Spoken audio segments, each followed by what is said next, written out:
Suddenly, a bright flash appeared in one dimension, as if symbolizing the beginning of something. After one flash, there were three of them, and it looked like a constellation of stars. Suddenly, a guy appeared in this space, quickly following somewhere. The place where the guy was called the Abyss, and had no boundaries with anything else. This world was very cruel and dangerous. A huge number of monsters wandered the vastness of this galaxy in search of prey. One such creature was the ferocious, seven-headed dragon orc. He was insanely powerful and dangerous. His razor-sharp teeth could easily bite through anyone. For a second, the guy hung in the air to concentrate and release a charge of powerful force. A blast of powerful energy was released from the protagonist's hands and struck the seven-headed dragon in a second. The main character fought this creature with dignity and determination, and was confident that it would not be difficult for him to defeat it one-on-one. Suddenly, the guy heard a loud roar of some kind of animal from behind. He was a little scared and looked in that direction. Right behind him was a huge and ruthless planet eater in this dimension. It was called Vulcan, and now the guy had to deal with several powerful monsters. They were fierce and controlled the territories that belonged to them right here in the Abyss. Suddenly, a strange noise in the wind was heard, which meant that another monster was approaching, but no one yet suspected what kind of creature it was. It was very rare to meet two creatures at the same time in such a place, but all three monsters were already participating in the battle. The boy quickly fell into the trap of a ruthless spider, who instantly enveloped him in sticky webs. When the monster approached the main character, he saw that right in front of him was the ruler of the spatial cave of the arachnids, Adio. The spider quickly began to descend with a loud hiss directly towards the victim and eagerly awaited the killing bite. The guy's eyes lit up like two constellations.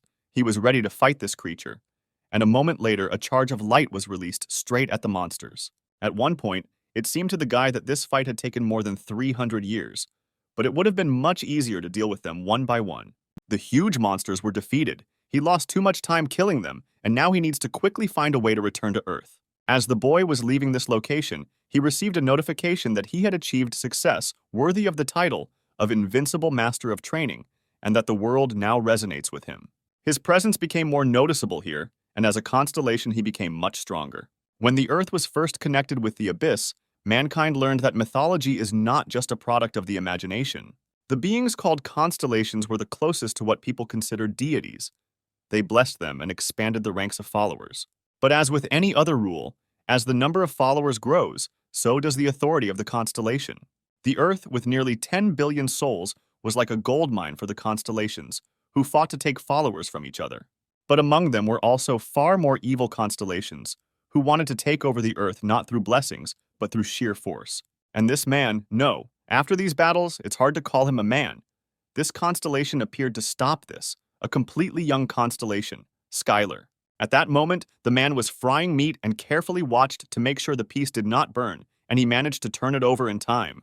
There was a brilliantly golden-colored frying pan with an insanely delicious steak on it, which was about to be ready to eat. Someone asked where this frying pan came from. The guy replied that it was a frying pan made of adamantine.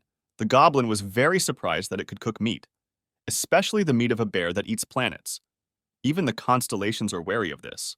The ruler of the Goblin Kingdom asked what kind of oil it was, because it contained a huge amount of magical power. The guy thought for a second, because this name was on the tip of his tongue. He replied that there was some constellation that looked like a cow, and he let it go in exchange for milk. Then the goblin screamed that how could he fight with a constellation? But at that moment, Skylar just wanted normal food. The guy added that his main top priority was collecting ingredients, since his hobby for tens of thousands of years in the Abyss was cooking. Then the main character took special kitchen utensils with which he made food fresh and added that it was a very valuable ingredient, but it was his first meat in 300 years, so he could splurge. The goblin couldn't believe that when the guy defeated the constellation, instead of killing for territory, he simply took the milk. His master was truly different from the other constellations. He watched as the boy deliciously devoured a juicy steak of meat. Skylar said it was time to eat and invited his friend to taste something so valuable. Cutting off a small piece of steak and putting it in his mouth, he began to slowly suck on it and feel this unusual taste. After the goblin ate a piece of constellation steak, he felt a powerful force literally bursting out of his body. The power of the adamanta was preserved in the meat. With the help of magical power and thanks to the oil from the mystical constellation, the meat rose to a higher level and its magic circle was activated. The old goblin opened a new mana circle and thanked the master for this dish, which was the best in his life. The guy watched all this from the side and couldn't understand what was wrong with him. Apparently, they really say that goblins are very strange. Skylar looked up and thought about how much he missed the ground. These events took place on Earth several tens of thousands of years ago in the very distant past.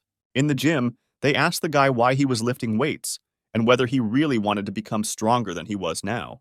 It was the Korean teacher who reminded Skylar that he needed to be in class now. In the distant past, the protagonist was an ordinary person. These events unfolded before he became a constellation with the title of Invincible Master of Training. The boy was simply obsessed with strength from an early age.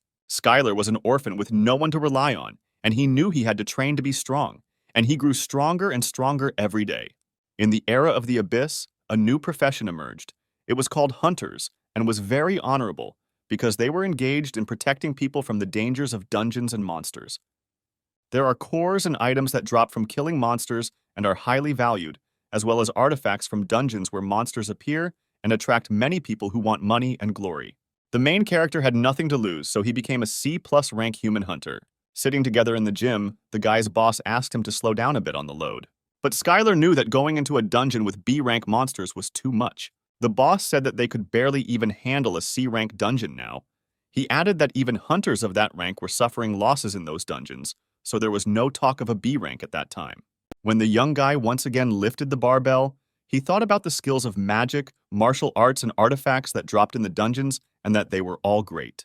No matter how much people used them, they were still too weak. So the guy thought that it was really possible to become stronger just by raiding difficult dungeons. The boss was surprised by these words because does the guy really not care about his life? Does he not have a girlfriend? The guy dropped the barbell and said that even though he was a good guy, they still broke up. Skylar told her that he couldn't go on dates because of training, and she ended up sending him to date the monster. There was no disagreement between them, and it was a peaceful breakup. In one of the locations, one of the monsters was heading straight towards the main character. The guy was ready to fight the ruthless monster, and as soon as he approached him, he crushed all his mighty force straight into him. The hunters who were together in this location sympathized with the guy, because being a master of martial arts is not easy at all. They are hardy, and therefore they make good tanks. But their damage cannot be compared with the damage inflicted by mages. They couldn't fully understand why he decided to become a martial arts master, but while farming, they got a martial arts scroll. And because everyone was only interested in magic, he became useless, and it was from that moment that Skylar decided to start studying him. He cared little about what people said about him, and did not regret starting to learn martial arts. As it turned out, martial arts are simple and not as bright and convenient as magic, but the true nature of martial arts, in which fighters received as much as they trained, was well suited for the main character. In addition, no one has canceled the absence of regrets and desires to achieve greater results in training. The guy trained day and night, but it still wasn't enough for him. He fell into the corner of the room and thought that he had reached rank C+ through hard training. But there were still several martial artists who had managed to become stronger than him. Then the guy decided that he should train more, longer, and more often. Even in his sleep, the guy was training. Maybe it wasn't as effective, but it made sense, because in any case, it was considered spiritual training. Suddenly, Skylar saw a bright flash in front of him and asked who was right in front of him. When the light dissipated a little, he saw the constellation of the abyss of the great magician. Between the two scales of the scales, the virtuous goddess of the scales appeared before him. She asked the guy to calm down, because they had little time left, and she got straight to the point. The main character could not have expected that the girl would offer him to make a deal with her. She said that people who meet the constellation always ask a lot of questions, but the guy quickly interrupted her and replied that he agreed to the deal. The great magician asked the guy in surprise how he could agree so quickly and not even want to ask anything about it. Then the main character asked only one question. Could he gain power by making a deal with her? The great magician replied that perhaps this was enough for Skylar. The guy asked why she chose him, because there are many hunters who have a higher rating and more fame. In response to this, the girl reminded that she is a virtuous goddess of Libra, and she has the ability to see the future. She told a story about a great danger that would befall the Earth in a few years. The evil constellations will begin to attack the Earth in full force, and when that day comes, the guy will think that the current dungeons and monsters threatening the Earth were just kindergarten. The goddess predicted this and added that he was the key to preventing this future. The guy was surprised by her words, because how could he influence the future alone? The girl turned to Skylar and said that she would make him much stronger through long, hard, and inhuman training. The guy was shocked by these words and was at a loss. He did not know what to answer. At this point, The virtuous goddess of Libra did her best to make the guy as scared as possible, because she knew that only a madman would agree to such a contract. The girl added that through long, hard, and inhuman training, he could become her avatar and extended her hand to him. Even the virtuous goddess of scales was unsure, for to offer such a deal to a hunter was unheard of. This contract was completely unfair and illogical. By concluding it with the constellation, you become an avatar. All this was something extremely complicated due to the fact that the human soul becomes attached to the constellation, and from that moment on, he will have to live in its constant limitation. The gods appear before people and offer powerful strength and magic that will arrive immediately after the contract is concluded and guarantees an instant rank increase. Constellations are very impatient, and there is a lot of fighting to get an avatar, and this is a well-known fact among hunters. The guy was happy when he heard that there was some kind of training coming up. A training facility was prepared for the main character in the Abyss, and the goddess immediately warned that time flows differently in the Abyss and on Earth. He will have to train alone for several decades, even several hundred years. But even if the guy refuses during training, he still won't be able to go back. The main character was very frightened by these words. He immediately imagined one of the rooms in one of his favorite games. Skylar immediately remembered that this was how the hunters became stronger. They signed a contract with the constellation, and it probably wouldn't be fair to become stronger without doing anything. The guy thought that other avatars had also gone through this and became stronger at the moment when they had already made a contract. The great goddess said that she knows how difficult this decision is and demands a lot from a person. She suggested that Skylar think about it for another week and give an answer, but the guy made it clear that he agreed from that moment on. The goddess suggested that he think again, because it doesn't matter where exactly he decides to do this. Then the guy replied that he was not so attached to this world and was just asking to be allowed to leave one letter. If he could become stronger, he would agree to this and even save the whole world as a bonus. At that moment, the goddess began to cry because she was very worried about the rumors that people on Earth were greedy and avaricious. The girl thought that it was a great happiness that her prophecy came true this time. The guy, hearing this, asked her to slow down. Had she really been wrong before? And suddenly a sharp flash lit up in front of the guy. The goddess of the constellation suddenly flew up above the main character, and a bright flash like a star appeared above her head. She asked the protagonist to think about the letter he wants to leave, and the girl will use a powerful force and leave it where he wants.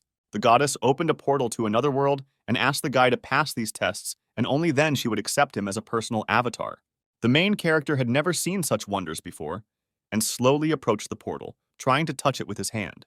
The portal seemed somehow liquid and soft, and as soon as Skylar touched it, the portal sucked him inside like a black hole. After that, the portal immediately closed, and in the room where the guy constantly conducted unrestrained training, there was a letter with a signature for everyone. A few moments later, the guy found himself in another world, where the concentration of magic was at a completely different level. Right in front of him was an abyss. It looked like an ordinary dungeon. Scientists on Earth assumed that the dungeon was a broken-off part of the abyss. The guy remembered that all of this was a training facility, but if that was the case, then why was there nothing here? The protagonist looked at his hands and realized that from now on he could start training right there and began to perform martial arts training. At this time, the supreme magicians were watching him. The girl was sure that this time she interrupted the vision in time. The other gods watched as the protagonist trained mercilessly and added that he really looked like a great candidate for an avatar. Although Libra goddesses can see the future, their skills are not perfect, but if they try hard enough, they can see only a part of the future. The rest is just guesswork and theory. In the future that the Libra goddess saw, Skylar was training in the abyss. He ruthlessly suppresses the invasion of evil constellations. The goddess made a very strong man her avatar, and it was a perfect plan, and it didn't matter how long it might take. The main thing was that he swore allegiance to the goddess. The other constellations began to worry even more, because she was too sure of this, and this gave them a bad feeling. It only remained to wait a little while for him to arrive for training, because she had already prepared everything. The guy noticed how a powerful tornado appeared not far behind him and was moving towards him. It all looked very dangerous for him, but it was the least test that the goddess of Libra could do for the guy. The main character thought that this was a test of the goddess, and that it was impossible to become stronger without facing danger, especially if the task was prepared by her, and it definitely made sense. Skylar immediately entered into a fight with the lightning tornado. Its power was so powerful that the guy felt like his body was being torn apart. But the guy was persistent and said that he had to endure this test, and as soon as he thought about it, a strong whirlwind lifted him sharply into the air. The voice from the tornado said that one can only become stronger by overcoming pain and difficulties, because this is God's plan. After a powerful magical storm passed through, the illusion magic that covered the territory of the virtuous goddess of scales dissipated. But this magic was used as a basic security measure, and before Skylar could figure it out, the magical storm raged again. Even the great goddess could not have foreseen this. The two constellations asked each other why the guy hadn't come to them yet. The goddess should have sensed his presence when he entered the training citadel, but for some reason there was still no news about him. The girl screamed that she had left him 10 meters from the citadel, and he needed to go a little further. Couldn't he find her after wandering a little? Couldn't Earthlings act on their own? The Libra goddess had prepared everything he needed for training, even getting top-notch equipment so he could train safely and effectively. The girl also didn't forget about earthly toys so that the guy could have fun in his free time. All this was the least she could do for a hunter who had accepted such terrible conditions, to prepare a comfortable environment for him so that he could focus on training. Suddenly, a warrior appeared and turned to the lady and reported that he had inspected the perimeter of the training citadel and could not find the person she spoke of. The girl responded in horror that this couldn't be, because she had definitely sent Skylar there. The warrior then suggested that perhaps the magical storm of the abyss had thrown him back. Then the goddess turned to him and asked him to do everything he could to find him and bring this man back. He had to be found and saved, because he couldn't just stay and wander the abyss forever. And the noble warrior accepted the order of the lady and said that he would find him at any cost and went to search through the abyss. The abyss was an endless void, and even the constellations were able to master only a part of this world, and it was simply impossible to find a person who was carried away by a magical storm. The violent flow of mana could simply destroy his body. The guy felt as if he was in the deep sea, although he had never been there. Highly concentrated magical power circulated through his breath, thus strengthening his body. The boy's bones and muscles were strengthened, and his potential increased dramatically. The protagonist wandered in this storm and took it all as a test of becoming an avatar of the constellation. A few weeks later, a storm released the boy and brought his body to the ground. Skylar was barely able to stand, but he was glad that the first training session had gone well and was finally over. He raised his head up and was horrified. It seemed to him that in front of him was the place where the next training would take place. The place where the magical storm brought the protagonist was an empty corner of the abyss, which was not owned by any constellation. Suddenly, a stone monster appeared right in front of the guy, and he thought that the training was that he had to defeat it. Skylar noted that the monster looked like Onyx from Pokemon and was similar to an A-rank monster. The protagonist simply looked at his opponent and couldn't believe that the goddess wasn't overestimating him, since he was hardly a C-rank hunter. But Skylar immediately pushed these thoughts aside and was sure that the goddess had carefully planned everything for him. And at that moment, the guy ran straight at the monster. He had enough time to give it a good fight. The main character put all his strength into one blow, but the monster didn't even notice this, and there was no reaction. The guy couldn't even scratch him. Suddenly, the stone monster uttered a terrible cry that was supposed to frighten the main character. But this didn't stop the guy, and he was going to smash him into rubble and would train until he could knock him down. One day, the protagonist received this book as a bonus at an auction. It was about divine space art with a D-rank skill. Two guys were talking about how martial arts are not popular. Moreover, they are also hard, and no one needed this book. Then one of the guys decided to just sell it. He said that no normal person would buy it. Skylar was sitting next to him and asked if he could buy this book, because he had always been interested in studying martial arts. The man sold the book without any difficulty and said that the boy had strange taste for his age and warned him not to rely on this skill alone. Everyone knew that cultivating strength took a very long time. Even if you thought that this skill would make someone stronger, it was better to learn something else. If mana is the lifeblood of a magician, then Kai is an integral part of a martial artist's abilities. This damage varied depending on the amount of Kai achieved, and so it was natural that a divine space art that slowly cultivated Kai was unpopular. But Skylar was completely different. He had many opportunities to learn other martial arts. He really liked space arts. The guy massaged the stone monster nonstop, because in the divine space art, there is no special way to cultivate ki. However, instead, Kai permeates every movement from a fist to a milky kick and returns back to the body. By repeating this process, a tiny amount of Kai accumulates inside, but each kick and punch slowly increases the protagonist's Kai. If this training is repeated endlessly, then eventually he will become a master of martial arts, of course. All this was about theory, but not everyone is capable of such training. The guy thought that he had no talent, but in fact he was deeply mistaken, because he has the talent to endure fatigue and make endless efforts. That's why he was able to withstand 100 years of repeating the same skill. Thanks to this, he learned the B+ rank skill, the internal destruction fist technique, and then the next level of divine space art. The young man had reached the level of an advanced martial artist and was now a B-rank hunter. Then the guy remembered one hunter who was able to become an A-rank martial arts master. He was a hunter from China, the only martial artist to reach a rank. The young man became an expert in martial arts, or in other words, about the level of a six-circle mage.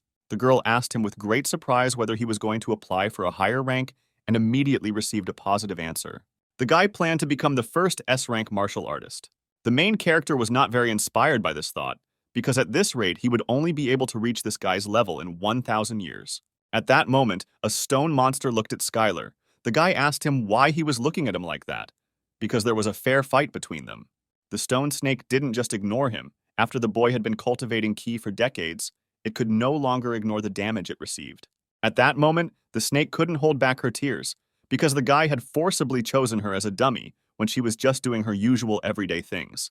At one point, the guy felt a little lost and decided to go somewhere, because it was a training ground, so now he can go wherever he wants. Suddenly, the stone snake sat the young man right on his head and moved forward. The main character found this idea funny, because simply walking through the abyss was an incredibly boring activity. At one point, the guy heard the sound he heard 100 years ago when he first fell into the abyss. It was the sounds of a magical storm. The boy regarded this as a gift from the goddess, which would lead him to the second test, but the dragon had a different opinion and believed that the man would simply die. The protagonist kindly asked the beast to go with him, but he was afraid, because even the strongest monsters can die if they get caught in a magical storm. Then the monster suddenly jumped and together with Skylar found themselves in the epicenter of a magical storm, because he had no choice but to agree with it. After reaching the destination point, the monster was exhausted, and the guy joyfully exclaimed that everyone in the abyss really moves so happily. When the boy reached the advanced level, he realized how incredible the magical storm was. It filled his body with mana and made him stronger, eliminating fatigue. All this was an incredible training in restoring the whole body. To control such a powerful constellation is truly amazing. But the guy didn't fully understand that it was just pure luck that he didn't die immediately after the magical storm caught him. Because if he hadn't taken it as a test from the goddess and allowed the flow to capture his body, the storm would have torn him to shreds in 1 second. The young man wandered through the abyss and wondered why there was no food here, since he had not eaten for over 100 years, but he still had no feeling of hunger. The guy wanted to chew something, and the monster kindly offered him to try the stone. The monster said that theoretically he could eat him because technically speaking, the stone of his body is meat. He happily shared a piece of the stone body, but the guy took it as revenge for using him as a punching bag for 100 years. The monster looked kindly at the guy and waited for his reaction, because he had no bad intentions. But Skylar refused such a treat, because no matter how hungry he was, he did not want to eat the monster. In response to his words, the creature happily threw him on its head and threw him into the air several times. From this moment on, the protagonist learned everything he needed to know about the stone snake. At that moment, the boy received a combat insight based on the stone serpent's movements. It was about the stone serpent's fist, strong enough to pierce the ground. The punch was strong enough to pierce the ground, but also flexible as if it was floating through the air. And the advanced level master immediately tried out a new fist technique. After that, he was very surprised, and now the guy is not going to stop using divine space arts because it was quite good. After this, the main character began to understand much more, having received a new level of martial arts and was looking forward to the next training. The guy stood on the edge of the cliff and thought about where the next training session would be. After seeing the photo, the guy decided that the next training would be underwater and ran down. He also ordered his friend to stay on dry land, as the stone could sink. The guy entered the water elegantly, and taking in as much air as possible, dove straight to the bottom. But this was not ordinary water, but poisonous water, which immediately penetrated his body, and the charge of ki that he received from the divine cosmic arts began to deplete.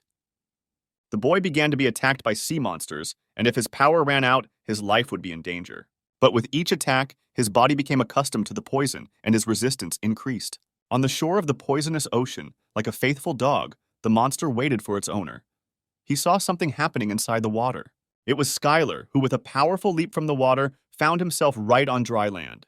The guy told that the ocean of the abyss is very dangerous, and that at the bottom, he saw something shining and he should get it. Skylar didn't know how he would swim through the poisonous ocean. But if this was all a test from the goddess, then there had to be a way. Then the guy began to think about what he should do and how to act in this situation. He then decided that with the help of divine cosmic art, he would accumulate enough ki power to swim across the poisonous ocean. But the guy couldn't imagine that all this would take a very long time. He was of course glad that he was becoming stronger, but he didn't understand why this process was so long, and he had been stuck here for 200 years. Then the young man saw his friend eating a lot of stones and asked how tasty it was. He also needed to eat something, but thanks to his mother, he was not hungry. But it was hard to live without food, since everything seemed very gray. When the main character was wandering along the shore, he saw in the distance a monster from the poisonous ocean. The guy's eyes lit up when he saw this fish in front of him. All that was left was to cook it properly. The main character decided that in order to eat normally, he had to cook it first. Then the guy went to get some supplies and with great force began to knock something out of the rock. He managed to create his first kitchen utensils, and for a first attempt it turned out pretty well. The guy found a large stone slab and put the fish on it and began to cut it up. But as soon as his knife cut through the head, the stone utensils melted. The main character was confused and did not understand how to cook it further. Brilliant ideas were much faster than his, and he thought that maybe he should eat it raw, just like sashimi. The stone friend could not stand such thoughts and took something out of his jaw and offered the guy to use it. In Skylar's hands was an adamantine. It was a treasure among treasures, highly valued among rock-type monsters. The guy really liked this material because it did not melt when it came into contact with this liquid, and you can even make a cutting board out of such things. The young man was happy about this because now, by training in the abyss, he would be able to make any kitchen utensil. At this moment, the main character remembered the words of the boss, who kept shouting at him that a person should have a hobby, and now he finally understood what the boss was trying to tell him. Now, if a guy can improve his cooking skills after getting the kitchen utensils, he can kill 2 birds with 1 stone, as he will be able to cook food that will help him in his training. Skylar finally cooked a fish steak and immediately began to taste it, even though he only lived once. On Earth, the main character was not picky about food and adhered to a strict diet. Many of his friends asked what was for dinner today, but upon hearing the answer, they immediately said that they had eaten somewhere else. After the guy finished eating the steak from the poisonous fish, he felt some kind of burning inside his body, and green poisonous smoke came out of all his orifices. Even though the boy had absorbed all the poison, it was successfully removed using the divine space arts Kai. At one point, Skylar realized that the poisonous meat had increased his Kai and his tongue had simply gone slightly numb. The guy came to the conclusion that poison was one of the ways of energy, because until he was poisoned, he could transform it into Kai. Then, the main character decided that it was time to start hunting and he was ready to eat each of them. Thus, several centuries passed. The guy pulled out poisonous fish over and over again and happily devoured them. During this time, Skylar's mind and body changed greatly. During this time, the deadly poison had been successfully expelled many times using the key of the divine space art, and his body now had maximum resistance to the poison. After the protagonist gained resistance to countless poisons, he obtained the A-rank skill, Perfect Poison Immunity. The poison no longer affected him, and moreover, he himself could release and use the poison, thanks to which his skill reached the level of an expert. The guy was talking about how he had gained full resistance to poisons and reached the expert level, something he couldn't even dream of on Earth, and should already be an A-rank hunter. But even A-rank hunters are considered strategic weapons, and this will still not be enough to save the Earth from disaster, and the protagonist proceeded to the next stage, namely, to continue training hard. This was the end of his journey with the stone monster. He thanked his friend for everything, and said that the main character's path would be too dangerous from now on. The guy added that his further path lay through water, and since he was a stone type, he definitely wouldn't pass, and ordered him to return home. Because of his resistance to poisons, the ocean was no longer considered a threat to the guy, and now the cruel sea monsters had no choice but to flee from the hunter. From that moment, Skylar became the emperor of this ocean. As the boy wandered through the ocean, he noticed the source of magical power that he had seen on the first day, and now he would finally be able to look at it up close. But this was not a source at all, but a portal to the place of the next training, as the young man had previously thought. The closer he got, the more the thought of what the next training would be like enveloped him. When the protagonist entered the next location, all of his Kai gates were automatically activated, and the power completely overflowed his entire body, and he received automatic protection from attacks. The body of people who had reached the expert level could independently prepare for battle when they sensed hostility. But even people who are not martial arts experts should be able to sense it upon arriving in this territory. The protagonist came face to face with an insatiable thirst for blood that could only be found in a high-level dungeon. Any attribute of a constellation is the laws established on their territory. One of the monsters asked the guy what race he was, and when he heard that the guy was human, he decided that most likely he was here for the first time. Then the monster offered to explain something, to which the main character was very surprised and thanked him for such kindness. The creature took a huge sword in its hand and shouted that the newcomers should have their heads cut off so that they would know that this land is ruled by the Lord of Blood and Battles. Skylar heard about the Lord of Blood and Battles and decided that this training ground had a pretty tough theme, and the battle began between the monster from hell and the guy who accidentally ended up on this earth. After several successful attacks, the protagonist formed a Kai fist, concentrating all his power and released it straight at the monster's head. The other demons couldn't believe it, that some human could defeat their boss on this earth. The guy shouted that he came to take a test and ordered them to attack him, but the demons did not understand what tests they were talking about. Then one of the demons suggested that the boy wanted the attention of the Lord of Blood and Battles, and noted that the young man didn't look so bad for a man who looked like a weakling. At that moment, all the monsters and demons of this dimension began to attack the guy to kill him. But the main character was not afraid of this at all, and hit after hit the monsters with crushing force. They could not make him stop using these strange techniques. At one point, the guy realized that he was fighting in too large and open an area and was very heavily surrounded. One of the demons screamed that he looked better than he seemed, but he was still human, and was destined to be dog food. The demon unleashed the dogs straight at Skylar, and they charged straight at him with ferocity. The guy was in the territory under the rule of this constellation, where the main attribute was the second law of nature, which was that a person should always be ready to defend himself. In the territory under the control of the Lord of Blood and Battles, there was only one rule, that all his avatars fought each other endlessly, and the guy decided to find an advantageous position and win. After walking a short distance, he came across an abandoned building and decided to go inside. The guy immediately knocked down the door and immediately asked for forgiveness from the unknown owner of the building. But he was going to borrow this house for a short time. But the young man was met by a rather kind monster who greeted him and offered to try the soup he had just prepared. But it turned out that Skylar walked into the restaurant's doors, and he was shocked that even in such places they exist. The guy felt awkward about the broken door and asked if he had anything to eat, because he hadn't eaten anything normal for a long time. Suddenly, the monster immediately poured a poisonous vat of stew right onto the protagonist's face. Skylar found himself on the floor, and a satisfied monster stood nearby and asked how well the soup was cooked. But unexpectedly for the monster, the guy got up, because there is no longer any poison that can harm him, and he is able to freely control it. The guy quickly stood up and said that there was a good eatery here. The monster could not understand who was in front of him. At that moment, other demons appeared at the door of the restaurant and were able to find him. They had one goal and one thirst to kill this man.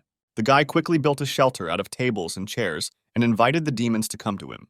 Then Skylar picked up a chair and shouted that he could fight them here for eternity. The guy spent several hours fighting monsters and demons using only a chair, and thanks to this he acquired a new skill using chairs as weapons.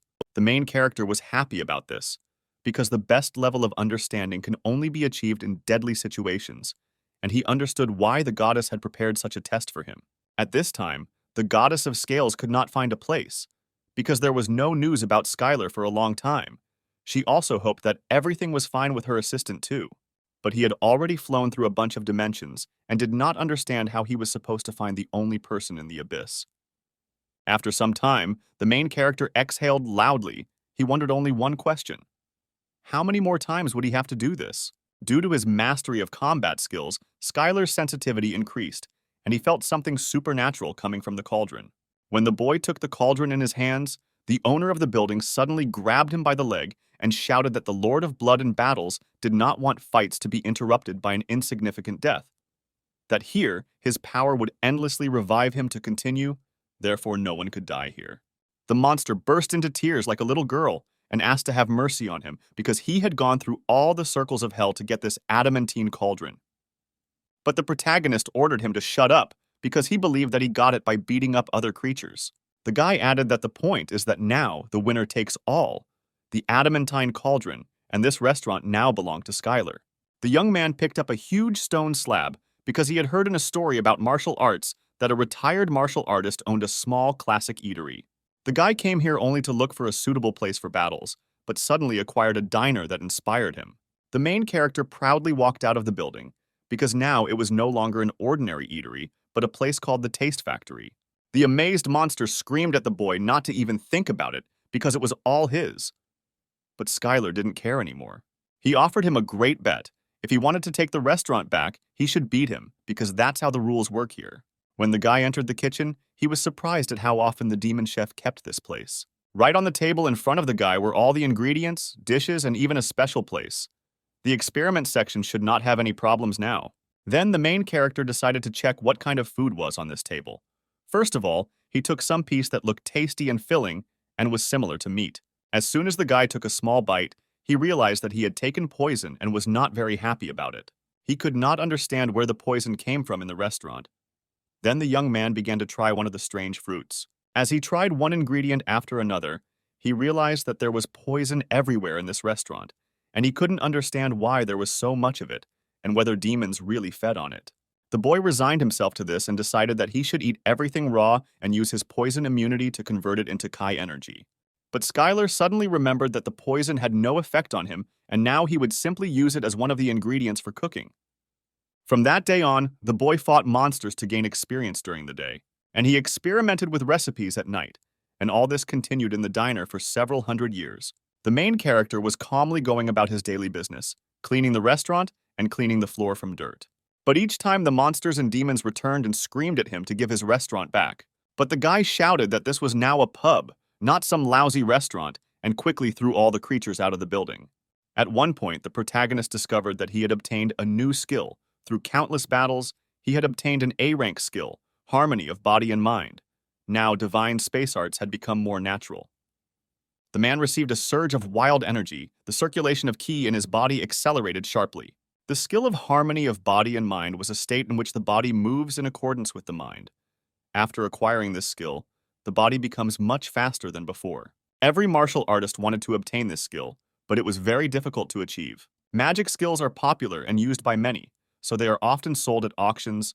Various scrolls with magic spells were available to everyone who participated in this. But because of this popularity, the scroll of harmony of body and mind was difficult to obtain. Some could only crawl through dungeons and hope for a miracle.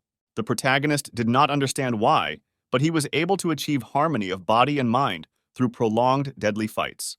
The guy thought that all the martial artists would go crazy because of this, but there was one question left: when would he return, and whether he would be able to at all? At this time, the Lord of Blood and Battles was pleased with all who received his blessing and continued to wage continuous battles. The demon chief could not believe that an army of monsters could not defeat one person after 100 years. The main character sat quietly on the table and meditated while the monsters did not understand how to open the closed door. This building was so strong and powerful that they could not demolish it to kill a person. By the time the demons realized that their strategy wasn't working, the protagonist also realized that something needed to change. He looked at his hands and realized that he had stopped getting stronger, that his strength was fading with each passing day. Of course, he absorbed some energy through his culinary research, but his progress in martial arts had completely stopped. The boy was still inside. He could no longer experience things like harmony of body and mind. Behind the door, there were screams of monsters who were shouting about adamantine nuggets and fresh meat of the void beast, from which strength would increase dramatically. All of these were unsuccessful attempts by the monsters to lure the main character out.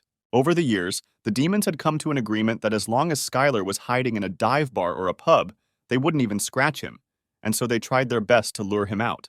Suddenly, the doors of the pub opened and Skylar shouted that he could forgive a lot, but asked the demons to end this unfortunate performance. The monsters were surprised, because they could not have expected that the guy would actually come out to them. And at that moment, all the creatures flew towards the guy as if they saw an appetizing and tasty piece of meat. All this time, the demonic pub was not only a refuge, but also the cause of Skylar's stagnation. Being isolated in the pub meant he stopped engaging in the death matches that had accelerated his growth. That's why he decided to play along with them, even though the demons' acting was some of the worst. But at the moment of the fight between the demons and the guy, there was a huge and powerful demon, which became a small problem for Skylar. The demon screamed that today would be his last day and that he would no longer have to pretend to be a strong guy who would simply be hidden in this building.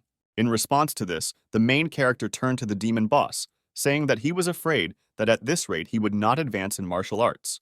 These words angered the creatures, and they began to attack the guy, but he was so fast and agile that they couldn't even touch him. One A-rank martial artist described powerful strength as a state in which he is filled with confidence. Before this, Skylar couldn't understand this, But now that he had reached the level of an expert, the young man realized that before, in battle, the guy always felt like he was cornered, randomly attacking in all directions with all his kai. The feeling he had of lack of confidence had completely disappeared, and he was now completely calm and full of strength. The whole world told him that he was stronger than all the demons around him.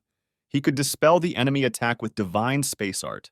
The main character easily took the demon by his sword, because now he learned to use the enemy's strength against him. At this moment, he learned the martial art of the samurai, in which the opponent's strength is used against them.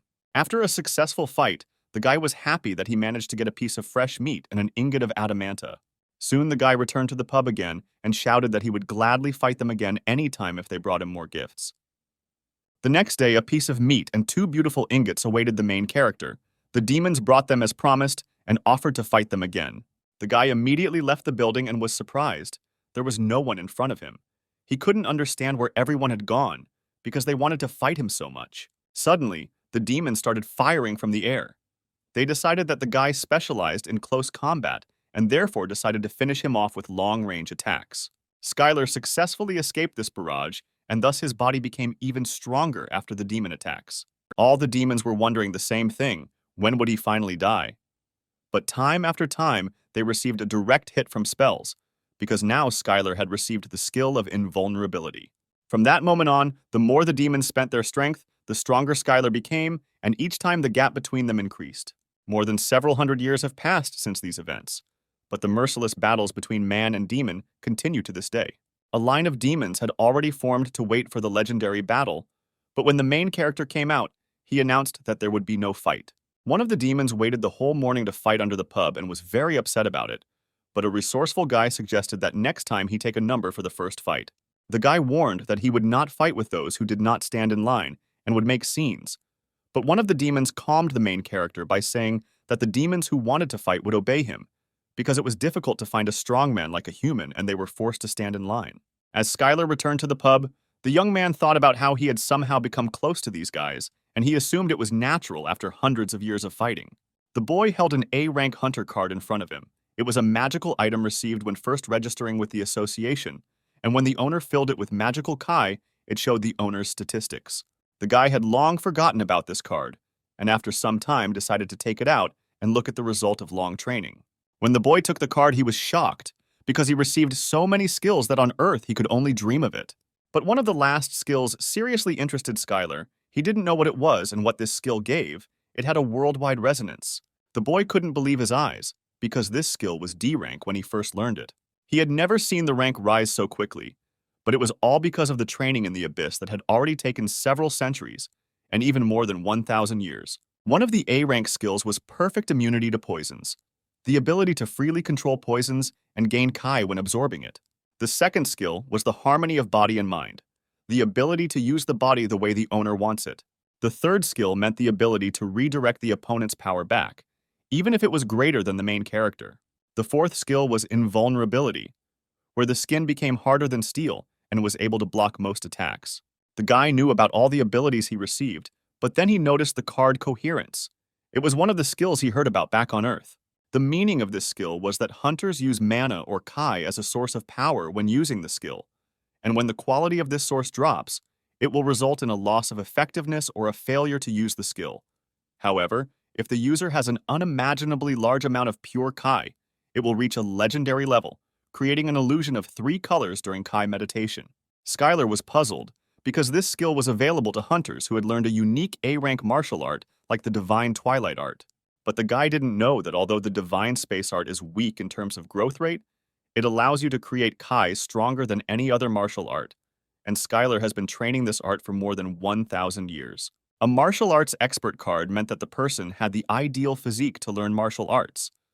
This primarily meant that they had a high affinity with kai, and most people with this skill received it at birth. The guy suggested that it might be due to the magical storm, since he never had any innate talents. Skylar was grateful to the goddess for this, because she really planned everything and made the magical storm the first part of the training. But the girl still didn't know where he was. Through countless battles, his understanding of martial arts had almost reached perfection, and the boy could flawlessly copy any martial arts at first sight. It was believed that it was difficult to master even one martial art in a lifetime, and this skill would allow him to use different techniques depending on the situation. This skill was really strong, but in the end the guy saw one of the abilities that didn't even have a rank. It was a world resonance where the world resonates with the protagonist because he is close to reaching the peak of existence. But the guy did not understand a single word and thought that maybe the hunter's card was broken. But at that moment, Skylar did not realize that this is the thing that will make the whole earth go crazy. While the guy was carefully studying the hunter's cards, he prepared a whole vat of delicious soup. At this point, the demons were discussing how Skylar was a strong opponent and couldn't understand how he could be so strong. One of them had been competing with him for 500 years, but he was still stronger. The guy approached the losers and offered to try one of the most delicious dishes of this establishment. The monsters happily tried what the main character had prepared on the condition that after eating, they would defeat this man. Skylar practiced cooking continuously, making changes to the menu, and each time it became tastier and tastier. But sometimes the demons didn't like the food, and they weren't going to eat it, because even pigs wouldn't eat it. The protagonist accidentally poisoned the demon and decided that next time it would be better not to add this ingredient to the soup. Suddenly, someone's voice shouted that a warrior was coming for battle. He was not a prisoner who could be tortured like this. A huge demon was walking towards the guy and refused to play his games and asked the man to fight him. As soon as the demon came within a meter, he immediately received a powerful punch right in the chest and jumped back several meters. The boy couldn't understand what he didn't like about his food and forbade him from entering here even after he was resurrected. After that, Skylar smiled and apologized for this situation and told the demons not to be shy about trying the food. The demons liked the young man's food so much that they offered to serve this dish to their master, the Lord of Blood and Battles. The young man was very flattered and was glad that they liked everything so much. Demons were really different from people. They thought that this food was very tasty, and those who ate until they were full did not come to the pub for more than a month. After such a time spent in the kitchen, the guy received the skill of beginner cooking of the abyss. The main character continued to train hard and intensely every day, and he really wasn't wrong, because his skills didn't improve at all. He could no longer cultivate ki. It felt like his body was blocked due to it being overfilled. His growth was stopped. The boy thought about how his top martial artist was just an expert, and even though he wanted to become stronger, he no longer had a role model because there was no longer a martial artist stronger than him. The guy had to break down this wall, and there was only one way to become stronger. It was to fight a new enemy. With an enemy that is many times stronger than these weak demons, the guy needs to fight someone who is stronger than even him. Suddenly, someone knocked on the door of the pub and asked the owner to come out. When the guy opened the door, he kindly invited me to taste the excellent meat he had prepared that morning. The main character kindly offered the guest to sit down at any free place, and he would bring meat without rice in the meantime. Skylar was a little wary, because in front of him was a completely new demon. He looked at its statistics while showing the table. The demon said that he had heard a lot about him and was eager to see his skills. Skylar knew that this guest was very strong and much stronger than him. He had enormous magical power that was strong even for the demonic race. And at that moment, the main character realized that a new stage of training was beginning. The guy kindly served the guest and brought him the dish of the day, meat without rice. The demon began to slowly taste the main character's food. It was clear that he was much stronger than the guy. When the demon finished eating, he thanked him for the food and added that he had heard that the owner of this place liked to collect valuable minerals. At that moment, he took out a huge ingot of adamantine, which was of a size never seen before. The guy held this ingot in his hands and did not know what to say. He thought that the demon paid him too much and offered him another portion of rice. But the demon refused, saying that one was enough, and everything was delicious. The demon turned to the man and said that his name was Virago. He was the first avatar of the Lord of Blood and Battles, and the one to whom he had given the bloody axe, and he had an offer from his master. The guy was very surprised by this and asked what proposal he was talking about. Then the demon added that all this time the Master Lord of Blood and Battles was watching him, and now he wants the guy to become his avatar. Varagot was sure that Skylar would accept the offer, but despite the fact that he is a wanderer from the outside world, the guy is not crazy enough to go against the will of the constellation. The protagonist cautiously asked for forgiveness, but he cannot accept the demon's offer. Varagot was furious because the boy refused his master's offer. The guy said that he was under a lot of pressure and that he was the strong opponent that the young man had been waiting for so long. The demon did not understand this, because the guy had a talent worthy of praise from the master to not hide his fighting spirit in front of someone who was definitely stronger than him. And this was exactly the quality that the Lord of Blood and Battles desired. The demon screamed about what the guy was not happy with if he rejected such a sweet offer. Then the demon suggested that perhaps the guy was already an avatar of another constellation, but he did not feel the presence of the constellation in him at all. The protagonist replied that he was not an avatar yet, but had already promised the constellation that he would become one when he passed her test. The creature tried to find out, because perhaps the guy was deceived, but the main character was persistent and did not understand what the demon was trying to achieve, because if he wanted to fight, he would be ready for it with joy.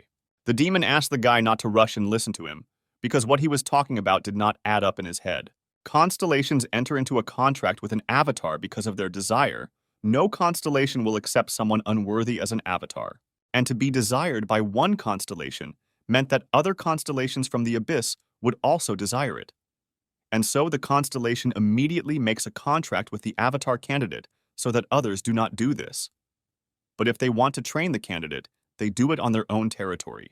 This is all because there are cases where the candidate may be intercepted by other constellations while he is wandering outside, and if this happens, then the constellations will laugh at him for 10,000 years. But the boy shouted that Virago had missed something, because the constellation he had promised could see the future, and the boy was sure that she had chosen this strange method because she had foreseen it. The demon wasn't completely sure, because foreseeing the future is a rare and special skill, but the protagonist replied that this is what proves that his constellation is better than he thinks, because she was able to think that nothing would happen if he trained outside of her territory. After these words, Skylar bragged about the training he had gone through and all the trials he had faced for hundreds of years after he had been caught in the magical storm and how carefully these trainings had been planned. But the demon replied that this made even less sense, because the magical storm of the abyss is not something that can be controlled, and even the constellations cannot do it. It is a dangerous and powerful catastrophe. The guy was already less confident in his words, and he added that shouldn't at least one constellation be able to control this? The demon said that if it were, it would immediately conquer the entire abyss. He also asked if the guy was sure that it was not the constellation that sent him, but that he simply fell under a magical storm. But the main character did not want to listen to the demon's words and ordered him to shut up. Skylar didn't think Virago was lying, because it was the truth, and now he knew a lot. But he was enjoying the process of becoming stronger so much that he didn't have any questions until this moment. The guy was angry. He didn't understand how stupid he was and why he hadn't thought about this before. At one point, the young man wanted to burst into tears, but he couldn't do that, because every tear would exhaust Key and his courage. Skylar walked out of the pub and headed forward. Now he knew that he was not at a training facility, but simply in another location. And now he urgently needed to return to Earth, because he had wasted 1,000 years. But the demon upset the guy by saying that he could not leave this territory of the Lord of Blood and Battles. And at that moment, Varagoth, gifted with a bloody axe, showed his true form, and the blessing of the Lord of Blood and Battles enveloped him. He felt sorry that he had to break such a precious gem like the guy who was right in front of him. He calmed the guy down and told him not to despair, because his master was very generous, and when the main character died, he would bind his soul and resurrect it. The guy didn't understand what kind of nonsense Varagot was talking about. He refused to play their games and immediately attacked the main demon. The demon noticed that the guy had a special walking technique and he did not feel any magic, and his movements were much faster than teleportation magic. The protagonist demonstrated a technique of divine space art movements using Kai, and it was called the moonwalk. The demon replied that his master was interested in him for a reason, but he did not intend to continue this any longer and ordered him to prepare to serve his master. Varagot used blood baptism. It was condensed mana, and to use such an amount of mana you need to be very strong, and even the invulnerability skill did not allow you to stay under it for long. The demon screamed that now the end had come for man, and the Lord of Blood and Battles was waiting for him. A downpour of crimson mana melted and destroyed everything it touched. This technique showed in all its glory the difference between the power of Varagoth and the power of a human mage. But thanks to the skill of harmony of body and mind, the protagonist's senses became sharper. His Kai consumption was significantly reduced, and the effectiveness of the martial art he used increased. The divine space art had unceremoniously warned him, and it was because Skylar was in great danger. When faced with a crisis situation where the enemy was much stronger than the guy, his mind was very calm, and the discomfort of wasting time due to misunderstandings had already disappeared. It was that similar moment when the guy got caught in a magical storm, where it wasn't the speed that was important, but the feeling of the flow, and then he would be able to dodge. The level of martial arts proficiency was increased, and the guy received an S-rank skill, incredible speed, a technique that allowed him to move in the blink of an eye to the desired location.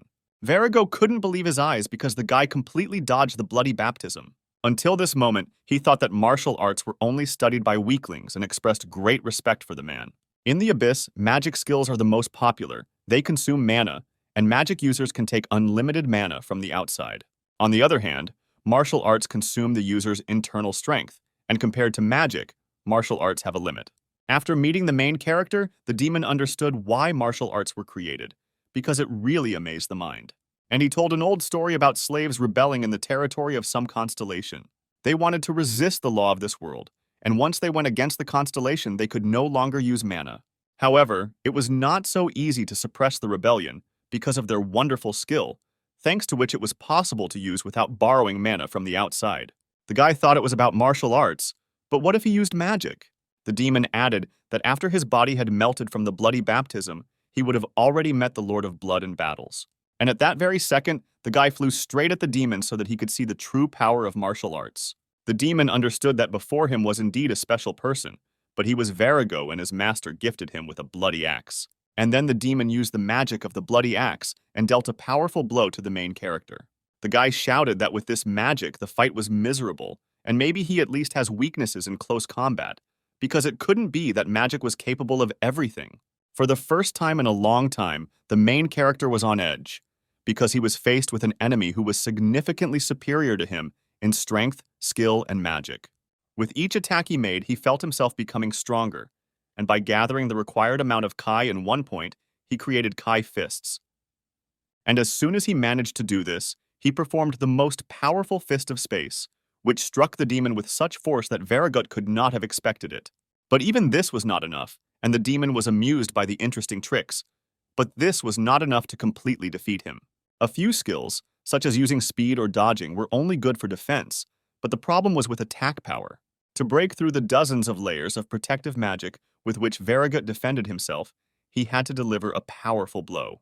Then the main character thought that Ki's fist was the result of Ki compression, but such compression would hardly be enough. But he decided to try anyway. In theory, the Kai fist did not fully utilize the compression of Ki, and it was possible to compress Kai to the point of materialization, and this technique is called Kai materialization. The protagonist's idol, the greatest martial artist on Earth, was the first to be able to materialize Ki, but he could only hold the materialization for a moment because this technique absorbed a huge amount of energy. He could not use it in real combat. But Skylar has long since surpassed his martial arts idol over 100 years ago, and with a powerful stream of energy, he struck Varigoth straight in his heart. The guy couldn't quite believe that he had managed to do it, and that he had destroyed the Blood Shield spell and the Master's Blessing.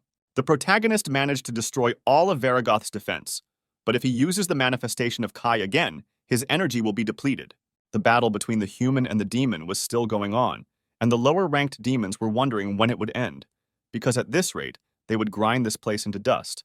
Varigot had been fighting the main character for 6 months already, and this man was a legend. So the main character used the Fists of Space. His energy was quickly depleted due to the use of this skill. The scanner was at a dead end.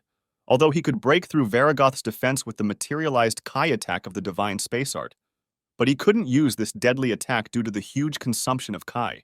Although his skills quickly restored his energy, he still needed time to use the Cosmic Aura again.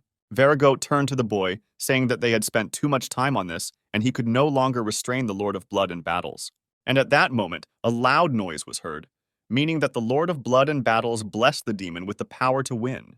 The protagonist could barely stand on his feet while Mr. Varigota granted him additional strength. Skylar knew that he was in great danger and knew why the demon had shrunk in size. He did this to increase his speed, to be more mobile and sharp, so that the protagonist could not keep up with his fast and lightning attacks. The fight between the demon and the guy continued. The main character repelled one attack after another, continuing to accumulate energy and trying to defend more than attack. The demon's attacks were so strong that at one point Skylar's invulnerability was broken, and he needed time to restore it. He understood that if he lost concentration, he would die immediately, and there was no way he could relax or stop.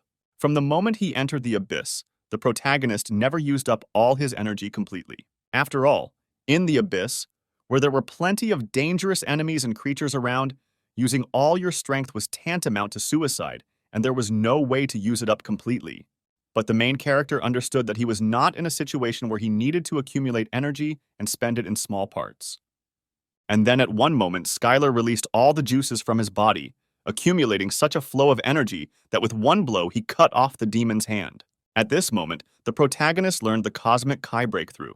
It was a completely new technique that was added to the divine cosmic art. And this art improved. Varagoat felt that even after such a crushing blow, no matter how, he had to defeat this man. Because if he doesn't put an end to this, Skylar will become even stronger and more powerful to the point that he will no longer be able to inflict even the slightest damage on him. Considering the fact that they were in the territory under the control of the Lord of Blood and Battles, there was no way the demon could lose this battle. Varago could not simply stand by and watch as a new constellation was born on the territory of his great master. Suddenly, the demon saw a bright light that slowly began to blind him. He wondered where it came from. As soon as he opened his eyes, he saw that Skylar, hundreds of times larger than him, was standing in front of him. At that moment, the protagonist realized what it meant to empty all the energy from Kai.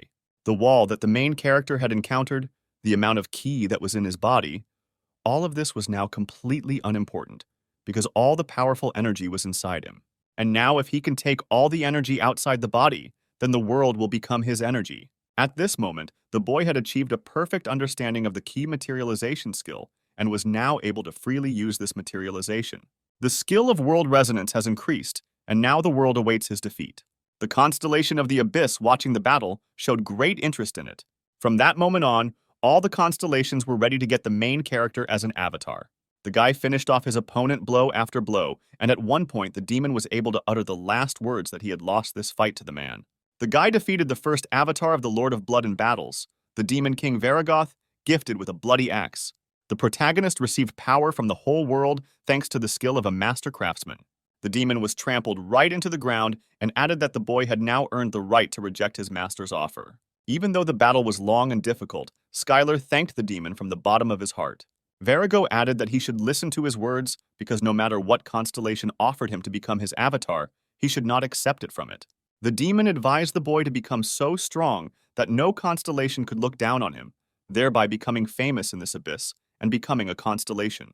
The protagonist looked at the enemy he had just defeated and replied that he understood everything and would definitely listen to his words. At that moment, the demon disappeared, saying that he would look forward to the next battle. The guy looked at the bright flash and shouted for him to come back, because he had to give him what he deserved. The protagonist began to think about words so that he would become a constellation, becoming a master, the level at which he accepted the world as a whole person. Skylar began to feel something that he could not previously. It was the gaze of the constellations watching him, their pressure, and how powerful they were.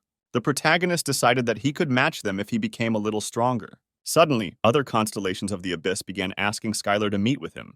The Abyss constellation did not move. They could not do so, as they were constantly targeting each other's territories, and if one of them accidentally left their post, they would fall in an instant. That is why the constellations watched the world without leaving their own thrones, watching the avatars or those who are worthy of becoming them.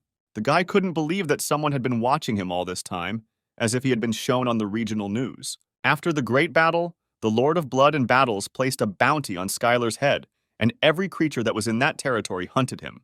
But from that moment on, the protagonist had nothing to fear, because he declared that he would become a constellation, while others watched his triumph.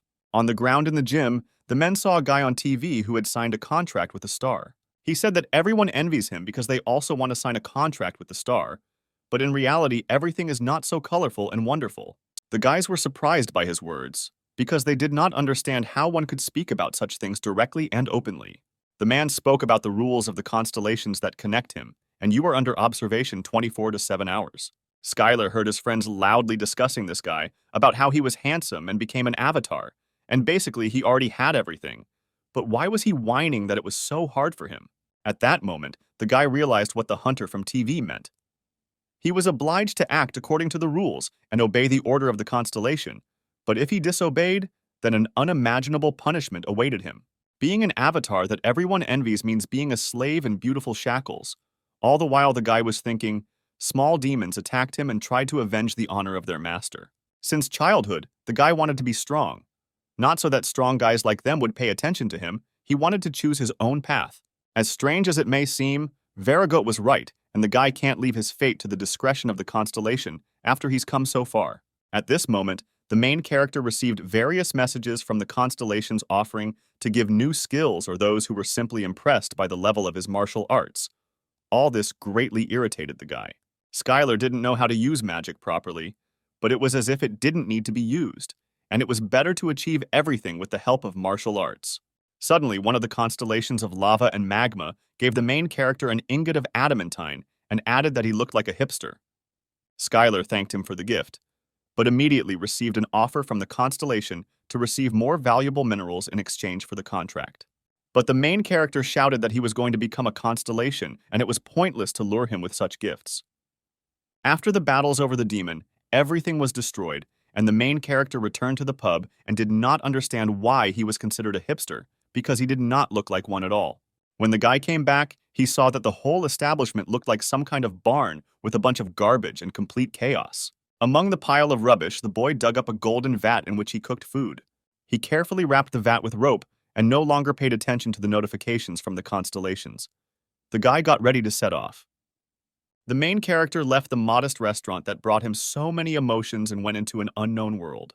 At one of the locations, a creature with a double head was following the path, when suddenly a voice was heard asking if they had seen a human male here.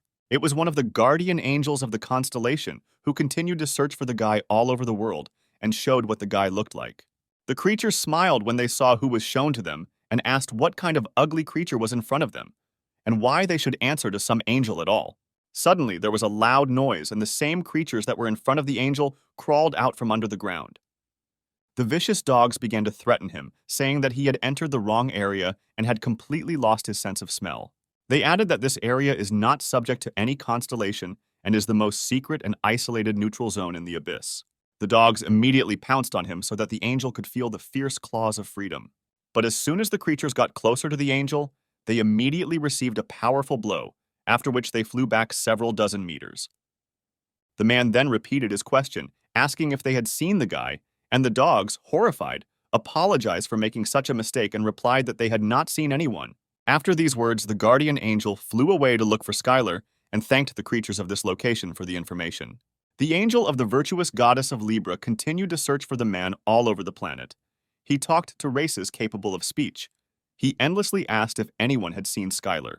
While the angel was wandering through the abyss, he received various notifications from other constellations, since avatars rarely leave their territory and everyone was interested in what was going on. For the constellations sitting on the territory and bound by their own rules, watching the avatars of other constellations was quite simple entertainment. And at that moment, the angel used the skill of the goddess's veil, and now he was hidden from the sight of all the constellations, and one of the observers was furious at the use of such a cheap trick. And the constellations continued to send different notifications, some asking to remove the veil, and some offering various riches in return, just to see what was hidden behind the veil. The virtuous goddess of Libra sent this particular angel on this impossible mission because he will conscientiously carry it out without succumbing to temptations from other constellations, even if he himself considers this mission impossible. Meanwhile, in an abandoned sector on the territory of the Lord of Blood and Battles, the main character continued to train. Now, thanks to the master's rank, the divine space art had been perfected, and now the amount of ki did not matter at all, and the skill of a martial artist allowed him to perfectly use all martial arts. But despite this, Skylar continued to practice the powerful punch of the space fist. Just like when he first learned the divine space art, he put his whole soul into every strike. Suddenly, the boy received a notification that since he continued to live as befits his power, his essence had greatly increased. When the protagonist decided to leave the territory after defeating Varigoth, a change occurred in the mysterious skill World Resonance. When he took the card in his hand, it shone brightly, and he read that the world now resonated with him because he was close to reaching the peak of existence, and his title had changed to an invincible training master. At this moment, Skylar realized that when he reached the master level in the divine space art, he had perfected all the skills to the level of flawlessness. And now, in order to become stronger and gain the status of a constellation, he needed to obtain the degree of a master of divine cosmic art. On the way, the guy met demons who shouted at him that he could not escape anywhere, because he was in the territory under the control of the Lord of Blood, and now they would kill him for humiliating their master. But Skylar kept thinking that he should strengthen the essence by following the principles and the world tells him that this is the way to become a constellation. The guy was haunted by these thoughts, and he walked confidently towards his goal, scattering all the demons that came his way. The only principle he must follow is that of an invincible training master. He must train all the time and never lose. The guy confidently walked towards his cherished goal. It suited him perfectly because he wanted it so much. The main character continued to train and left the corner of the abyss, where the gaze of the constellations could not reach him. And each time he became stronger and stronger. This was the whole power of the essence. In the battle with Varigoth, the protagonist gained 2 new skills related to his essence power. One of these skills was a good giant fighter. His power grew when he entered into battle with a strong opponent. The second skill was called self-control. The power of this essence grows as he lives in accordance with the essence. Self-control is a skill that tells the owner how to live as a constellation. Constellations are the beings that write the rules and are the rules. What if the serpent bearer of plague and darkness used a healing spell? Or if the Lord of Blood in battle tried to resolve everything peacefully? The power of their existence would weaken, and their strength would be greatly reduced. In order for the protagonist to use this skill, he must fight someone stronger than him. But there was no way he could lose to him even once. It all sounded really complicated, and he liked that it was time to get serious, and at that moment a bright flash appeared in the sky, like a star. Skylar thought that this was another monster, and it looked like it was really huge. The star fell straight into the ground, and the guy hoped that this time it would be much stronger than him. Suddenly, a huge silhouette of a terrible monster appeared from under the ground, flew up, and was ready to attack Skylar. The main character could not believe his eyes. He could not have expected that this creature would appear here at that very second. In front of him was his old friend Onyx, who had been looking for the guy all this time and had finally found him. The boy joyfully threw himself into the arms of his old friend. During this time, he had grown considerably and was much larger than usual. Suddenly, a whole company of people like him appeared behind Onyx. It was his family. The creature warned the boy that it was not safe to be here and wanted him to run away from here.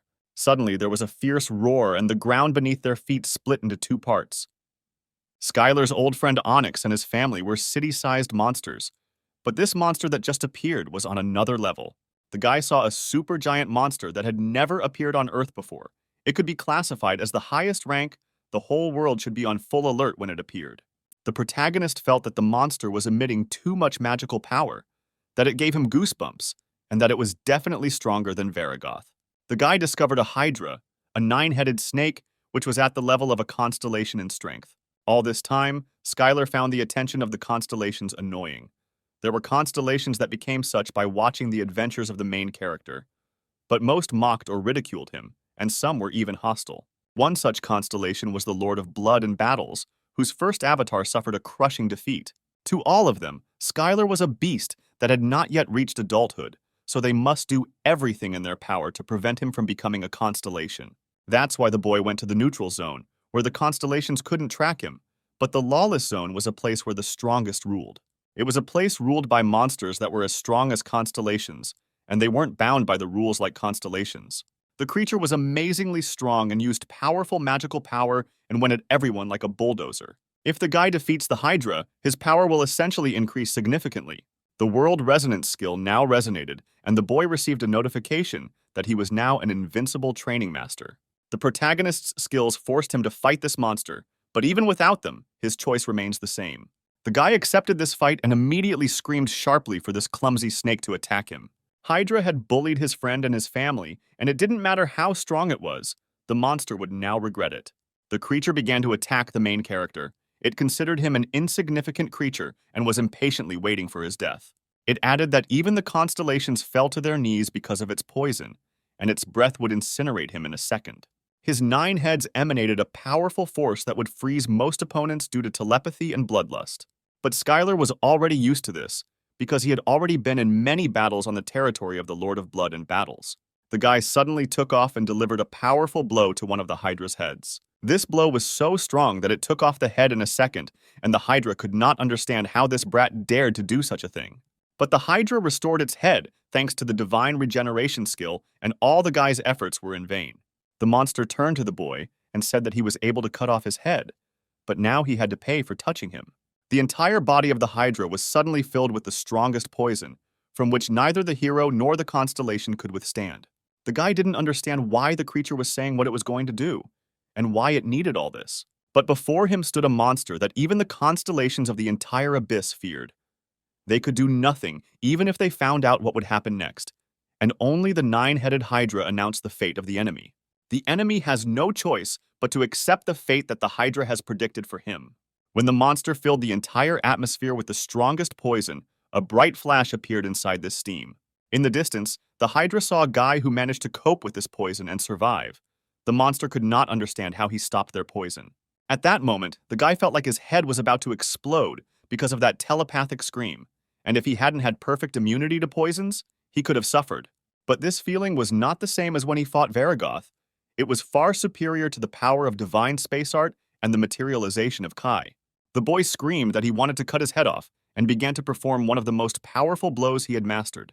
At that moment, the protagonist realized that his power of existence had grown significantly because this effect increased as the power of the entity increased. All this was written right in the skill description, and the guy couldn't believe that he now had such incredible skills. The main character was not cornered, and on the contrary, he was able to defeat the Hydra with one blow.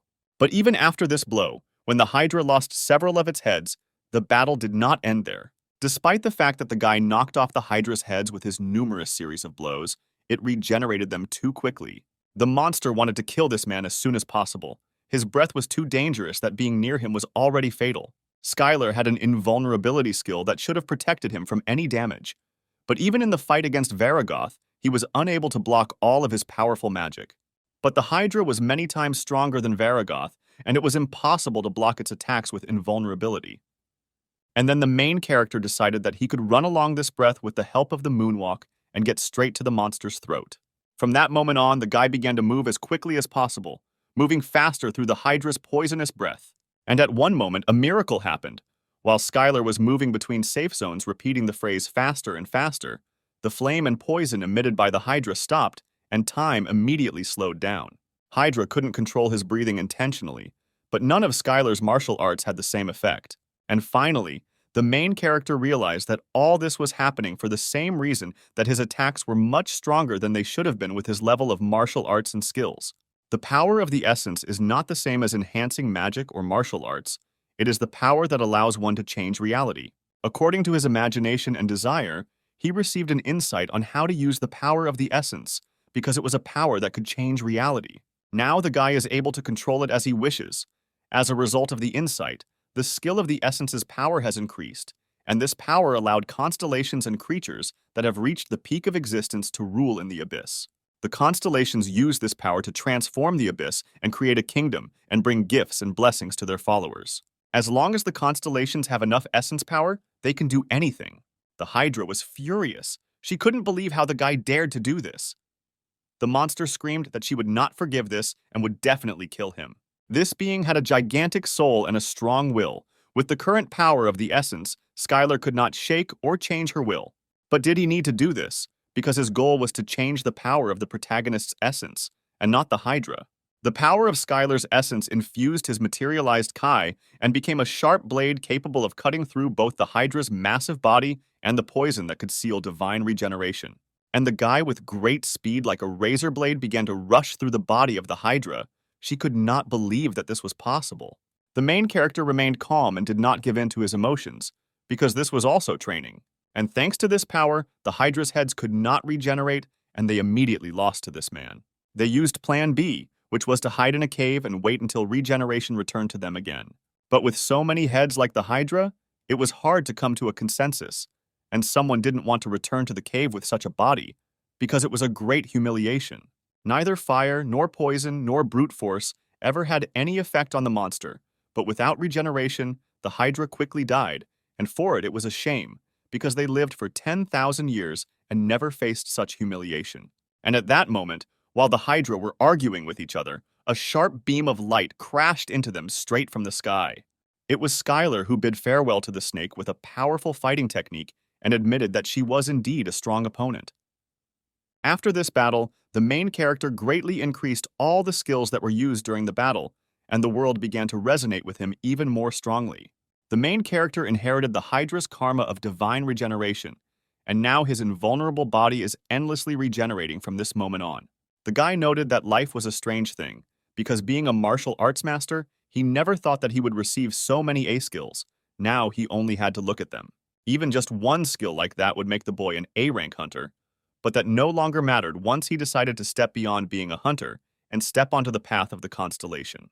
The guy asked the Stone family if everything was okay with them and how they felt. Everything was fine, and the Stone friend said that the guy had changed a lot. But this was to be expected, because after several thousand years, anyone can change just as much. The main character looked at the monster lying on the ground and asked his Stone friend if he needed meat, bones, or scales, because he had to figure it out somehow.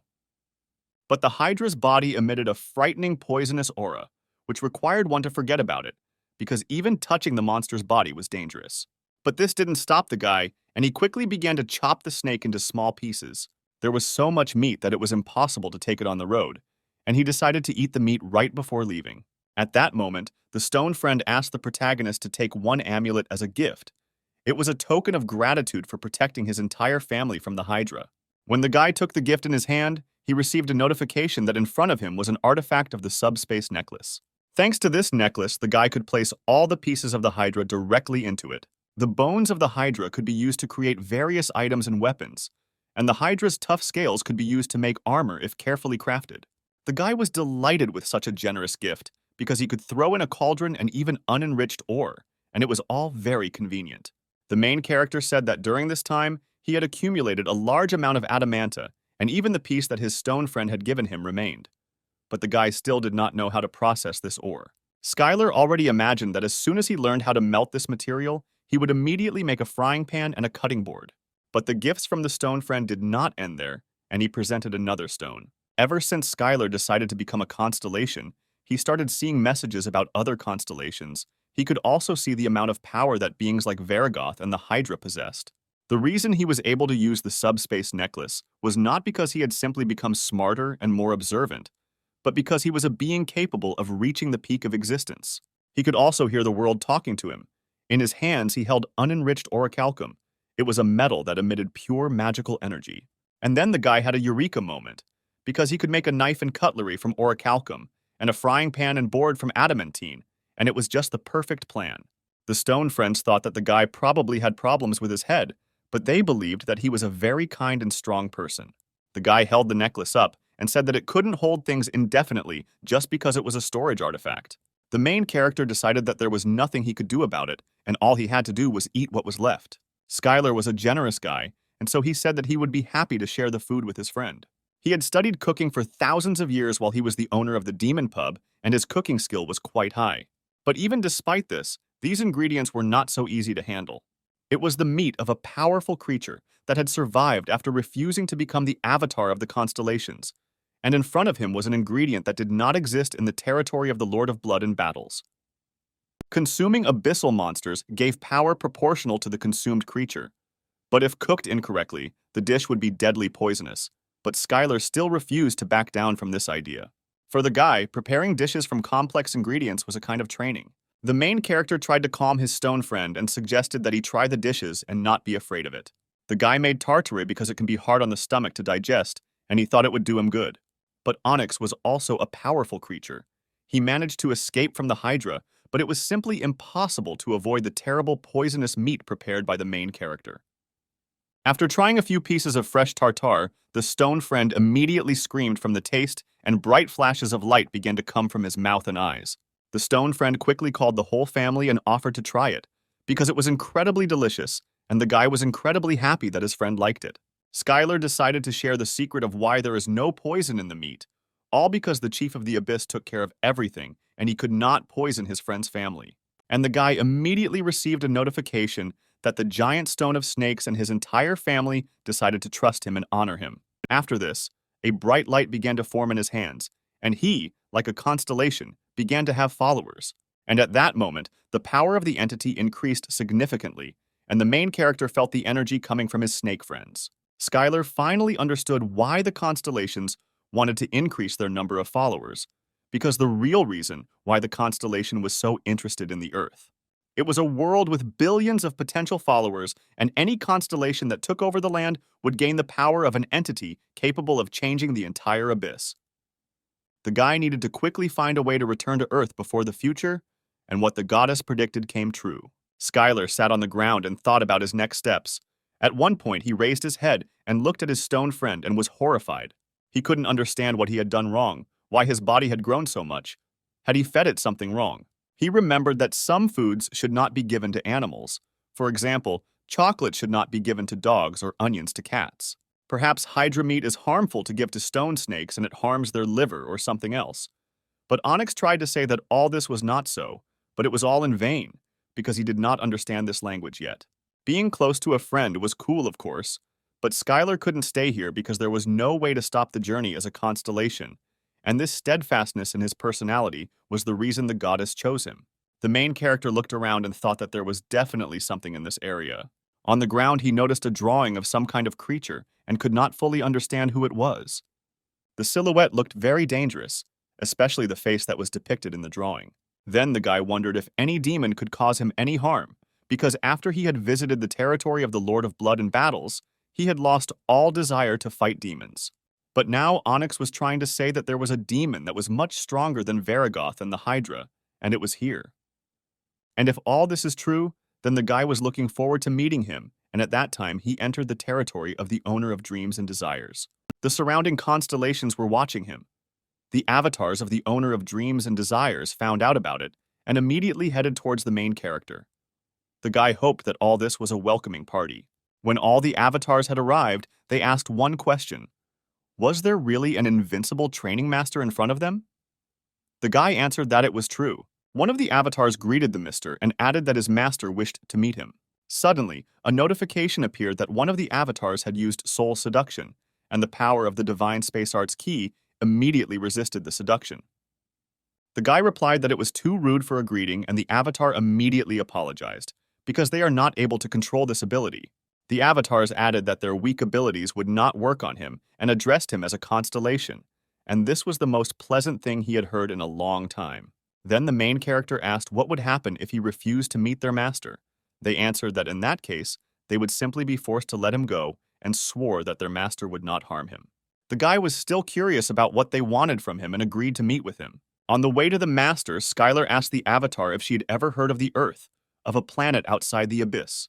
The girl replied that she had once heard rumors where one constellation fought for the gates leading there. After these words, the guy suddenly shouted at the girl and asked her to tell him everything she knew. The girl added that she heard it from someone who heard it from someone who heard it from someone else, and she didn't know anything else about it, and perhaps her master might know something if the guy was really interested in the land. She was delighted and said that she had heard that there were a large number of souls on Earth, and they would be able to help him in capturing her. But the guy replied that he didn't think of capturing it. He planned to stop the capture of the Earth by other constellations. The avatar was surprised by this answer, because for her the guy turned out to be not only strong, but also noble. The guy knew that they were called nightmares, but they seemed to be good and sociable demons, even if they couldn't control their seduction skill. They didn't seem dangerous. Suddenly, a demon appeared in front of the main character, who began to shout at him to give up all his wishes. He asked to be let go. He knew that the guy was going to be eaten and asked to share with him too, because these were sweet and pure desires. As the guy walked past this demon, he kept talking about his desire for endless training and strength, and that he couldn't let him go. The protagonist asked what that was just, but heard in response that they are nightmarish creatures that are weak to the desires of other people. Skylar said that it turns out that they live off of other people's desires, but he doesn't have a strong attraction to desires, and he will be fine without a loved one, and he doesn't need tasty food or a comfortable place to sleep. The demon could no longer stand this pure and unwavering desire to train. It was so tempting to her, and the taste was very sweet. The girl promised that she would keep all her desires under control, and the guy had nothing to fear. She asked him to trust her, because she is one of the most beloved avatars of the owner of dreams and desires. After some time, they reached the chamber of the master of dreams and desires, and they will finally see the master as soon as he enters inside. The guy asked if she would go with him, but the avatar was not a significant figure and could not take part in their conversation. The main character said that he was not a constellation, and since the girl told him everything here, he wanted her to go with him to the end. This touched the avatar greatly, because Skylar was the first person who treated her so well. When the main character followed her, he thought that perhaps it would be more dangerous than he expected, and that he would have to use this avatar as a human shield. He was sure that the constellation would never want to lose its own dear avatar. This meeting was on the territory of another country, and many things could have happened despite the fact that Skylar was invited, he did not let down his guard, because the title of Invincible Training Master is not given to just anyone. When they entered the hall, the main character was overcome with the feeling as if he had just woken up, and he was surprised that the avatar suddenly just fell asleep. And at that moment, a voice was heard that addressed the avatar and said that he must be having a good dream about how he devours the desire of the protagonist. The guy turned around and asked if he was the master of dreams and desires. The girl replied that everything was correct and added that he was the constellation that had been putting on so many performances lately, and that she had long wanted to meet him. The guy upset the girl by saying that he was not yet a constellation and that he still had a lot of work to do on this. But the little girl immediately replied that the one who has entered the path of the constellation can also be a constellation, since he is capable of the same things as they are. She added that this also applied to the main character, but couldn't he use the power of the essence, like the other constellations? At that moment, the guy had a question why the owner of dreams and desires looks like a child. Then Skylar began to slowly remember what exactly happened when he entered the constellation chamber. Hasn't he done enough since the guy has been wandering in the abyss for 10,000 years already? He refined the divine space art and reached the peak of martial arts and even reached a level that is higher than all existing ones. Does he really need to become a constellation when he should just be enjoying the peace of enlightenment? After these thoughts, the main character asked the question why they try to charm or seduce people and destroy their minds. Then the little child replied that this is the essence of dreams and desires, because the creatures that enter this room embody all desires and find peace, and it is very difficult to refuse such a gift if you are not a constellation. The girl added that the only thing he was not capable of was waking up by his own consent, to which the guy quickly exclaimed what she meant by the word waking up. The goddess of desires said that she was sure that the guy was confused, but she would not explain everything to him at that moment. Then the main character asked what she wanted to achieve from him. The little girl smiled sweetly and said that she would be happy to explain everything if he would join the alliance with them. The main character was not particularly surprised by this, because all the constellations thought about only one thing: well-being and power and who was next to them. The girl was amused by the answer. She laughed and added that the guy was indeed right. All the constellations are selfish and they cannot live differently. She said that selfishness does not always mean loneliness or remorse, but rather allows them to cooperate. Then Skylar guessed that she had decided that forming an alliance would be very beneficial for her. The goddess of desires replied that the guy was right. Mortals looked at them as gods. But it was not easy for them constellations either, because if a constellation showed even the slightest hint of weakness, a strong constellation would attack it without hesitation, and therefore an alliance was necessary for them. Some constellations are not satisfied with a future that consists of survival. The destruction and devastation caused by the constellation's obsession with conquering lands will lead to despair, in which no desire can exist, and nightmares will no longer have anything to feed on. The guy wondered if expanding the territory wouldn't solve this problem, or if they could find slaves to take away their desires. The girl then replied that such an idea of a wish farm could only come from a constellation that was originally human, since constellations cannot enjoy unlimited potential like mortals. The girl turned to the boy, saying that just as he was now unable to feel remorse or complacency, she too could not freely control what was not related to her dreams and desires without the risk of losing the power of her essence and becoming weak. Nightmares require high-quality 3D desires, not those generated by fear and anger, but desires filled with ambition or a sense of achieving a world of abundance. The girl was only a nightmare god, and she couldn't do such a thing in the real world. The guy couldn't believe that they couldn't live without others, and it looked pretty strange. Skylar came to the conclusion that the goddess wanted to create an alliance of weak, altruistic constellations. But he wondered if she didn't think she had revealed too many weaknesses to him, and what if he turned out to be bad and greedy?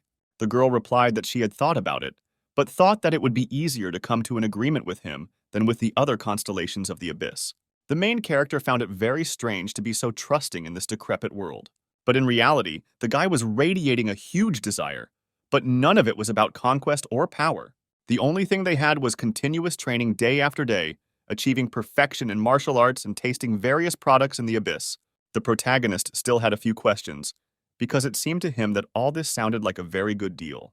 The question he asked was what he would have to do if they formed an alliance. What responsibilities would he have? Skylar added that he is quite a busy person and may not be able to help her all the time. The girl laughed a lot and said that he was really an amazing constellation and wanted to learn about the responsibilities more than what benefit he would get from it. She said that as long as other constellations do not attack the alliance, there is no need to do anything, there is no point in duties, and the constellations do not take part in what is not beneficial to them. The goddess of nightmares added that if he had to do something, then let him do it. The battle between the constellations dragged on for so long that sometimes it became very boring. It doesn't matter where Skylar is because they will always have time to come to each other's aid. After these words, the guy agreed to the deal and they both shook hands. He added that he was a newbie who had just started the path of becoming a constellation and was confident that the abyss was full of dangerous and false constellations and that the protagonist really thought correctly. After all, being in an alliance seemed safer than trying to cope with everything alone, and he thought he could get help in returning to Earth. At that moment, the guy saw the name of the alliance, and it sounded like the Alliance of Minor Constellations. The main character didn't like the name much, because he had been away from society for too long. If Skylar didn't keep his promise in the alliance, it could affect his essence power. The girl asked if everything was okay and if he liked the name, but the guy quickly responded by saying that he thought the name was really good. Suddenly, a fiery whirlwind appeared behind the girl, which meant that the kitten of lava and magma greeted him with its paw. Kitten said that he would have treated him very well if he had become his avatar, but instead, he had made a foolish mistake by joining the Alliance of Minor Constellations. Then the boy remembered that they had talked earlier about the kitten being a member of the Minor Union of Constellations. Skylar didn't understand why the cat was talking to him telepathically when it was right in front of him. Then the girl said that usually constellations do not leave the territory where they are located, and thus the members of the Alliance arrange a meeting remotely. The guy compared it to a video conference that could take place on the ground and asked if other members of the Alliance should join now. Everyone laughed loudly, but only Skylar did not understand what was being discussed. As it turned out, there were only 2 members of the constellation in the Union. The kitten was angry with what the guy said, because there was nothing wrong with the fact that there were only 2 of them, and he began to threaten the main character that he would not give him the gift he had prepared. The little animal turned to the boy and said that he had heard that he was collecting adamantine and orichalcum and offered to make the items he needed out of them. Then the girl screamed that the kitten was the most famous blacksmith in the abyss. He said that he could make a weapon for the protagonist as a gift for joining the alliance. The boy could not have expected that he would receive a gift for joining the Union, but at the moment, he did not have enough orichalcum and asked to take advantage of this chance when he had a little more. Then the kitten asked the mistress of dreams and desires if she had given him a present. The girl said that she thought that it would be much more difficult to come to an agreement with the guy, but he quickly accepted her offer before she could bring gifts. Kitten laughed that the guy didn't take advantage of such an offer, but Skylar replied that he could still leave their alliance if he didn't receive a gift. Then the girl made a small wave of her hands and added that the constellations are arrogant and selfish creatures by nature, and therefore, before their meeting, they prepared something that might interest the main character. In his hands, the boy held an A-rank martial arts scroll, Kai Vampirism, and several orichalcum ingots. The girl said that Kai Vampirism is a martial art created by nightmares, and she thinks it will suit him even if it has the effect of absorbing magical energy. There is no nightmare that could become a master of this art, unless it is someone like the protagonist who has achieved such greatness. And she added that using magic is a much more effective way than learning martial arts. The guy asked how many days it took them to collect so many materials. It took more than tens of thousands of years to collect them. The guy really liked these gifts. He expressed great gratitude, and now he thought that it was possible to make the things he needed. The kitten of lava and magma excitedly asked the boy what kind of weapon or armor he wanted to create. He added that with this amount of materials, the guy will be able to create an epic sword or shield. Then the cat began to boast that he could create any unique design. He offered to create an indestructible shield from adamantine or a powerful sword from orichalcum. But the boy interrupted the great blacksmith, saying that this was not the equipment he wanted. The main character approached the cat and told him that he wanted kitchen utensils. Lava's kitten asked to answer seriously and could not believe that the guy wanted an adamantine frying pan and cutting board and to make a knife and dishes from orichalcum. But the guy was dead serious, because from the moment he got the first adamantite nugget in the abyss, his dream still didn't change, and he wanted the best kitchen utensils with which he could cook any ingredient in the abyss. After the lava and magma kitten heard this, he simply pretended to be dead and did not want to answer anything. The guy didn't understand what was wrong because it felt like he was forcing him to do something terrible, but a promise is a promise, and the cat fulfilled his request with all his heart. Then the girl said that it was her time to answer his question and tell him what awakening was. Skylar found all this interesting because he was still an incomplete constellation and had only just begun to walk this path. When the boy defeated Varigoth and reached the level of master, he saw a message from the world, which said that his world resonance was becoming stronger, and the world was eager to hear his cry. And the demon at the last moment said that Skylar should become a constellation. The guy wondered if this meant that he was still a human with powerful martial arts and needed to take another step to become a constellation. But the girl replied that he was already a constellation, because there is no such thing as an incomplete constellation or a newbie constellation. A constellation is a constellation. Then the main character asked what awakening was, because she said that he still needed to awaken.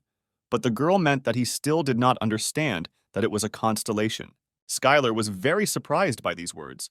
The girl understood that in front of him was a special creature, even among the constellations. But the guy was still tormented by this question. Because what did she mean by the word special? Was it all because of his martial arts? And if so, then the problem was that he didn't know how to use magic.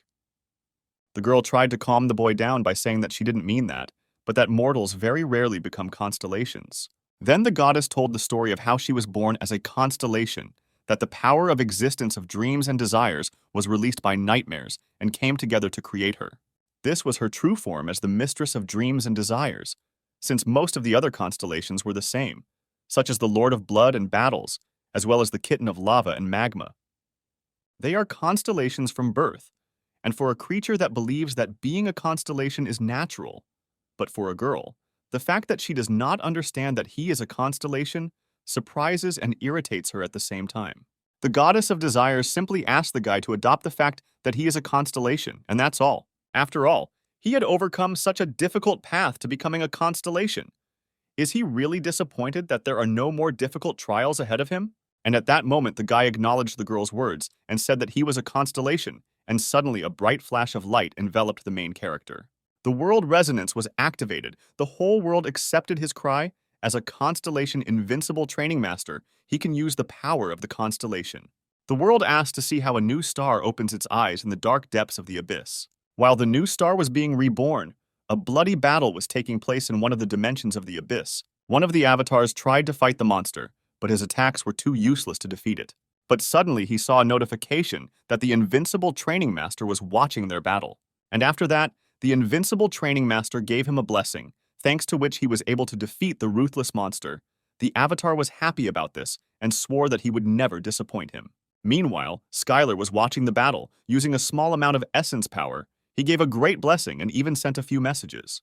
But the girl asked what he was doing with someone else's avatar, because he was now in the Alliance, and if it was an avatar of another constellation, he would have problems, and warned the main character to be careful next time. The guy was puzzled by this, because now if he wanted to do something, he would have to think carefully first. Avatars are the most important factor for the existence of the constellation. Any influence on other people's avatars can be regarded as a provocation. Skylar could now get an answer to any question just by thinking about it. The guy thought about the fact that before he didn't even realize that he was already a constellation, and continued to rush from side to side, trying to become the strongest. Even though the protagonist was lost and wandering in the abyss, he accepted it as the goddess's training, and even believed that the magical storm was a convenient way to travel, as well as a training tool. He really didn't think about anything, even if he did. He thought it was an incredible training. But the little girl reminded him not to forget that the gaze of the constellation is distant and incredible. She added that if the guy had an avatar, he could try to concentrate on it. But the main character didn't have an avatar yet. Skylar became curious about where his friend was now, and decided to take a peek at him and made sure that he was okay now. The dream goddess said that he could also expand the range of vision using the power of essence, and it was also possible to accumulate more essence power than the limit allowed, so there was no need to conserve it. Based on this, constellations can use personal avatars to explore the abyss, the so-called scout avatars, or observe through the eyes of allied avatars, so that vision could be shared between the alliance. And since they were all in the same alliance, they could share eyes with each other. And the girl added that there are places that not everyone can see. These are places where nightmares are contained, and she can hide certain areas if she does not want them to be seen. The guy was very interested in what the goddess of nightmares was really hiding. She gave an example that in order to greet the guy, she sent him one of the best warriors, who had great self-control. Otherwise, it is difficult for nightmares to control their own desires. Then the guy remembered their first meeting and seemed to guess what she was talking about. The main character had no more questions, and he thanked the girl for all the explanations. The girl was glad to meet the constellation, sincerely expressing gratitude. The goddess also warned that since Skylar had only recently become a constellation, he should clash with others less, despite the fact that he fights well. In the fight between constellations, the one with more avatars and greater essence power has an advantage. The guy remembered that he had one last, most important question that he wanted to ask the goddess. Did she know anything about the Earth? The girl slowly began to remember, and it seems she once heard about it, that it is a planet that is outside the abyss. Many powerful constellations are waiting for the portal to open there because there are a large number of souls on Earth, which are very rare in the abyss. Skylar admitted that he only asked the question because he came here from Earth. He thought that everything was not so bad, because thanks to the girl's explanation, he finally understood that the constellations that arrived on Earth were only looking at each other, but did not collide. This is because they would only become weaker if they fought, and some cunning constellation could simply take control of the souls and defeat the constellations that were fighting. And so instead of just fighting, they decided to increase the number of their followers. The goddess said that the guy was really lucky, because when the portal opened, there were relatively good constellations nearby. The girl added that evil and cruel constellations will not come to a common agreement and will simply try to seize power by force even when they have something to lose. But this is their nature. The little girl was sure that he was nervous about leaving his home planet as a constellation that came from nowhere. She added that it would also be nice to have followers in their constellation alliance who are the souls of the Earth. Suddenly, the guy waved his hands up and with a sharp movement cut off the long braids and made the same appearance as before. The reason the boy's hair grew so suddenly was because he became a constellation, and the changes in his essence were reflected in his appearance. The girl asked if he had decided to return to Earth no matter what, and not forget his mortal origin. The guy replied that it was not that at all. It was just that long hair really interfered with training. At the end of the meeting, the goddess decided to give him advice since he was planning to return to Earth. She said that if the portal to Earth was open, and the nearest constellations were watching him, she didn't think it would be a good idea to openly reveal that he was a constellation. After all, even the good constellations are hostile to him. Even if these are constellations capable of fighting for the land, they are much stronger than them, and no matter how good the constellation is, they will not close their eyes to the fact that they can lose the soul they owned. The goddess asked him to hide the fact that he was a constellation and not to use the power of the entity, because then the constellations would not take their eyes off him if they found out that he had returned back to Earth. She suggested mixing with the ordinary inhabitants of the Earth and then quietly and carefully acquiring followers. They will become souls that accept the essence of the main character, and so the constellations on Earth will discover the loss too late. The guy thought about it very seriously because he never thought about becoming an actor or a star. The girl objected, because isn't becoming a hero who destroys monsters enough? The guy replied that they are called hunters, and if you think about it, famous hunters also have fans just like he had an idol, whom he previously perceived as a fellow hunter. Skylar told that there is a constellation on Earth that knows about him. The goddess thought that perhaps it would be a good idea to join him with them. It would not hurt to increase the strength of their alliance. The girl became interested in who the guy was talking about and found out whether he could be trusted and how he found out about him. Then Skylar tried to tell the story of how he fell into the abyss after meeting the goddess of Libra as briefly as possible and as simply as possible. No matter how the guy tried to embellish this story, it didn't help, and the girl considered this story bad. The goddess of fear said that she had heard of this constellation. Then the guy shouted that he guessed that even in the abyss, the ability to see the future is not so common, although it seems that this is not so, but she could have a plan. The girl replied that she had heard that she was a constellation that constantly made fun of her own actions by misunderstanding the prophecy. She added that predicting the future is very difficult, and what is the point of prophecies if you can't benefit from it? And she didn't fully understand whether this constellation would somehow help their alliance. Considering the fact that she tried to stop the evil constellations, it is likely that she is collaborating with others, and this will not be enough to join their alliance. Then the kitten said that even though she seemed so stupid, she could share her visions and they could help her stop them. And then they asked the training master to ask the guy to join their alliance since he was returning to Earth. They were sure that she would help them, but they were worried about how she would react to the fact that the main character had already become a constellation. The guy needed to find a way to contact her, and he asked if his friends knew where she could be. But he could not get an exact answer because no one suspected or knew her name, and moreover, where she was. Skylar has awakened as a constellation and joined a formidable alliance, but he is no closer to returning to Earth. The guy felt that he had to find her personally because she was a key figure, because the more creatures knew about her, the closer he was to the Earth. On the way back to the constellation, one demon flew up and said that she would be happy to accompany him through the owner's territory. She asked if he was planning to return back to Earth, but the guy firmly replied that he still had important things to do here. Lava Kitten was currently making his gear, and the guy should stay here until he was done.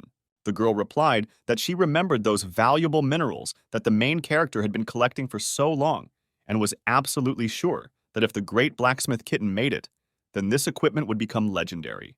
The guy couldn't wait to receive this equipment, which would fulfill his long-awaited desires. The girl asked the constellation where she should take him, because this territory is full of beautiful places. The guy knew where he wanted to go. He told him that he heard from the owner about the Fountain of Enlightenment, about the place for their training to learn to control their own desires. If the main character has to wait here, then he must also undergo training that is only possible here. The girl laughed loudly because these were the words of a true master of training. The demon told a story about how many nightmares used this place in the old days, but since the owner was born, it became forbidden. It was all because it was incredibly dangerous here, and many had heard about how most of the nightmares went crazy during training. Then the guy took the Well of Enlightenment in his hands. The essence of the training was to drink water from the well. However, if this were really the case, then it would not have been sealed. The stronger the desire of the person drawing out the water, the heavier the water becomes. You can try to meditate and get rid of these desires, but this will not reduce the amount of water. If you let go, you can return to Earth. Doesn't the main character want to return to the old gym and touch the old barbells and dumbbells? Doesn't the guy miss spicy chili ramen or what happened in the latest issue of the novel he read or the Batman and Superman movie? Isn't he interested in all of that? Then the girl's voice was heard, that so much time had passed since they broke up, and it did not happen on a good note. But their love had not passed, and they had already stopped hating each other. If the protagonist lets go of this rope, they can be together again. His friends watched this and believed that even if he was a master of training, it would not be easy for him, because this well excites and intensifies desires, and the bucket becomes many times heavier. The kitten asked if the master would be okay, but the girl added that the constellations were on a completely different level than nightmares, and at least he wouldn't just go crazy. The goddess was interested in what kind of illusions were tormenting him, and there was probably something incredible there. But at this moment, the training master continued to undergo tests and hold the bucket of water. When the others from the Alliance looked at the guy, they were horrified and could not believe their eyes at what was happening there. At this time, the main character was training with this bucket. He was working out to strengthen his muscles and doing several repetitions in a row. He used the weight of his own desires and thus got rid of them. The guy was addicted to training, and it is not surprising that thanks to this he became a constellation. They heard the boy ready to do 5 more sets for the workout, and the kitten muttered that this was too much.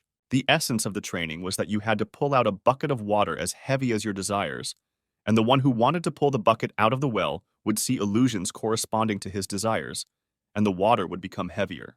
The demon added that the constellations say that many nightmares have gone mad trying to complete this training. She asked if the main character had any problems, but he was absolutely fine. He just found a good exercise machine for the first time in a long time. The guy thought that most people couldn't lift a bucket, and it was such a weak temptation. Movies with Superman and Batman were not very good. As for ramen, you need to constantly monitor your diet during training.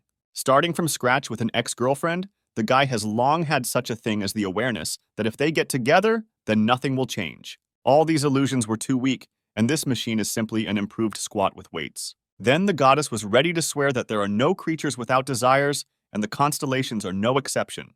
The girl added that the constellations are weaker in terms of restraining their own desires, and why would an omnipotent being restrain them? This is a constellation that has a good foundation, and that's not counting its fighting skills. Is it possible that only a constellation that was previously mortal has this power? Skylar spent most of the day exercising with the Well of Enlightenment. He could do light cardio if he cleared his heart, and strength training if he gave in to his desires. And the rest of the time he rested and worked on tactics, sparring with a new friend.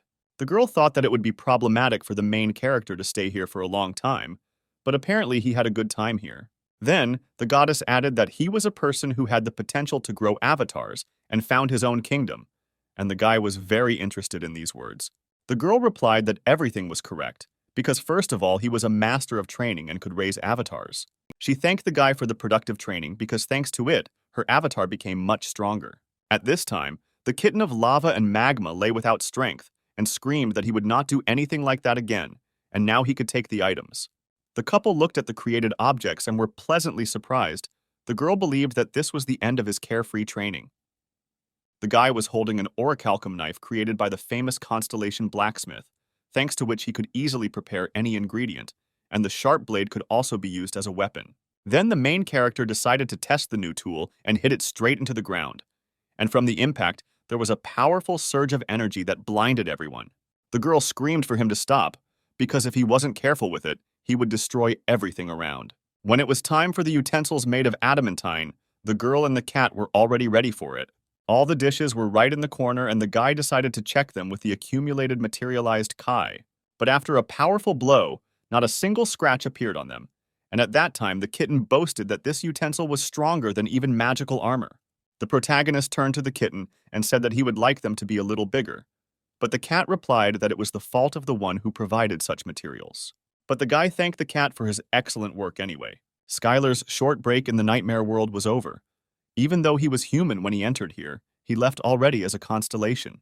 When the boy left, all the demons shouted and asked that he visit their kingdom again someday, and that they would eagerly await him, as well as that wonderful dish. But why did the invincible training master remember the nightmares as a master of dishes? And all because he made some food with the help of new items and offered to try the meat from the Hydra. The first time the guy decided to demonstrate his culinary skills, his friends didn't believe that they were about to try Hydra meat. The main character suggested calling another nightmare, because he had so much meat that he made as much as he could, and making it in portions like in a cafe was incredibly difficult. The owner screamed that she could run away if she thought she couldn't eat it, because hydro meat contains a deadly poison, and there was no need to expose the body to such danger. But when the girl tried this dish, she was incredibly happy. Because it was incredibly tasty, she felt how every spoonful of the dish warmed her. And at that moment, every nightmare wanted to try this dish. The obsession caused a little fuss, and the situation was resolved thanks to the intervention of the hostess. The guy could practice cooking, increase the power of the essence, but he was a little uncomfortable, because in the end, because of him, the hostess's avatars staged this ugly scene. The main character thought that apparently ruling a kingdom is not so easy. At that moment, the guy entered the territory of the serpent-bearer of plague and darkness. He realized that this territory really suited him. Then the guy decided to use a little bit of essence power so that this gloomy guy wouldn't bother him, and hid the essence from the whole world, and immediately disappeared from the visibility of the constellations. Once he did this, he realized that the world had become so quiet and calm, and he couldn't believe that he was being blown away by a stream of messages from the constellation, because he couldn't do something so simple. And at that moment, the serpent-bearer of plague and darkness ordered all the avatars to find the invincible master of training, and when they find him, not to fight alone if they could not defeat him at all. Suddenly, the main character met a skeleton who approached him, said that he had entered the territory of his master, and such impudence would not go unpunished, but his master was magnanimous, and he offered to become the avatar of his master. If the guy joins him, he will forget about this disrespect and recognize him as a valuable subordinate. Then the skeleton turned once more to the training master and said that if he refused this offer, then his master would come and deal with him. But the guy only heard the smell of rot around him, and he asked this owner to show himself right in front of him. He shouted loudly so that the messenger of plague and darkness would stop hiding behind the avatar and show himself.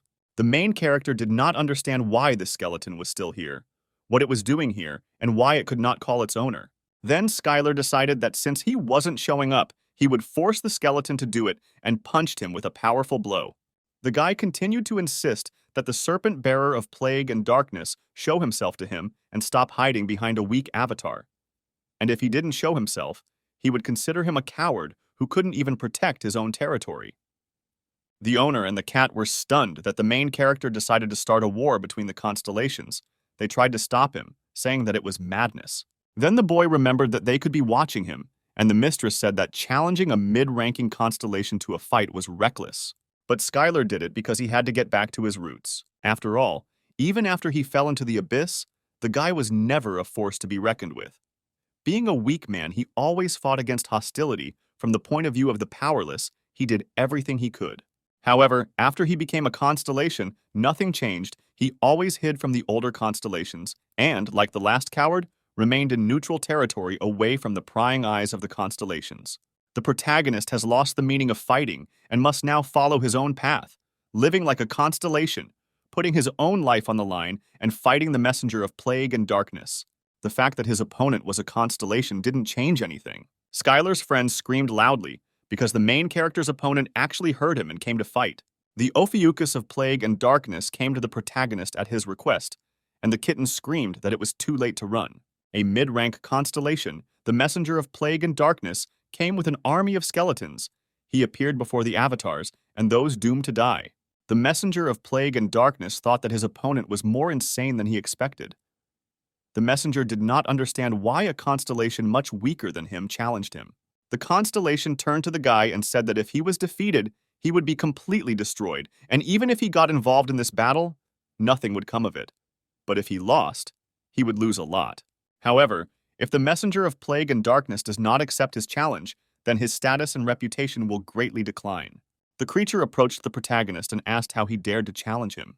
But Skylar, without further ado, despite being the first to challenge, did not let down his guard and immediately began the first battle with the constellation with a powerful blow. The guy understood that the difference in strength between them was too great and he had to end it quickly, using all his power. But if the fight dragged on, he would definitely lose. In one blow, he put all the power of the cosmic fist and added a little bit of essence power. This blow was truly powerful. No one could have expected such an outcome of the battle. Born as a constellation, he felt pain for the first time, as if his essence was being torn apart. Other constellations, including the messenger of plague and darkness, rarely fought personally because it was too dangerous. The messenger did not understand what kind of technique this was, why this magic was so crazy, and how it could even be called magic. Skylar kept throwing punches. His attacks were working, and he couldn't pass up this chance to win. The main character did not understand why the messenger pretended to be weak, perhaps in order to attack unexpectedly later. Everyone around watched the bright flash in the sky, because it was a battle of the constellations, although the glow looked more like the end of the world. No one understood how such a pitiful constellation could resist their inimitable master, the messenger of plague and darkness. Even though the guy had carried out a large number of successful attacks, he still smelled the rot and knew that things weren't going to be easy. But as soon as he got closer to the constellation, he heard it loudly start shouting that it surrendered. The skeleton began to repeat that he had lost this fight and was asking the main character to stop. But the guy couldn't believe that he was actually giving up and continued to deliver crushing blows. And then the constellation swore that his territory and all his avatars, he gives everything to him and swears by his own life. Skylar's partners were very surprised by this. They could not have expected such an outcome of the battles. The kitten joined the conversation and said that he was really giving up, because constellations cannot lie about swearing their own lives. But the main character did not understand what he meant and why the constellation would give up. Then the guy decided to end it and finish the fight. The messenger of plague and darkness swore his own life and submitted to him. Several skills were activated, and the protagonist's power increased incredibly, and he realized that from this moment on, he could continue to fight. After all, his martial arts work even on constellations. And at that moment, the guy began to see and feel rivers of pus and buildings of rotten tumors, a kingdom of plague and darkness. He felt each avatar, his new kingdom and new avatars were waiting for a new king. But the guy wasn't very inspired by all this, and he said that he was giving the kingdom back and asked him not to thank him, because he didn't need his kingdom, because the fight with him was enough for him. The Herald of Plague and Darkness was confused as he watched Skylar walk away. Battles between constellations are very dangerous, both sides are at risk, and the winner takes absolutely everything from the loser. This is done to prevent any future threat from the loser, as the complete erasure of the loser's existence was common practice. But he spared his life and left his kingdom with the avatars. Although he was glad about it, there was a feeling of loss. The kitten turned to Skylar and thought that leaving the kingdom and the avatars was a big mistake. But the main character didn't care, because he wouldn't be able to rule it anyway. Through training with the nightmare, he learned a new technique that allowed him to get so close to the enemy that they could not use magic and not give them a chance to use the power of the essence, and then defeat them. And at that moment, the guy realized how strong he was now, because he could fight with a constellation even much stronger than him. And the main character began to visit different territories, and the feeling of fear of the new enemy completely disappeared. One of them told the main character that he would not be defeated so easily as a rotten weakling, and asked the guy to prepare to face his entire kingdom. Right in front of him was a mid-level constellation, the one who turns back time. At that moment, the good giant fighter and martial arts master skill was activated, which was what Skylar had hoped for and vowed to defeat him with all his might. Hearing rumors of what happened to the Herald of Plague and Darkness, they prepared for all sorts of scenarios. In other words, Skylar now had to fight all the avatars of the kingdom. It took the guy 200 years before he stood before the constellation and won. Some constellations already knew Skylar well, and in a battle with them, warned that there would be too little sense and offered to find a compromise right away. But there was no talk of any deal, because the guy wanted only one thing: victory over the Avatar. And after 150 years of battles, Skylar emerged victorious. Many mid-level constellations said that the invincible training master was sinful, but the guy didn't want to hear it and immediately went on the attack. In this battle, the Unshakable Alliance destroyed him thanks to the power of the lava kitten and magma that complemented him. Skylar defeated him in 6 hours. The joyful goddess and the cat were relaxing carefree and did not envy the battle constellations and other high-level constellations. The girl was sorry that she still hadn't found a way to return to Earth, but it seemed the guy was in no hurry to do so. He hadn't been on his own territory for a long time and continued to improve in the field of cooking. Cooking in the Abyss had turned from a mid-level skill into a high-level skill, and his essence power had increased incredibly. The boy thought that if he met a constellation, he would fight it, but if he met a monster, he would immediately eat it. The guy was sitting alone and thinking about when he would be able to return to Earth, and suddenly a portal opened in front of him. It was a gate that accidentally appeared in the Abyss. For Skylar, it became a way to meet a new opponent, but who knows? Maybe these gates led straight to the ground. It's like any lottery. If you don't try, you won't know. When the guy entered the portal, he immediately found himself among massive mountains and green forests. The main character could not believe that he actually won this lottery and ended up on Earth. Skylar thought that this was all true, and he decided to find people first and noticed a village in the distance. It didn't look like some big city. But when the main character came to this village, he was surprised, because goblins stood in front of him. Then he thought whether it was possible that during his absence, people disappeared and goblins appeared. Then the kitten said that although it looked like Earth, it was not it. He was on the planet of goblins. This planet was called Ephesus, or otherwise Goblin Paradise. Even though the guy saw goblins in the dungeons from time to time, he thought they were just monsters. But contrary to his expectations, they were able to create a real village. Although the Goblin Kingdom looked like Earth, it was much closer to the Abyss, which meant that portals appeared here much more often. The Ephesian goblins had been fighting the monsters from the Abyss for much longer than the humans, and so the system for fighting monsters was much better than that of humans. But this system only worked when they encountered normal monsters. And suddenly, their world came to an end, because before them stood a wolf devouring planets. The appearance of this monster was commensurate with the power of the constellation, and the dwarves immediately screamed that the end had come for them and Ephesus would be destroyed. But the goblins were brave and tried, despite the fact that it was dangerous to get closer to the enemy, because their king was the strongest magician of the hilt. And the brave Goblin King, who was sitting on his tame dragon, was rushing straight towards the formidable enemy, and if he did not fight him, then how could he look his own people in the eyes? The goblin was no coward and would never run away from his duty. He was Odaigon, the Goblin King and the strongest magician of the hilt. He shouted that even if this was the end for the hilt, the goblin would at least leave a scar on it that the beast would never forget. But suddenly a bright blue flash appeared above the beast. Odaigon could not understand who it was and where this light came from. Skylar surprised everyone with his spectacular appearance. He only had one chance, because in terms of combat power, this wolf is comparable to a mid-level constellation. But it is not a constellation, since its existence is not focused on one thing. He had the opportunity to stop him right now, this second, and he used everything he had. And indeed, the attack was so powerful and strong that the planet-devouring wolf was immediately defeated. The protagonist was glad that fortunately for him, everything went according to plan. Several skills were activated, and his essence power was significantly increased. Skylar always felt a sense of crisis when faced with constellations and monsters comparable to him. Powerful creatures that mortals dare not confront have an incredibly low pain threshold. The kitten said that such strong creatures have practically no experience in fighting opponents equal to them, and he praised the guy for using such a strategy. The protagonist thanked the cat and said that if he had withstood his last attack a little longer or had been prepared in advance, then this battle would have lasted for several centuries. At that moment, the main character saw surprised goblins in front of him, who stood and looked at him in surprise. The guy hoped that they would not attack him, especially after seeing this battle. Then one of the goblins got much closer to Skylar, and this made the guy panic a little. But the goblin fell to his knees before him and said that when the other constellations were busy and doing nothing, he was the only one who came here and helped his people.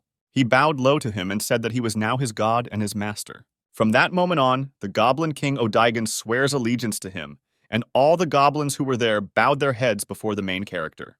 Thanks to this, the Goblin Kingdom of Ephesus was now under his control, and his constellation power increased depending on the number of souls that worshipped him, and the world began to resonate with him. The power of the constellation was increased. The power of the constellation was awakened, and the boy obtained the skill of the constellation of the territory belonging to the invincible god. And now he has become a middle-rank constellation. The kitten of lava and magma told the boy that he was so filled in his own mind that it would be nice if everything happened the same way with the Earth.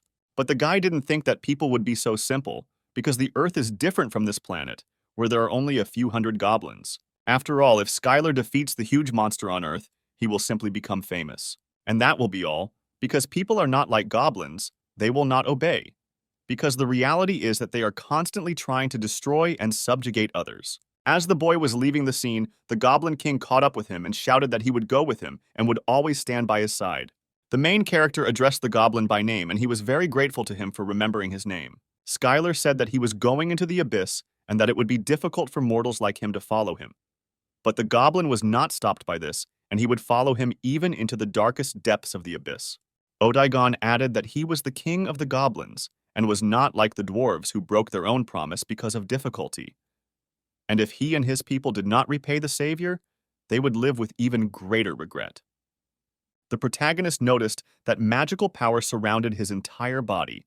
Even compared to earthly hunters, he was a powerful force to be reckoned with. The boy agreed to the goblin's offer and said that his abilities as a magician would be very useful to him, but warned him not to regret it later.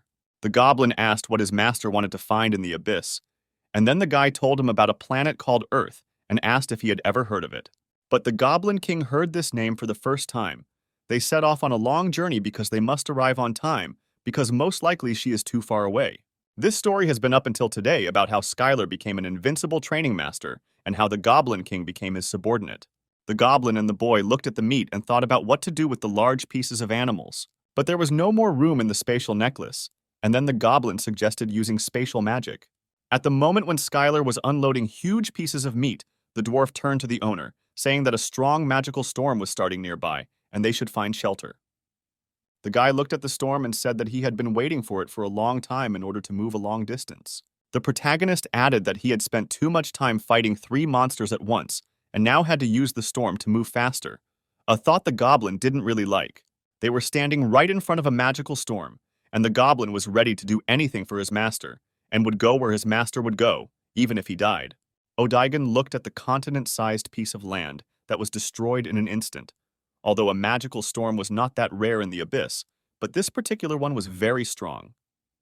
The goblin asked the guy if he had ever traveled using a magical storm, and the protagonist replied that if done correctly, it was a very fast and good way to travel in the abyss, and also very convenient.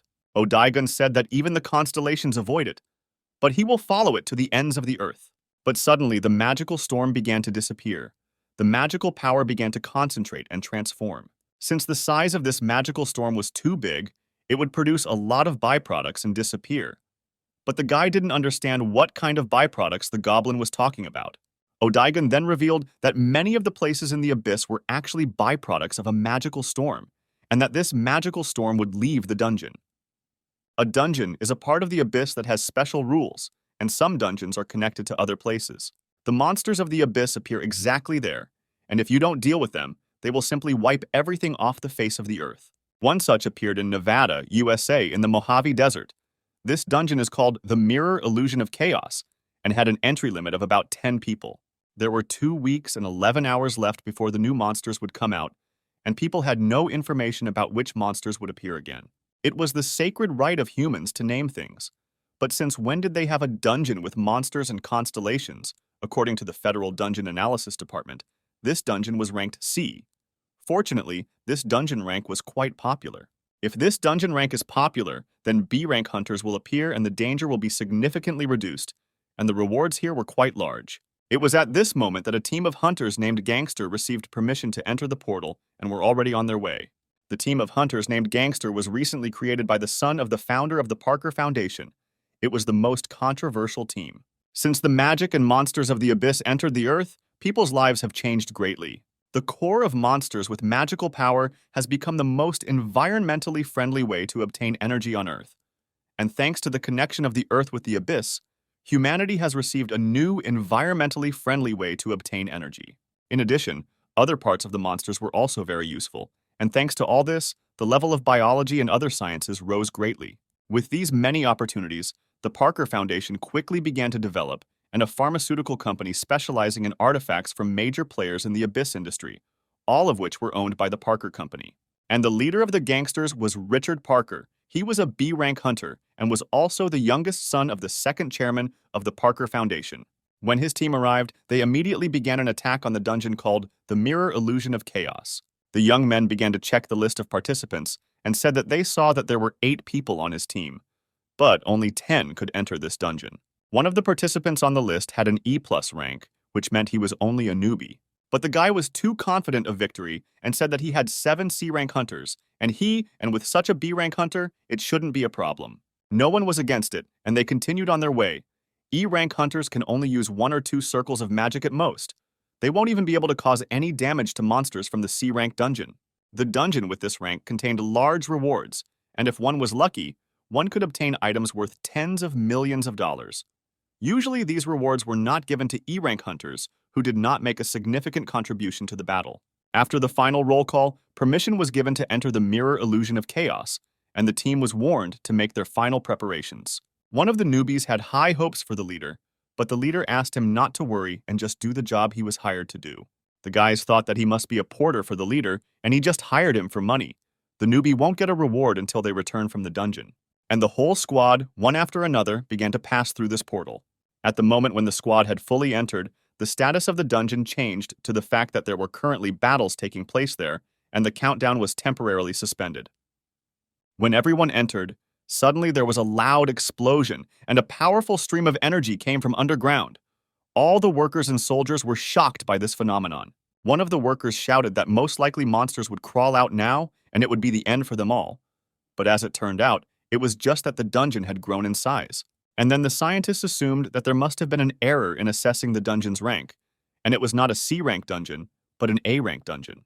The workers wondered what would happen to the gangster team now, because they were now in complete danger, but it was too late to do anything, and they did not have time to do anything. When the team went inside, they found that they were in a ruin-type dungeon and were very happy, since last time they were in a swamp-type dungeon.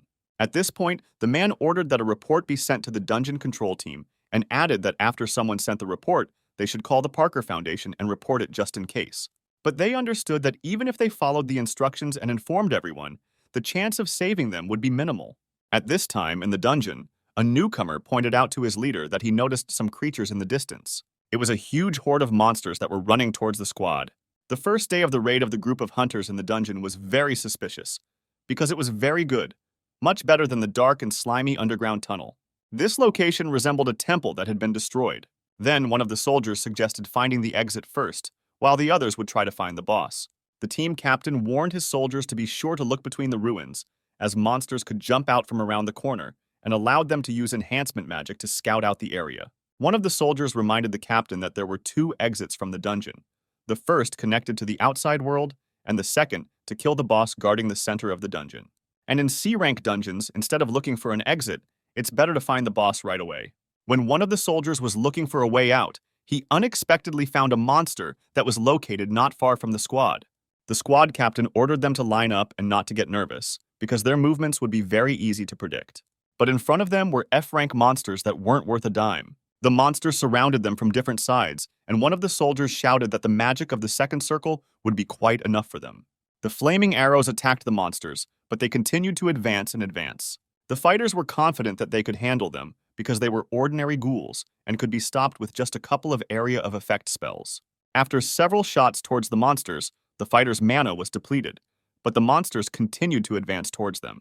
One of the fighters turned to the captain and said that if this continued, they would not last long, and at most they would be able to throw a couple more flaming arrows and that would be the end of it. But the guy told me not to worry because he would take care of it himself. C-rank dungeons can only be cleared if there is at least one C-rank or higher hunter in the party. With Richard Parker, a B-rank hunter, it was a piece of cake. However, the gang members realized that something was wrong, and this time it would not be easy. In the same location, a bright flash of light appeared, and at that very second, Skylar appeared along with his new friend Odaigon. After such teleportation, the goblin suddenly felt sick, and he apologized to his owner and immediately cast a spell against nausea. The Goblin King was greatly surprised that after going through all this and moving through time and space, the main character remained calm, as expected from his master. As soon as they landed, the guy smelled something rotten and assumed that there were ghouls nearby and ordered his partner to check if this was true. The goblin shouted that magic is a really convenient thing, and if the main character needs to learn it, he will gladly help him with it. The guy asked Odaigon to check the area he had just flown over, and thanks to the fact that the constellations can see through the eyes of their own avatars, he could see what his partner saw. The guy asked to check one of the places, especially check in the shadow of the building right in front of the goblin and examine everything carefully. As he got closer, the goblin noticed the dungeon food rations for C-rank hunters, but warned the owner that there were some symbols there and that it all looked very unusual.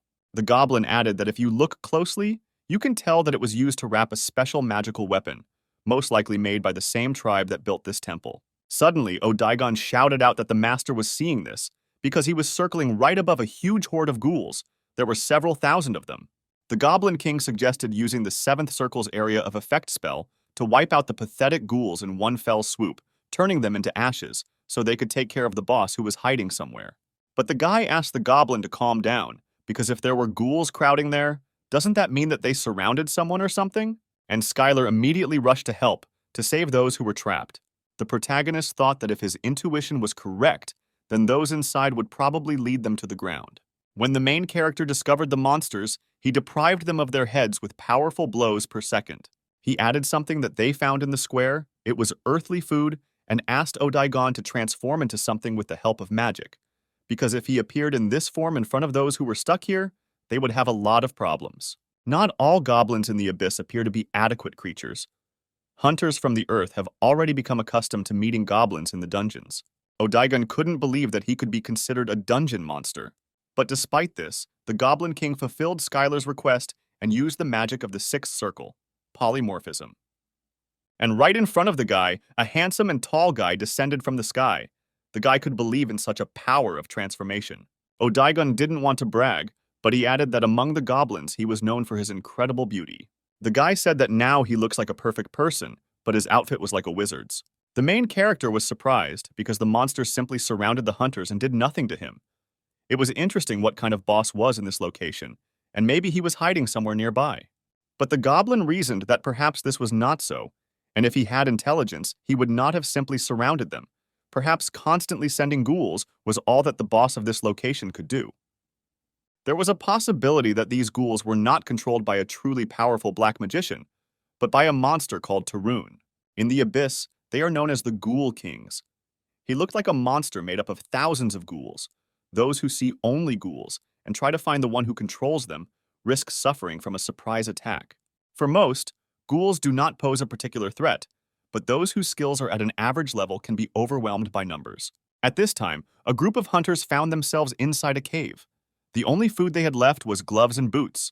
It was the 28th day of the raid on the Dungeon Mirror Illusion of Chaos. As soon as they arrived on the first day, they lost some of the necessary provisions. But they found shelter underground, where they were able to hide from the evil ghouls. They were forced to leave all their food and quickly get to a safe shelter. They had the opportunity to seal the passage so that no one could get inside. The squad captain was in deep despair, because fortunately for him, there was no other way in, and the gangster team spent a whole month without being able to do anything. One of the soldiers turned to the guy with the lowest rank and noticed that he had a very large backpack on his back.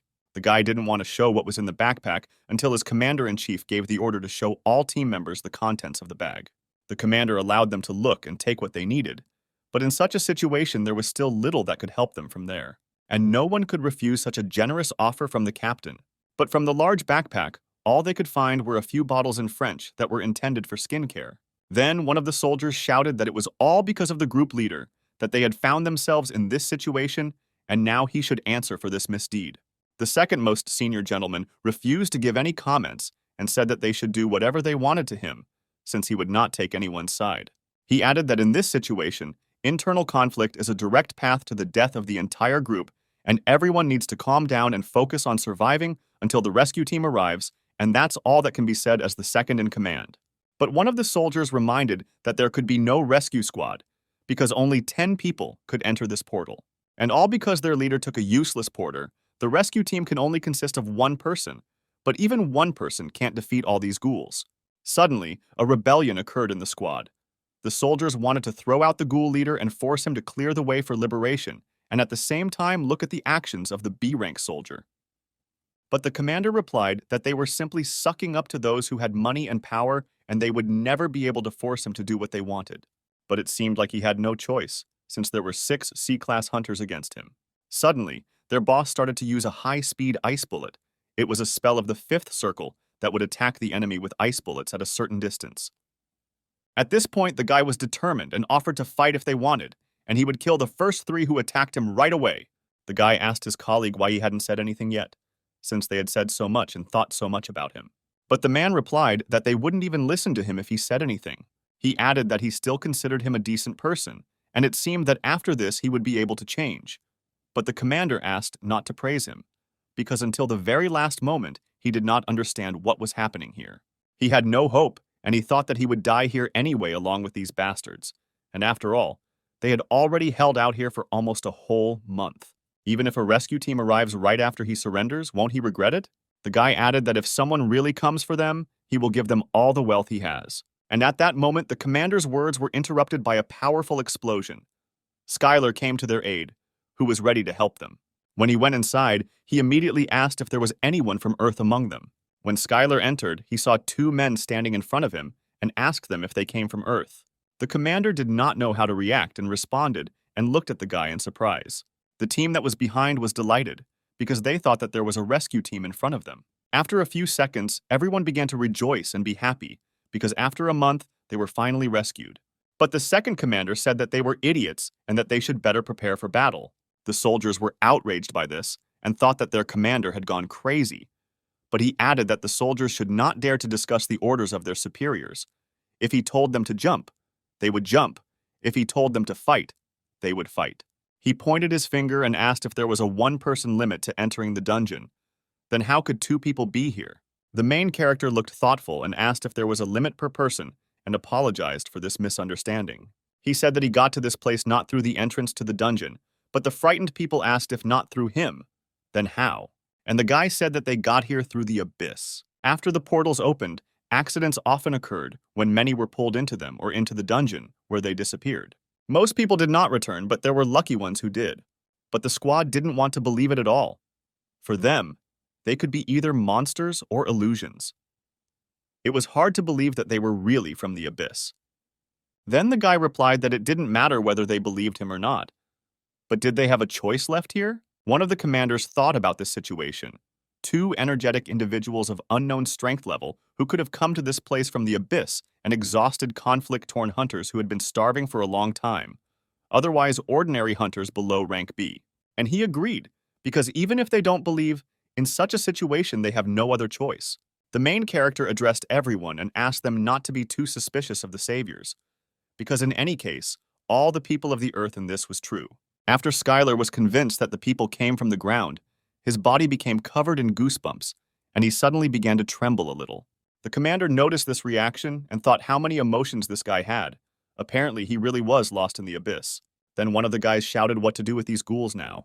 But the main character calmed them down by saying that they were all dead and the way was clear for them. Skylar remembered the plan for returning to Earth, which he shared with his allies, so as not to attract the attention of the earthly constellations and quietly expand the number of his own supporters. And instead of attracting excessive attention, he was going to carefully scout out the current situation on Earth. The team asked who the second guy was standing next to the main character, whether he was also missing, but the guy replied that he had an even more tragic story than him and that he had lost his memory. Odaigon didn't like this very much, because at such a young age it was difficult to lose memory, and he didn't want these nobodies to feel sorry for him. One of the commanders said that even if he was a mage, they wouldn't be able to defeat all the ghouls on their own. Even if 2 people were incredibly strong, it was still impossible. But the guy added that he uses martial arts, and at that moment a deathly silence fell, and the eyes of all the soldiers looked only at the main character. The team began to whisper among themselves various questions, such as how he could use martial arts, since this was the first time they saw it, and how long ago he fell into the abyss. Skylar decided to ask why they were staring at him like that, but it turned out that they hadn't seen the martial arts master in a very long time. The main character said that when he got into the abyss, martial arts masters were not held in high esteem at all. But he asked what year it was and heard in response that it was 2039, and by earthly standards 30 years had passed since the guy had been in the abyss. The soldiers began to remember what the longest record for being in the abyss was, and remembered that one man had stayed there for 28 years, but now he is in a mental hospital.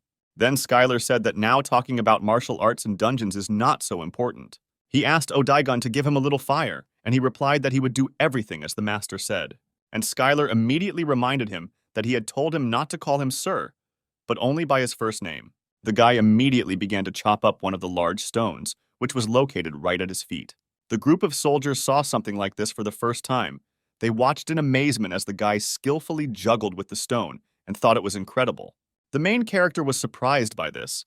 If this was the first time they had done this, then apparently they really didn't have martial arts masters, and he gave everyone a plate. The guy carefully laid out several pieces on a plate, but the soldiers were confused because they didn't know whose meat it was. Skylar said that in one TV show, Survive at Any Cost, he saw that a person can eat almost anything, and he recommended others to watch the show because it can be useful in life. He placed the delicious steak on a stone plate and added that it was thanks to this transmission that he survived in the abyss. The main character began to fry the meat in a frying pan and reassured the boys that everyone would get food, because there was enough meat for everyone, so let them be patient for a little while.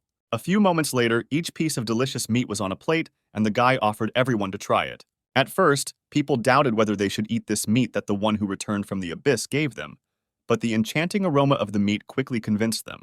For those who had been on the brink of starvation for a month, this was a real feast. The guy was very surprised that they were very quiet, and perhaps they realized that Skylar gave them low-grade meat. But when each soldier tasted this meat, their eyes filled with tears of joy, because it was incredibly delicious. One of the soldiers suspected that this meat was unusual, and his mana began to replenish. Normally, if he used a few flame arrows, he would collapse from magical exhaustion. But now he felt like he could use a whole dozen of these spells. The soldier was grateful to the boy for giving them the special meat and thought he was a very generous man.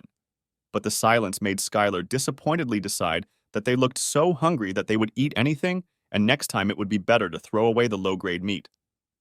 The dungeon was designed in such a way that the ghouls were not only ordinary monsters, but also a crowd that formed the boss. And if they took them all out, they would clear the dungeon. So in order to get out, they had to finish off the rest.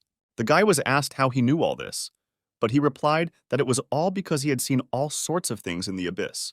The situation became tense among the soldiers, and the lead captain separated from the detachment. Skylar suggested that while they were locked up, they had an internal conflict and apparently tried to kill each other. Odaigon added that internal conflict during a crisis situation was unimaginable for the goblins of the hilt, and considered the humans to be pathetic. Then the guy reminded him that he was also a human, and asked the goblin if he really didn't know about it, and he replied in horror that he didn't want to offend him and asked for forgiveness. One of the squads of hunters who rebelled against the commander said that Odaigon was a very beautiful name. Apparently, they found another leader to take charge and said that they would take care of the remaining ghouls. A group of people tried to suck up to the man who could take them to dungeons and higher-level rewards, and were very sympathetic to him because he had lost his memory. And if he didn't mind, they swore that they would be useful to him. But Odaigon quickly suspected their cunning plan and decided that he would let them do what they wanted, because the master asked him to talk to them carefully.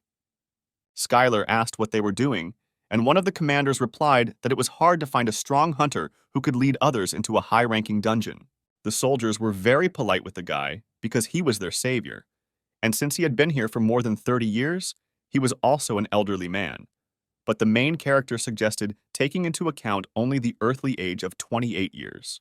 Skylar knew that humans were trying to put on a better show of relationships in front of stronger hunters, but he was just curious why they were only picking on Odaigon. The guy asked, even though he was a powerful magician, why they didn't approach him. But the commanders had mixed reactions and said that the reason was that he was a martial arts master. Even among the martial artists, there was an A-rank hunter. The guy did not understand why they were treated so badly, because every martial artist was incredibly strong. When the men found out that Skylar was talking about Master Lee, they grabbed their heads, and the guy did not understand why they were reacting like that and what was wrong with his master. In 2009, just when the guy fell into the abyss, there were the same hunters who chose the path of martial arts, although it was believed that martial arts were inferior to magic, and most of these hunters went to China, the place of their greatest concentration. Although the martial artists were weaker, with the involvement of a large number of disciples, the revival of the martial arts era was possible, and there was also a living legend who had reached A rank, which meant that martial arts had a bright future. At least that's what they thought. The shocking news came out that Master Lee was involved in a rank manipulation scandal. In 2011, similar scandals were revealed in various countries. Hunters bribed judges and changed ranks. C ranks became B ranks, B ranks became A ranks, and built incredible heroes. Master Lee was also considered an A rank hero of China, but he was actually a B rank hero and a fake. The guy couldn't believe these words because he even bought his photos and posters. How could he be a fake? The commander added that after this scandal, the reputation of martial artists suffered greatly, and many abandoned martial arts with the thought that it was impossible to achieve a high rank in this way. Today, no one uses martial arts because after the incident, this tradition disappeared, and there are no more students in schools where martial arts are taught. Skylar couldn't quite believe that his master had lied about this, and he began to calm down, because he needed to calm his ki energy, because sadness could cause muscle atrophy. Then the guy asked another question, whether everything was okay on Earth, but he was not quite understood. And he added that there was not an invasion of various constellations on the Earth. Then they asked him how he knew about this, because he was talking about the incident in 2011, when there was a disaster. But he was already in the abyss. The main character was upset, because while he was disappearing into the abyss, the goddess's prophecy came true and he was late. In the fall of 2011, when the case of rank manipulation was uncovered.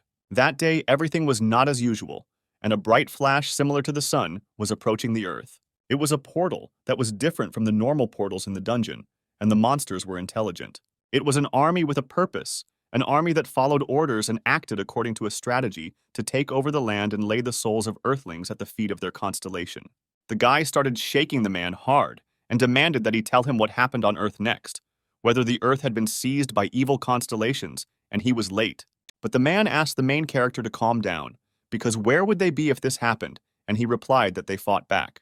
The man said that there were a large number of victims, but they were able to stop them. All the countries of the Earth mobilized some of the best hunters who stopped the invasion. These words made the guy start to choke because then he didn't need to do anything else, and why was he wandering through this abyss? After Skylar went into the abyss, 2 years passed, and evil constellations invaded the Earth. And yet the hunters of the land fully mobilized to fight back and succeeded. The protagonist did not know what to do next. Was the goddess's prophecy wrong, or did she just miscalculate? It was all rather strange, because it wasn't just a small skirmish, but a full-fledged invasion of the constellations. And even if the mortals had sent all their forces, was it really possible to stop them at all? The girl added that it was not just a matter of different levels of power, but that the constellation and mortals were completely different, and even if there were many hunters, they were just like small insects to them. Skylar clarified that they stopped the invasion, but how, and the hunters said that it was more like a truce. They were not sure that they needed to expand the territory they occupied, and the people would suffer too many losses if they tried to regain the lost territories. And they were worried whether the truce would last, but it still continues, and probably because of the constellations that promise to protect the Earth. The girl immediately understood that if there were constellations here initially, then this makes sense, because even if the Earth is captured by new constellations, they can transfer the power of the Avatar and make them fight. She added that unlike Skylar, the constellations rarely fight, but against him, they will have to go out and fight personally. Then the boy understood why the truce was still going on, because the invasion of the constellations changed the hierarchy. This is what caused the connection of the abyss with the Earth, and in order to avoid a full-scale war, a compromise was reached to restore the balance of power. The truce was possible because they either didn't want to fight or didn't want to lose their own avatars. Otherwise, he had no business here. The guy added that in order to stop the invasion of evil constellations, he went into the abyss but returned too late. But the kitten replied that this was not true at all. Although they are a couple of decades late, the situation is not yet over. The truce cannot last forever, for there are so many other constellations in the abyss that may still decide to invade the Earth. The kitten immediately warned the boy to be extremely careful with any new constellations, as they were unlikely to honor the truce agreement. This meant that if the situation worsened, the Earth would turn into a battlefield where the constellations would fight for dominance over the Earth. At this time, Odaigon was praised for his magnificent shots and admired for his wonderful magic. One of the soldiers praised the guy, saying that he had never seen anyone use first circle magic so well. This really irritated the guy because all he heard was people admiring and praising Odaigon's magic. The soldiers were expecting that if they returned to Earth, it would be simply amazing, because he was at the level of B rank or even A rank.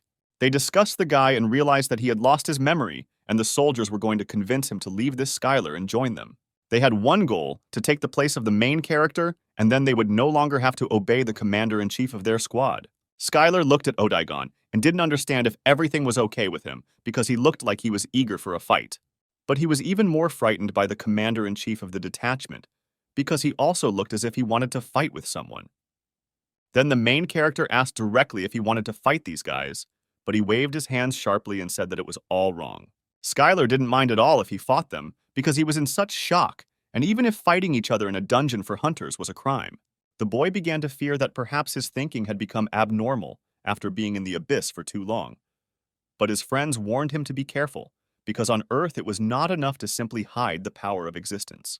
They added that a great battle between the constellations could break out on Earth, and if the protagonist did not properly hide his identity as a training master, it could provoke a conflict. But the guy swore that he would be careful. Then he asked one of the commanders what was happening to the people who had returned from the abyss. The man said that they were undergoing a medical examination where they were asked about their experience, and one day one guy told about a giant-sized cat with a giant smile.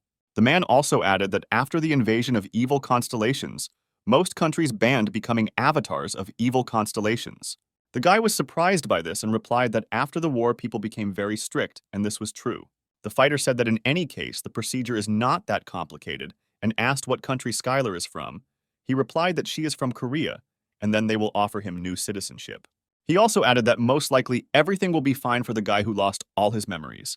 The protagonist turned to Odaigon and said that he had received enough information about the situation on Earth, and now he was also interested in what the skill level of the hunters was and whether there was a way to find out. Kitty suggested that there was a spell called Level Assessment that showed the level and characteristics. This would be enough, and suggested using it on them. The kitten asked why he asked Odaigon to do this, but the boy replied that he couldn't use magic. But that wasn't the reason. Because the guy was a constellation, he didn't need to use magic to see the power level. He wouldn't need to use his own essence power to do this. Any constellation could easily do this. And at that moment, the main character used the Eye of Sauron and looked at the commander-in-chief of the squad. The guy revealed the whole essence of Richard Parker. He saw his level, strength, agility, magical power, and intelligence. The kitten added that if he mastered this ability, he would be able to see much more information, and he could also train this skill. Suddenly, the soldiers saw that the dungeon, the mirror illusion of chaos, had been cleared. And it will soon close, and the main character will finally head to Earth. The soldiers were very happy about this, because they would soon be at home on their native soil. The main character looked at the frying pan made of adamantine and saw that the kitten of lava and magma had tried hard, and it was much easier to cook complex dishes on it. Due to Skylar using the Eye of Sauron, his life force increased as he used the ability. At this time, a problem arose on the ground near the portal to the dungeon. Strange phenomena began to pass near it, and suddenly the dungeon became dangerous and unstable, and it was impossible for reporters to enter here. People saw and could not believe their eyes, because an entrance to the dungeon appeared there, and this meant only one thing, that it had been successfully cleared. A bright light formed, in which stood a team of hunters, as well as the main character with his partner. When Skylar appeared, the first thing he was surprised by was how bright it was here, and how beautiful the earthly sky looked.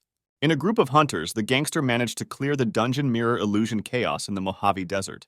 The final dungeon rank became C rank, and the commander was furious, because it seemed impossible to him since there were 1,000 ghouls in there. The man said that he received help from a qualified magician, and that F-rank monsters alone were not many, and they knew this very well.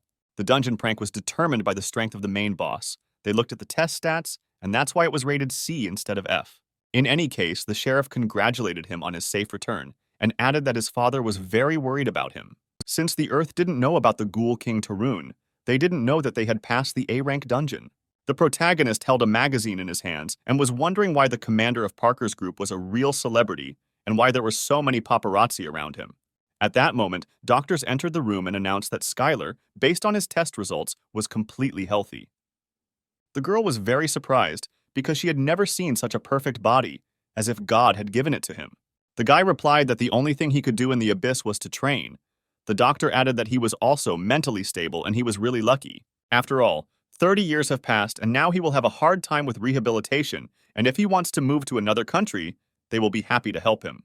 But the girl acted as if she didn't want him to stay in this country. On the contrary, several men asked Odaiga not to worry about the fact that he had lost his memory and that the American government was on his side, since America was the richest and most powerful country. Only high-ranking magicians received such treatment. With martial arts masters, things were completely different. But the guy was firm and replied that he would always be the same, and no matter how many offers came, he would always follow Mr. Skylar. People tried to find out what happened to this guy in the abyss, that he was so devoted to the main character, but the guy did not reveal all the secrets and answered that he met him when Odaigon had already lost all his memories. Then people started to speculate that it might be because he was the first person Odaigon met after losing his memories. They also approached Skylar and asked him if he ever seriously considered moving to another country that they would help him with anything he needed. But he replied that there was no better country for a hunter than America. At this time, a group of people were quietly talking to each other using a simple telepathic artifact. Odaigon suggested that he could easily get inside using magic and tell them what they were talking about. The guy agreed to this proposal and immediately heard them say that he would stay here even when he received a green card. That now he was saying no, but he would soon understand that America really was better, and they were still worried about it. There was also talk about a magician named Odaigon. They were sure that other countries would try to find out everything about him, and for this, they would place spies near him so that others could not get close to him. As soon as the guy heard that they would be spying on them, he asked Skylar if he could get rid of all the spies right now. But the main character asked him about the unheard situation, because he should understand what is happening here. There were several other procedures that a returnee had to go through to get a Green Hunter's card, and one of them was a test. The protagonist was asked to take part in one survey for 30 minutes and was warned to be careful that the electrodes did not fall while they were conducting the examination. When the guy started the test, he read the first question, which asked if he had ever made a contract with the constellation warrior of madness and blood. It was necessary to write a fragment in which this warrior was ridiculed. Perhaps it might seem childish, but it is the most effective way, because a servant who has made a contract with a constellation will never be able to mock the master. This was the best way to determine if someone had made a contract with an evil constellation. They adopted this method after contacting the constellations. Next, the guy was asked to measure a certain amount of mana into a crystal ball, as much as he could. After the main character began to measure the amount of mana, the ball turned yellow and immediately began to collapse, and the measurements ended there. The guy thought that in order to move around here more freely, he would better get a higher rank than 30 years ago, because he was probably an A-rank hunter. The amount of mana contained in the measuring crystal ball was much higher than that of the average hunter. When hunters passed the exam, they filled the ball with their own mana to increase their rank. The crystal ball changed color to determine the total amount of mana. It was a little unusual for the main character to control his own strength, but it was not his fault that in the abyss he only encountered strongmen, and perhaps revealing his true strength was still a mistake. His partners watched him and did not understand whether he did it on purpose or not, because you can't attract unnecessary attention. It can reveal his essence. The earth is not like an abyss. There were its own rules there. In the abyss, he can find strong opponents at any time and fight them as much as he wants. But on Earth, this happens under strict control. The opportunity to rise to rank A is given only to hunters of rank B. Rank C cannot skip a step. In order to reach the rank of a hero and become famous as planned, you need to grab any chance and increase the hunting rank to the maximum. The doctor turned to the guy and said that all measurements had been taken and the results would be ready soon, and he could wait in the dorm. Skylar really hoped that he would be given at least a B rank. As soon as they left the laboratory, the doctor immediately picked up the phone and made a call to one clan and said that he called about a case they were interested in. When the boy started looking at the cards, he discovered that his friend was given a B rank. He was surprised at how well Odaigon hid his abilities. But when the main character opened his own card, he couldn't believe what he saw, because he was awarded the rank C+, and his age was indicated as 57 life years. He couldn't believe that in 30 years, the average amount of mana for a hunter had increased so much, and at that moment, the clan commander approached them from behind. Skylar asked why he came, but the guy reminded him that he said that he would definitely reward him for saving his life, because he returned after 30 years and must have nowhere to settle. And the guy offered to stay at his house and be there as long as he wanted. On the way home, Odaigon asked if he found it suspicious that the guy had suddenly become so polite to them. But the main character immediately recalled how he repelled the wolf's attack and said that he would not forget it either because the goblins gave him a warm welcome and promised to repay him for saving him.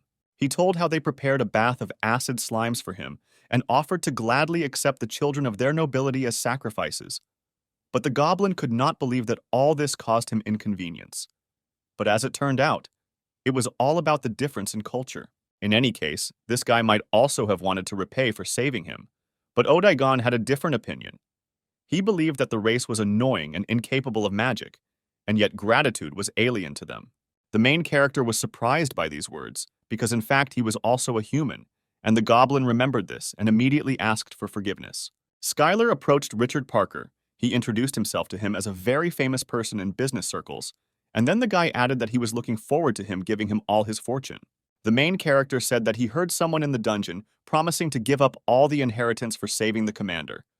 But the guy screamed in fear that this did not happen. Skylar said he was joking and replied that he didn't need much. He asked for a place where he could settle down temporarily until he could settle down somewhere himself, since he had been in the abyss for too long and was still not getting used to the ground. But Parker replied that he could live in his house as long as he wanted, something he could easily give to his savior. Odaigon decided that the guy was being too arrogant, having borrowed only some house. Suddenly, one of the sports cars stopped Parker's entire motorcade. The sudden braking caused everything inside to get mixed up, and no one could understand what was going on. Parker's driver said that someone blocked the way with a car. The main character immediately thought that perhaps this was an assassination attempt, and some evil constellation learned of his essence. At this time, Odaigon opened the door and asked the master to sort out the situation. The guys got out of the car and decided to first see what kind of psycho blocked their way. Skylar never thought he would see a car like this in the middle of the desert, but all that could be said about it was that it looked very American. A man got out of the car who was dressed very stylishly, and Skylar, along with Odaigon, felt that he was different. He was still mortal, but he could not be put on the same level with people. The man was very strong. When the man came closer, Richard Parker immediately recognized that in front of him was Sam, nicknamed the Dragon. Richard introduced himself to him, and Sam immediately recognized him as the youngest son of the Parker family. The man said that he heard that his father had a lot of worries because he became a hunter and advised him to do what he wanted. Then the man turned to the guy and said that he had lost much hope, but in front of him was the real Skylar. The main character couldn't believe it, but in front of him was the leader of his clan. The man heard rumors that they were here. A lot of time had passed, and they really hadn't seen each other for a long time. Everyone stood in a stupor, and Richard couldn't believe that the dragon knew Skylar, but it was all true. All the guards ran out of the car and were surprised to see an S-rank hunter, Dragon Sam, standing in front of them. They were talking about how they had heard that he had gotten married again last month, and it was his 19th wedding, and it was all too confusing. After all, was it really this man who stood before him, when in the distant past, he suggested that he take his time, since their strength was not up to a B-rank dungeon, and now he is the leader of the most famous clan. In 2011, attacks by evil constellations suddenly broke out all over the world, and the city of Seoul was no exception. That period was called the Seoul Disaster, at which time all the hunting clans located in the city responded, and the leader of the clan of the Great and Incomparable was one of those who tried with all his might to save the country. Thanks to the dedication of hunters like Sam, the Republic of Korea was able to somehow eliminate the threat of occupation. They did everything they could, protected everything they could protect, and were true heroes. All those fighting the threat were called heroes, and, as expected, they received nothing more than the title of hero. At this time, in the hospital, the guy turned to one of his partners, because he still couldn't pay off the debt, because healing magic was not included in the insurance. And even the compensation for the hunter's treatment did not help him. He did not fit this article, because he did not receive a shrapnel wound from a monster. And after that, Sam moved to America, because the attitude towards hunters is much better here. He talked about how he got support, hunted monsters, started his own company, and even appeared on TV once. And that's how things gradually came together. The guy asked how much money he had, and even the rich son couldn't object to him. Then Sam asked him if he knew where he lived now, in Hunter's Hills. But the guy didn't know what kind of area it was. But as it turned out, It was the richest area in Los Angeles. He jokingly called the guy a brat and said that as before, you couldn't get the word out of him with pliers. After all, who else is capable of disappearing, leaving only a letter on one pitiful page? The man suspected that he was crazy about training, but he didn't think that he would go to such madness. Perhaps he should have been taken to the hospital earlier. Sam added that some even wanted to announce his death, since only a few returned from the abyss alive. The guys were even going to hold a wake in this honor. But when the man found out that he had been discovered, he was very surprised that he was on the list of those who had returned from the abyss. Sam then turned to Parker and finally asked what he was doing in his car. The boy was frightened and said that he had saved his life, and as a sign of payment, he was with him. The man was very surprised by these words, because he had already thought that he was taking him to the family estate for an autopsy. At this point, the destination was changed from the Parker's house to Sam's house. The guy saw how the world had really changed in 30 years, and all the city streets were now teeming with machines. After the gates opened in Los Angeles, rich and famous hunters began to flock to the city. All of their clanmates, rising stars who wanted to join them, and people who viewed hunters from a business perspective. It was currently the most densely populated city of hunters on Earth. Sam continued that from the moment he arrived in America, he asked to be informed of the latest news of who had returned from the abyss and threatened that if even one name was missed, he would leave for another country. It was funny to watch the FBI and CIA report with stony faces. Otherwise, he would have quickly changed his citizenship, and the government would have suffered huge losses. The main character looked out the window and said that he had a very cool house, and that this house was the size of an Olympic stadium. But Parker interrupted the guy and said that these buildings were for hired workers and servants, and the real home of Sam the Dragon was located further away. They immediately approached the real house, past fountains, palm trees, and beautiful parks. As the motorcade passed along the streets, the main character saw hunters standing in line for tickets. He didn't understand what these coupons were for, because this wasn't a bank. But Sam replied that in order for them to see him at least once, they needed to get a coupon. But Skylar couldn't fully understand why they needed this, and what it was all for. But these people came to ask to give them a chance. The guy asked what kind of chance they were talking about, but the man said that they would still have time to discuss all this. When they went inside, they saw beautiful pandas. The guy couldn't believe that pandas were in America. Did he really steal them? But as it turned out, it was a gift from the Chinese government. They then begged on their knees for him to come and send it to him. The protagonist asked what was troubling the Chinese government that they made such a generous gift. Then the man remembered that the guy was in the abyss and knew nothing, and then he urgently gathered all the secretaries in one place. He ordered to select the best teachers for him in politics, economics, culture, and other sciences, so that Skylar could be taught everything. At this point, Parker's driver said that there was a great chance to meet the dragon at the moment, and that some people had been waiting for months for the chance to see it. But the guy continued that their last name was clearly not Parker, and why should he beg for this chance?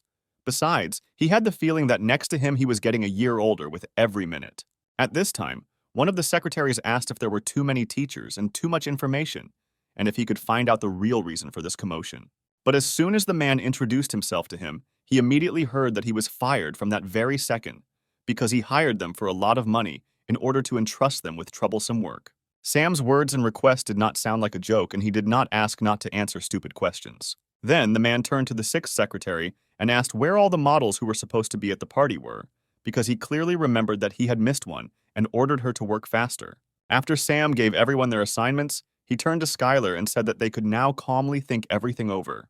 The guy couldn't believe that the man had changed so much in such a short period of time, because such situations were not a reason for dismissal. But the man objected, saying that he did not know how much he was paying them, and quickly ordered the seventh secretary to come to him.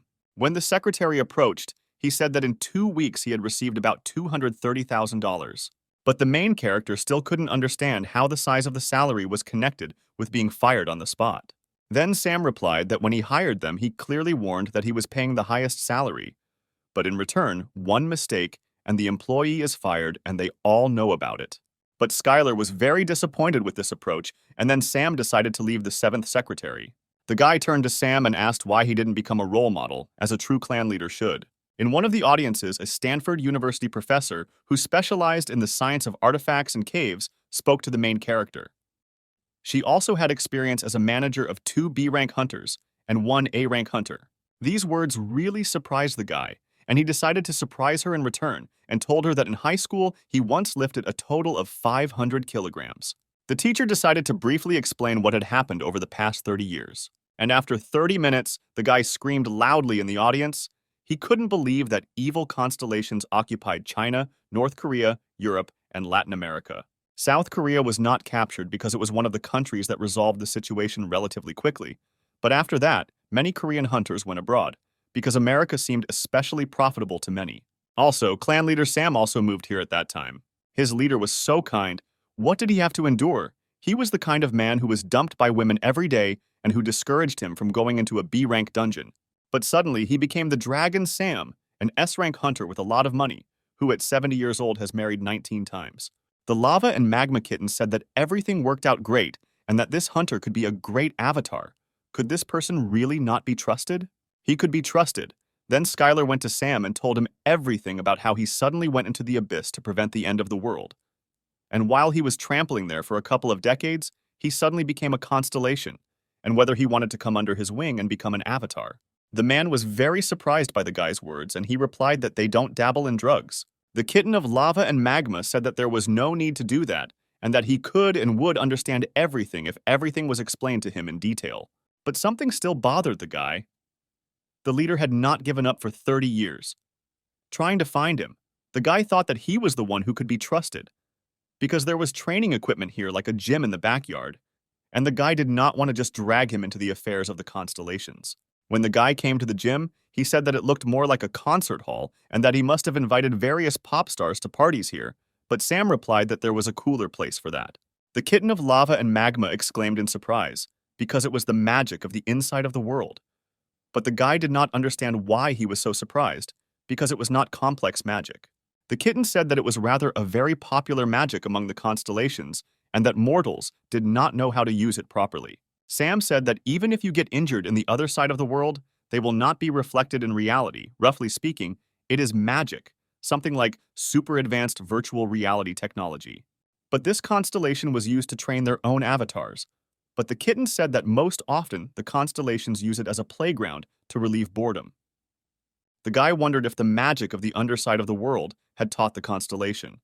But Sam exclaimed that this magic was known to many, and the constellation had nothing to do with it. But if you think about it, there was a possibility that this technology was originally given to someone by the constellation. All this as some kind of evil plan. Skylar said that with such training equipment to prepare for war, all the hunters on the planet would be fully armed. But the man did not understand what kind of war he was talking about. He replied that all these devices were only for sports training. Then the main character exclaimed that they really use this magic to play football. Then the man snapped his fingers and said that all this was so last century, and now he would demonstrate everything. Currently, the most popular area at the forefront of the entertainment business is hunting sport. It was a competition where 6 hunters would form a team to test their strength against a rival team, and there would also be monster extermination, time attacks, death matches, and more, with a ton of rules. When one of the teams successfully kills the weekly boss, they are awarded 5 points for the victory. It all looked very interesting, and the main character entered the underside of the world. The protagonist had to limit the power because the underside of the world could be destroyed. He thought that since magic was created by people, it could not fully correspond to a being of the constellation level. Then the guy's strength, agility, and health were severely limited, and he immediately felt as if a bunch of weights had been hung on him. In the conditions of a battle with limited strength on the reverse side, the constellation increases its own real strength. It all looked like a real workout, and he was even a little happy about it. The Lava and Magma Kitten suggested that this was a great chance, since other constellations couldn't see Skylar in the dungeon and the underworld, and so he could use all his abilities to his heart's content. The kitten meant for the protagonist to reveal his own essence to the leader and make him an avatar. But the guy didn't want to do this because he had a great life, and he didn't want to drag him into this again. The main character believed that he was not suitable for the role of a leader who controls avatars, because he was more accustomed to playing the role of a fighter and participating in battles. But the kitten added that in the competition with other constellations, there will definitely come a time when he will need avatars, because it is not in the spirit of the constellation to personally enter into battle. Sam asked why the guy had become like a pillar, because half an hour ago he had looked completely different. Skylar thought that the underside of the world made the hunter's training seem like it was happening in reality. But the man reproached the boy, saying that it wasn't training at all. Everything that happened there was only about sports, and the most popular sport in the world. Skylar asked if the hunters didn't train in a dungeon and just fought each other, but Sam replied that that was the point of competitive sports. The protagonist asked why people liked watching it so much, as if it were football or baseball. The man replied that it was simply ridiculous to even compare them, and added that the most that could be compared was fighting with each other, since that was also a sport for hunters. The strongest hunter is chosen through one-on-one fights, and once you watch this, other sports fights will start to seem incredibly boring to you.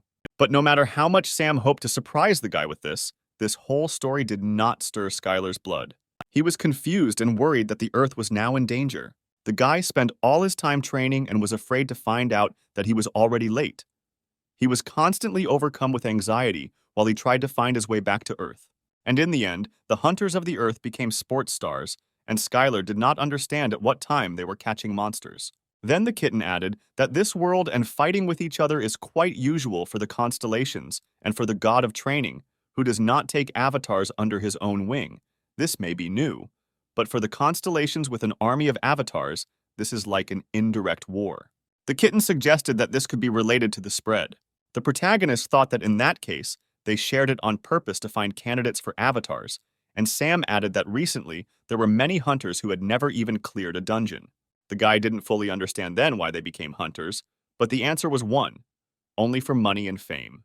All that was needed was to choose the type that a person liked, and having succeeded as an athlete, he was able to earn money that he would never be able to spend in his entire life, and the line in front of his house was just waiting to get this chance. After Sam finished, he asked what had happened to the guy during this entire period. What bug bit him that he fell into the abyss during training or was deceived? But it seems the man hit the nail on the head, and Skylar replied that it was a very long story. But before he explains everything, he will have one small request. The guy asked to increase the power of the backside because his strength is too limited and it is very annoying. But the man didn't believe it because this room was aimed at A-rank hunters, and he asked what rank the guy had. Skylar replied that he was a C+ rank and that he had not had the opportunity to fully demonstrate his combat skills since he had simply broken the internal energy measuring device, and even that was not enough. Sam couldn't fully understand why he was still assigned to rank C+, because it couldn't be that someone paid for it. It seemed to the man that the guy had become much stronger, since he was uncomfortable being here and everything was exactly like that. Sam again asked the guy to tell why he went into the abyss, and if it was a long story, then let the main character tell it more simply. But to put it simply, Skylar went there with only one mission. It was all for the sake of protecting the Earth. The man could not believe these words. Could it be that he wandered through the abyss and became a constellation, and now he returned to protect the Earth? Sam was very surprised. Then it turns out that he is older than him in age, but all this was unimportant. Then the man yelled at the guy because it was hard to believe, since many people who returned from the abyss had gone crazy. But since Sam couldn't believe the words of the main character, Skylar decided to demonstrate all this with his own strength. That's why the guy asked to lift the restriction, and he didn't give a damn about the others, but he wanted to share it with him.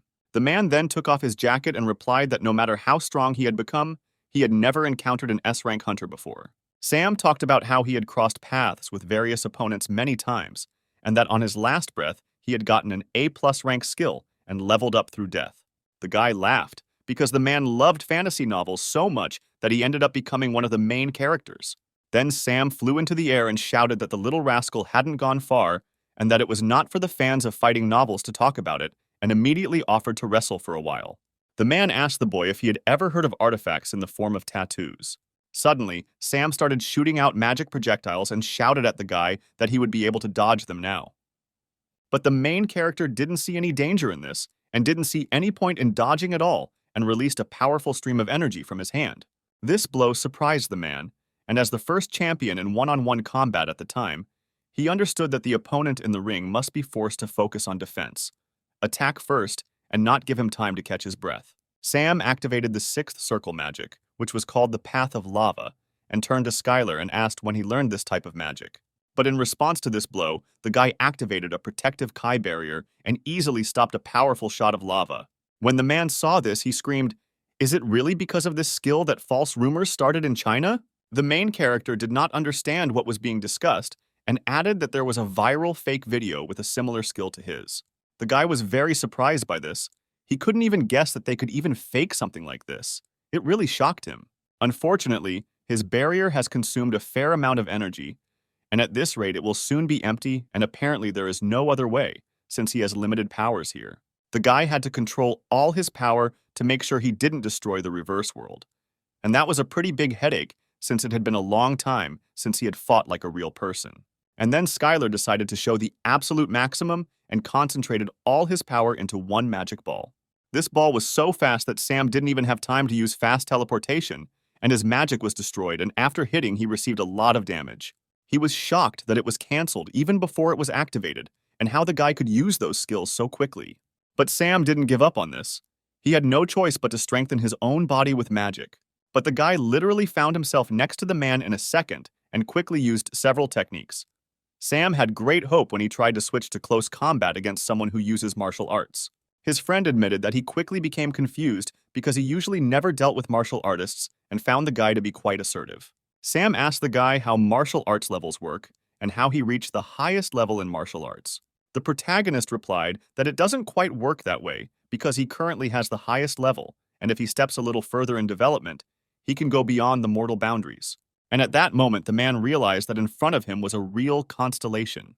Sam replied that he couldn't imagine how ridiculous it sounded. But what did sound ridiculous was that Skylar's honest and kind-eyed friend had changed for the worse. And the men began to argue about which of them had become more successful, and then Sam asked what he wanted from him. Skylar started by saying that he wanted to ask him for help, and then went on to explain the situation in detail. Although the constellations have agreed to a truce, the treaty is only temporary, and new constellations may emerge from the abyss at any time. And those constellations that have made a truce may be plotting to seize the land right behind their backs. As for the other constellations, they already had many servants on Earth, and in general, there are a lot of them. But on the other hand, the guy has to start from scratch, so he is now at a disadvantage. In these words, the man heard that the guy was not going to ask for his help. After all, he lived his own life, and that's why Skylar didn't want to drag him into trouble. The man couldn't believe that the youngest of the clan had been defending the land by fighting in the abyss for 10,000 years, and he was just trying to be cool just because he was older. Sam loudly slammed his fist on the floor and shouted that why the hell was he worried about him? Because he should be worried, not the other way around. And who could help the main character if not his old friend? The man added that he would help him and that he was in no position to refuse the offered help, and he was absolutely confident in his words. At this point, the lava and magma kitten sent a message that he was quite pleased with how the guy was negotiating. The kitten thought that he had really lured him brilliantly to his side, but in any case, these were the sincere feelings of the protagonist. He didn't want the man the boy knew to be caught up in the battle between the constellations, and it didn't look like Sam was going to back down. And the man was faced with a choice, whether he would agree to become the main character's servant and serve under his command. The man did not think for long and decided to obey someone younger and let it be as it will be. And at that moment, he became a servant of the invincible avatar of training, and his soul was tied to the constellation. And if it disobeys the orders of the constellation, it can be subject to severe punishment. The young people had a delicious breakfast in a cozy establishment, and Sam still could not believe that he would enter into a contract with the constellation. After all, making a deal with a constellation was tantamount to selling it your soul. He was interested in everything. If he makes this agreement, he will be able to follow the main character and his clan whenever he wants. But if it will be too stressful, then the guy can simply not do it. Skylar's plan was to first hide the fact that he was a constellation, as it would be a huge problem if he was discovered. Sam thought about it because it turned out that the constellation needed to hide its own power. The guy said that in any case, he was going to continue to increase the number of servants while hiding the fact that he was a constellation, and he would need them when he encountered other constellations. The man replied that he could be trusted. Then Skylar asked if he could defeat the great demon one-on-one. But Sam clarified that didn't the guy fight him in the abyss, because hunters always act together and it is completely pointless to try to defeat the monster one-on-one. There was a certain uncertainty in the man's words, and for a second, the protagonist thought that he might lose. Sam added that whether it was the inside-out world or a one-on-one fight, a solo or team game, he was absolutely sure that he was not afraid of any of it, and he didn't care if he had to fight against the constellations or anyone else. But the guy knew very well that the magic that is often used in sports called the magic of the inside out, the constellations also often used it, and it is very strange that people participating in hunting competitions used this magic. The whole reason was that this magic was very widespread, and was connected with the fact that the constellations fought in a similar way, when the servants of the constellations went to the inside out to fight each other.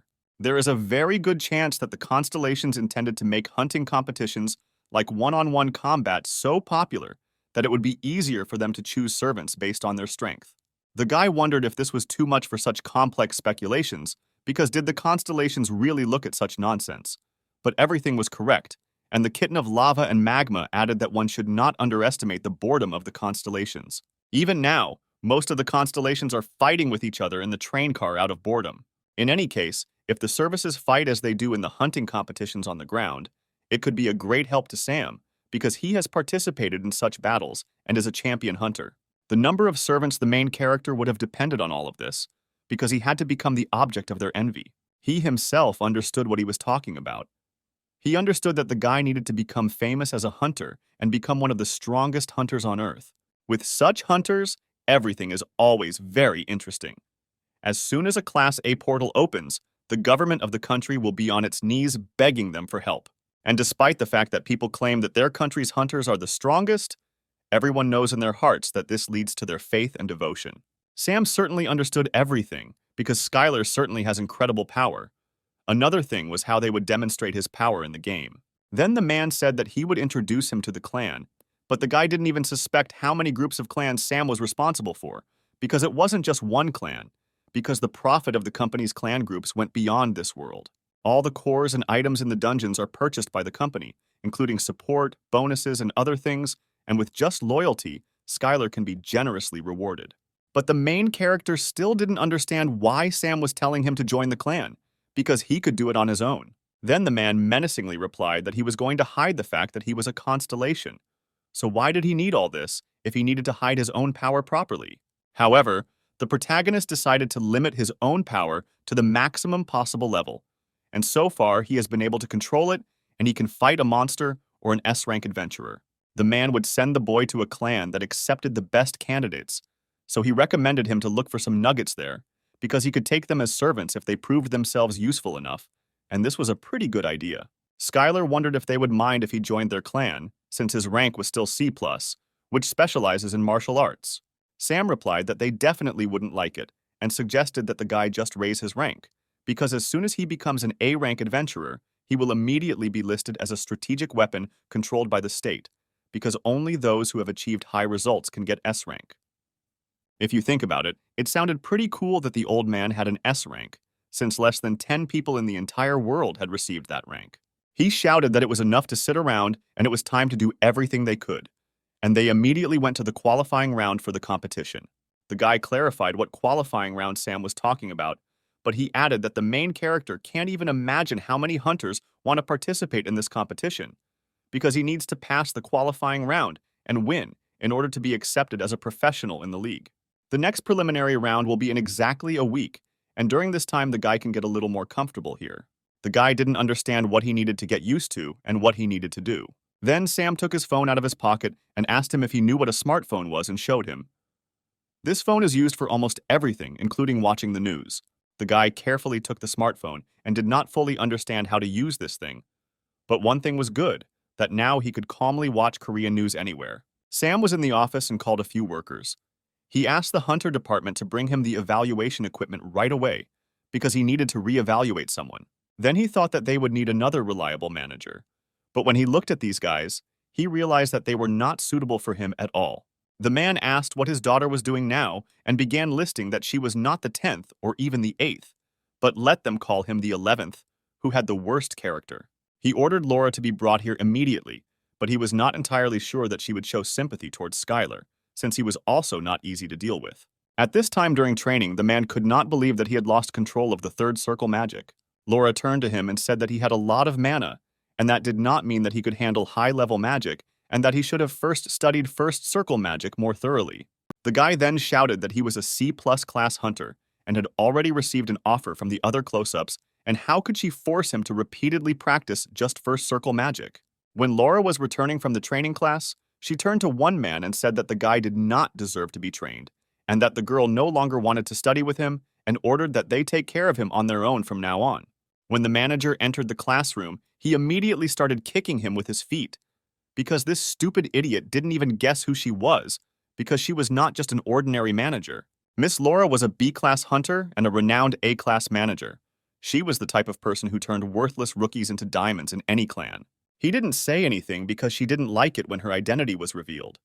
But he had just let down his own boss and didn't realize what an idiot he was. One fine day, there was a great deal of excitement at the stadium where the competitive fights were taking place.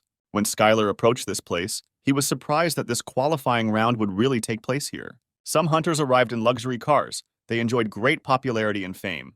The main character was not surprised by this, because then and now the habits of hunters have not changed, but in order to get into the professional league, you had to become the winner of this tournament. One of his representatives also said that this was a qualifying round for the C-rank league, but many D-rank or E-rank hunters would also take part in it, and in any case, there would be a chance after that, and it was necessary to take this as a new experience. At this time, Odaigon was so engrossed in playing games on his smartphone that he didn't even pay attention to what people around him were talking about. The guy shouted at him to stop playing these games already, and the competition would start soon. The main character didn't understand how he could play these games all day long. Were they really that addictive? When Skylar came to the stadium's recreation area, he saw that there were journalists and cameramen around, and it seemed to him that this was all a way of recruiting into the clan. One of these journalists scratched his head and could not understand what kind of incredible hunter had to show up in the selection round to be sent so early in the morning. At that moment, an operator approached him and completely agreed with his words and suggested waiting until the majority dropped out. He thought he had seen this journalist somewhere, but it turned out he was a scout from the Gambit clan. The man hoped that this time the damn appraiser hadn't fooled him and had told him the whole truth. After all, they said on the phone that it would be just a bomb, because the guy even ground the measuring device into powder. The journalist had been studying the main character's dossier for a long time. He learned that the guy had gone into the abyss for 30 years, and that everything was fine with his head, and all the tests had passed the check, and no deviations were found. The men decided that if he lived 30 years ago, it was understandable why he used martial arts and suggested sending someone to recruit him. At first, the journalist couldn't believe that it was possible to break a measuring device, and no one could pay them to talk this nonsense. There was no way they could just ignore it, because the money had already been received, and they would hardly have contacted them if this guy was useless. The boss ordered the worker to personally check everything, and if his mana was in excess, then try to offer him to master magic. But the guy didn't understand how he should make him master magic, but that was already his concern, because the journalist gets a salary for it. Skylar's tryouts began, and he was invited to enter the center of the stadium. When the guy entered the inside of the world, he needed to limit his power, because otherwise the inside of the world could simply collapse. But the main character should have limited the power much more, because in Sam's house this thing was level A. Skylar successfully entered the inside of the world. He limited his strength, agility, and endurance. The guy could also use hand-to-hand Kai, but with limitations. This did not stop the main character, because the more difficult the situation, the higher he rose, and this sounded logical. A bald guy at the stadium asked Skylar what the psycho was muttering under his breath, but the guy replied that he thought it was a good experience. The man was inspired by this when he saw a new rival and decided to immediately leave him in a smashed state. The referee shouted that they would be instantly disqualified for fighting without giving a signal. The rules were already known to everyone, but reminded that any skills could be used without restrictions. Also, if they want to surrender or are no longer able to fight, the fight will be stopped. There weren't as many people in the stands as we would have liked, but there was still a live broadcast of the qualifying match for this competition. For the viewers of the broadcast, this was very interesting, because they had not seen a martial arts user for a long time. In their eyes, Skylar was no different from a living fossil. The journalist read his profile carefully and decided that he was worth a look.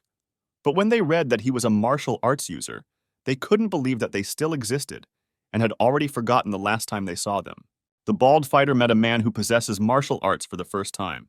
He decided that as soon as the battle began, he would immediately increase the distance and use second circle magic, and then release enhanced magic projectiles. As soon as the referee signaled the start of the fight, one fighter immediately flew into the air, and for a second, it seemed to him that he was much faster than his opponent. But it only seemed that way to the man, because Skylar's fist was already a few centimeters from his face. Everyone who watched the broadcast and was in the stadium was very shocked, because a few seconds after the referee gave the signal to start the fight, it was already over. Skylar was too surprised by this, because he did not believe that the fight ended so quickly and that the opponent was too weak. The referee climbed onto the podium to announce the winner as the other fighter was carried away on a stretcher. The journalist couldn't believe that the guy managed to deal with his opponent so easily, and he immediately reported it over the phone.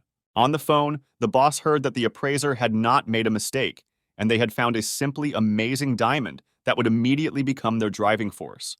He still couldn't believe that there was a treasure to be found among martial arts users, and even though it was difficult to expand its boundaries, they wouldn't miss the opportunity to try and recruit the guy.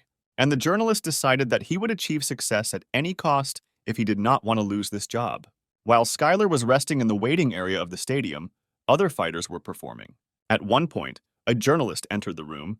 He turned to the hunter and asked him to ask a few questions, but the guy immediately realized that a clan scout was in front of him. The journalist was flattered that the guy immediately realized that he was in front of a clan scout, and he replied that the guy was fundamentally different from today's hunters.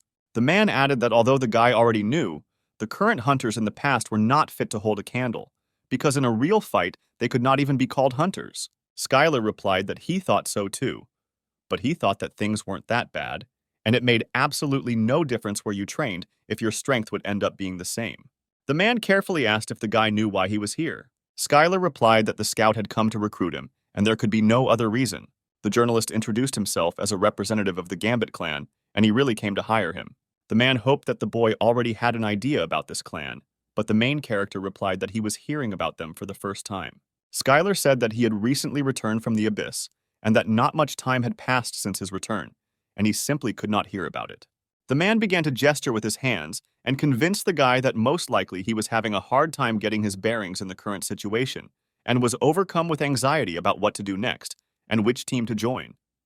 But he didn't even have to worry about that, because their clan would help him at all. And the journalist began the greatest presentation about their clan, that they provide great support, that training is only for top-level hunters, and most importantly, they guarantee a share of 1.5 people in percentage terms in dungeon expeditions. But Skylar wasn't particularly inspired by his speech and replied that since he was used to fists, he should look for a clan with martial arts users, and laughed loudly. Then the man began to be pressured by the fact that his potential was at the level of a C-rank hunter, and that increasing his rank was not such an easy matter. But the guy was firm and refused to sign the contract for the second time, and the journalist shouted that he would greatly regret it. The main character was touched by this phrase, and he asked why, and asked several questions. He reminded the man that he had only seen him in the selections, and that his clan was not too generous to him to offer such fees and such impressive distributions. Then the boy counterattacked and shouted that this was the reason for their clan's strength. It was courage. But Skylar replied that it looked more like a trick than courage. The journalist did not understand what kind of trick they were talking about, and the main character added that if, for example, they had obtained information about his abilities in advance. After all, the guy knew that this had often been done in the past, when clans would hold back novice hunters by bribing an appraiser. At that moment, there was a knock on the door, and an announcement was made for Skylar to prepare for his next fight. The journalist wished him luck and said that he would support him in his next fight.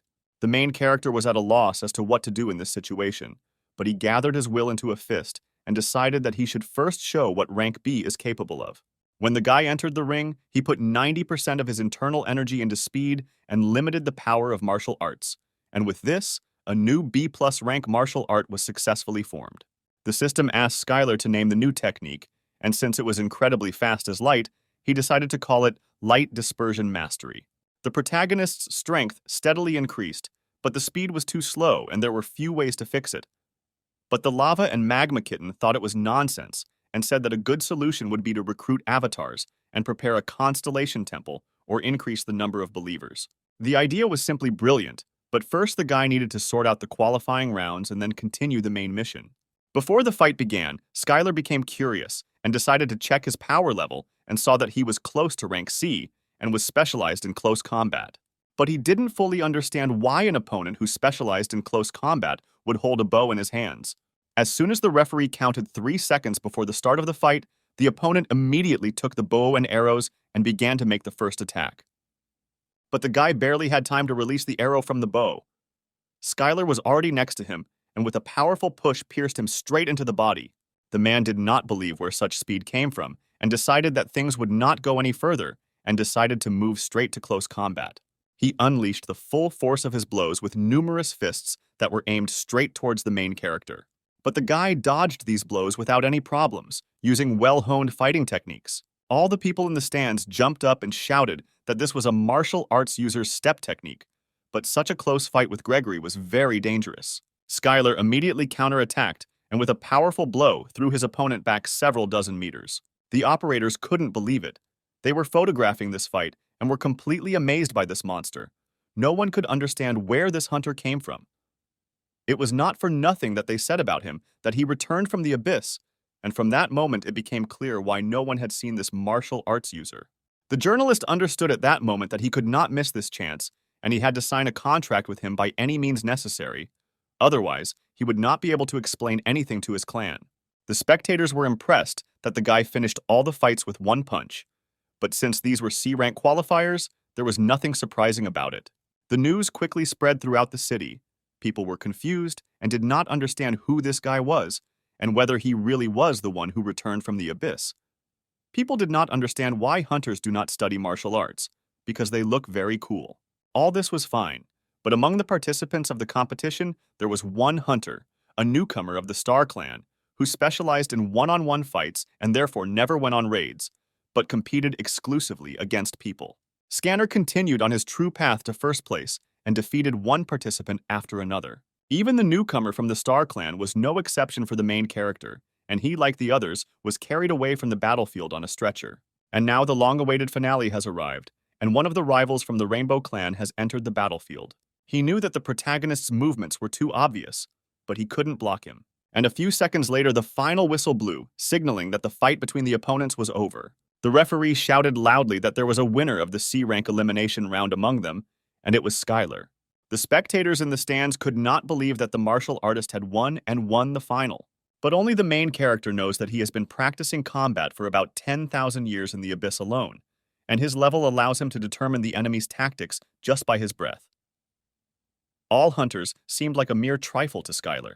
When the guy received the long-awaited cup, he walked back along the red carpet, where the entire audience rejoiced and congratulated him on his victory in the qualifying round.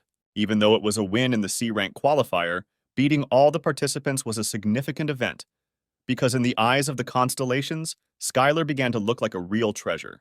After these events, the constellations came out to Skylar, and the kitten of lava and magma said that this is why he advised to hide his power.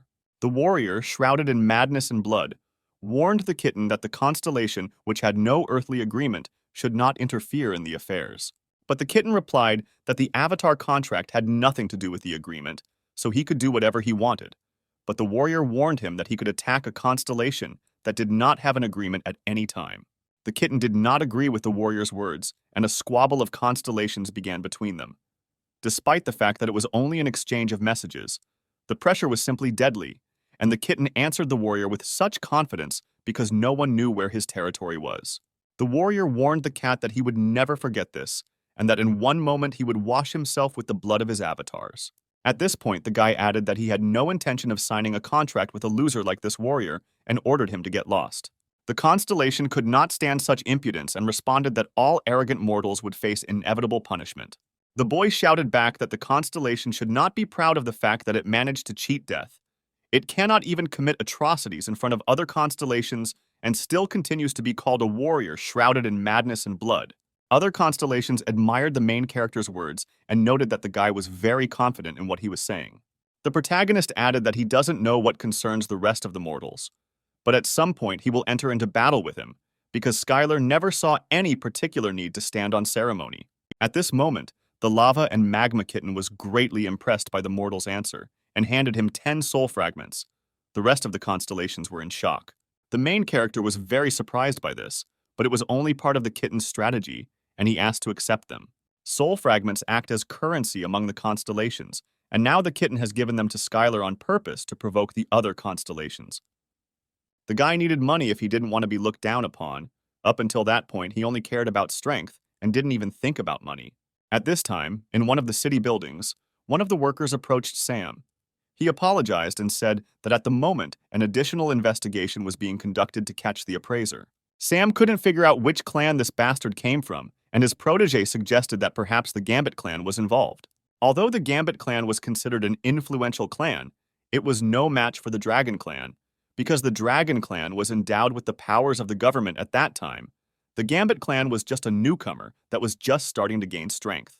The man did not understand what they were planning, because they all knew that in their current situation, it was dangerous to deal with him, and they still went for such a provocation. At that moment, the secretary knocked on the door and said that the results of the selection round were known and that the winner was the hunter Skylar. The man turned to the boss and said that he would immediately call the assessor to assign a new rank, and if any problems arose, he would take full responsibility for it. Skylar's ability was being measured, and the man gave him a clear B rank. The boss shouted that he was blind, since it was at least B+, but the man replied that this rank was also worthy of admiration, and they also knew that martial arts users were inferior in real combat, and it would be better to start with rank B. The man was about to attack the appraiser, but Skylar stopped him in time and asked him to stop. He whispered quietly to him that he should be careful, because the constellations were beginning to show interest in him, and there was nothing wrong with moving slowly. This answer stopped Sam, and he agreed that rank B also satisfied the basic conditions, but the guy exclaimed, "What conditions were we talking about?" The man said that he had gotten him into the Ikaros clan, but if he was a C-rank hunter, he would be looked down upon. Sam added that it didn't matter who he was, because in any case he would be able to show a bunch of weaklings what abilities he had. At one point, the man threw down his bag and said that he had one good weapon in his collection, and he decided to give it to Skylar. The guy didn't understand why he needed a weapon. After all, was Sam really afraid that he would be humiliated? But it wasn't because of that. It's just that the main character would look really cool with this weapon. From his bag, Sam took out the Sacred Moon Sword, which was an A-rank Chinese artifact. The guy asked where he got such a relic, but the man replied that the Chinese government gave it to him as payment for his help. At that time, China was on the verge of destruction due to the invasion of evil constellations in the north, and several extreme problematic dungeons were discovered at once. 3 A-rank monsters burst out of this dungeon, and the man went to help and received this as a gift. In the end, the guy had a hard time believing this story, but he accepted the gift. But that was not all, because Sam wanted to introduce Skylar to the manager. He shouted that in their time, even a dog and a cow had managers. He asked not to worry about the abilities of this man, because it would be his daughter, and Skylar was very surprised by this. One quiet evening, everyone was in the house and doing household chores. Skylar chose the offensive tactic and cooked dinner for Laura. The guy cooked Laura's favorite dish. It was Texas barbecue, when hefty pieces of meat are marinated in spices and then smoked for a very long time. But this spicy brisket turned out to be much tastier. There was actually a special magical taste that couldn't be compared to other tastes and aftertastes. And unlike her dad's food, the meat that Skylar gave had a fundamental difference in ingredients. Odaigan asked the guy if he had cooked the rotten meat again. Otherwise, why was she shaking and silent? Suddenly, the girl shouted loudly that the guy should become a cook. She immediately suggested that the guy open his own restaurant and she would even become his investor. But the main character did not even think about it, because he prefers Korean food. Skylar pushed forward a small bowl of rice and offered to try it, since he had prepared it just in case. The rice was incredibly delicious. Every grain of rice was cooked perfectly and had a very strong magical taste. The girl ate this dish with pleasure, even though she didn't eat any carbohydrates at all. The guy laughed and replied that so much food definitely wouldn't harm her. The girl was very worried that she would gain weight, but nevertheless her plate was completely empty. After a delicious dinner, she got back to business and said that she would now be his manager, and her responsibilities would include monitoring his schedule and movements. This graph showed what level the hunter's abilities were and what was needed to make him stronger. Although this analysis was the responsibility of a first-class manager, she was a top-class manager. The girl liked the confidence with which he led a real fight, and she and her father thought that they needed a real team to go through the dungeons. She said that there was a huge profit to be made from this, because the government had given this city to her father's clan, and the world was now such that somewhere there was even a guild that had received an entire country. Laura added that in any case, the Ikaros clan is full of psychos, but their abilities are quite consistent with the payment they receive. And if the main character is going to join them, then he must undergo special training to match them. She left her personal number, and if the guy needed anything, he should call her immediately.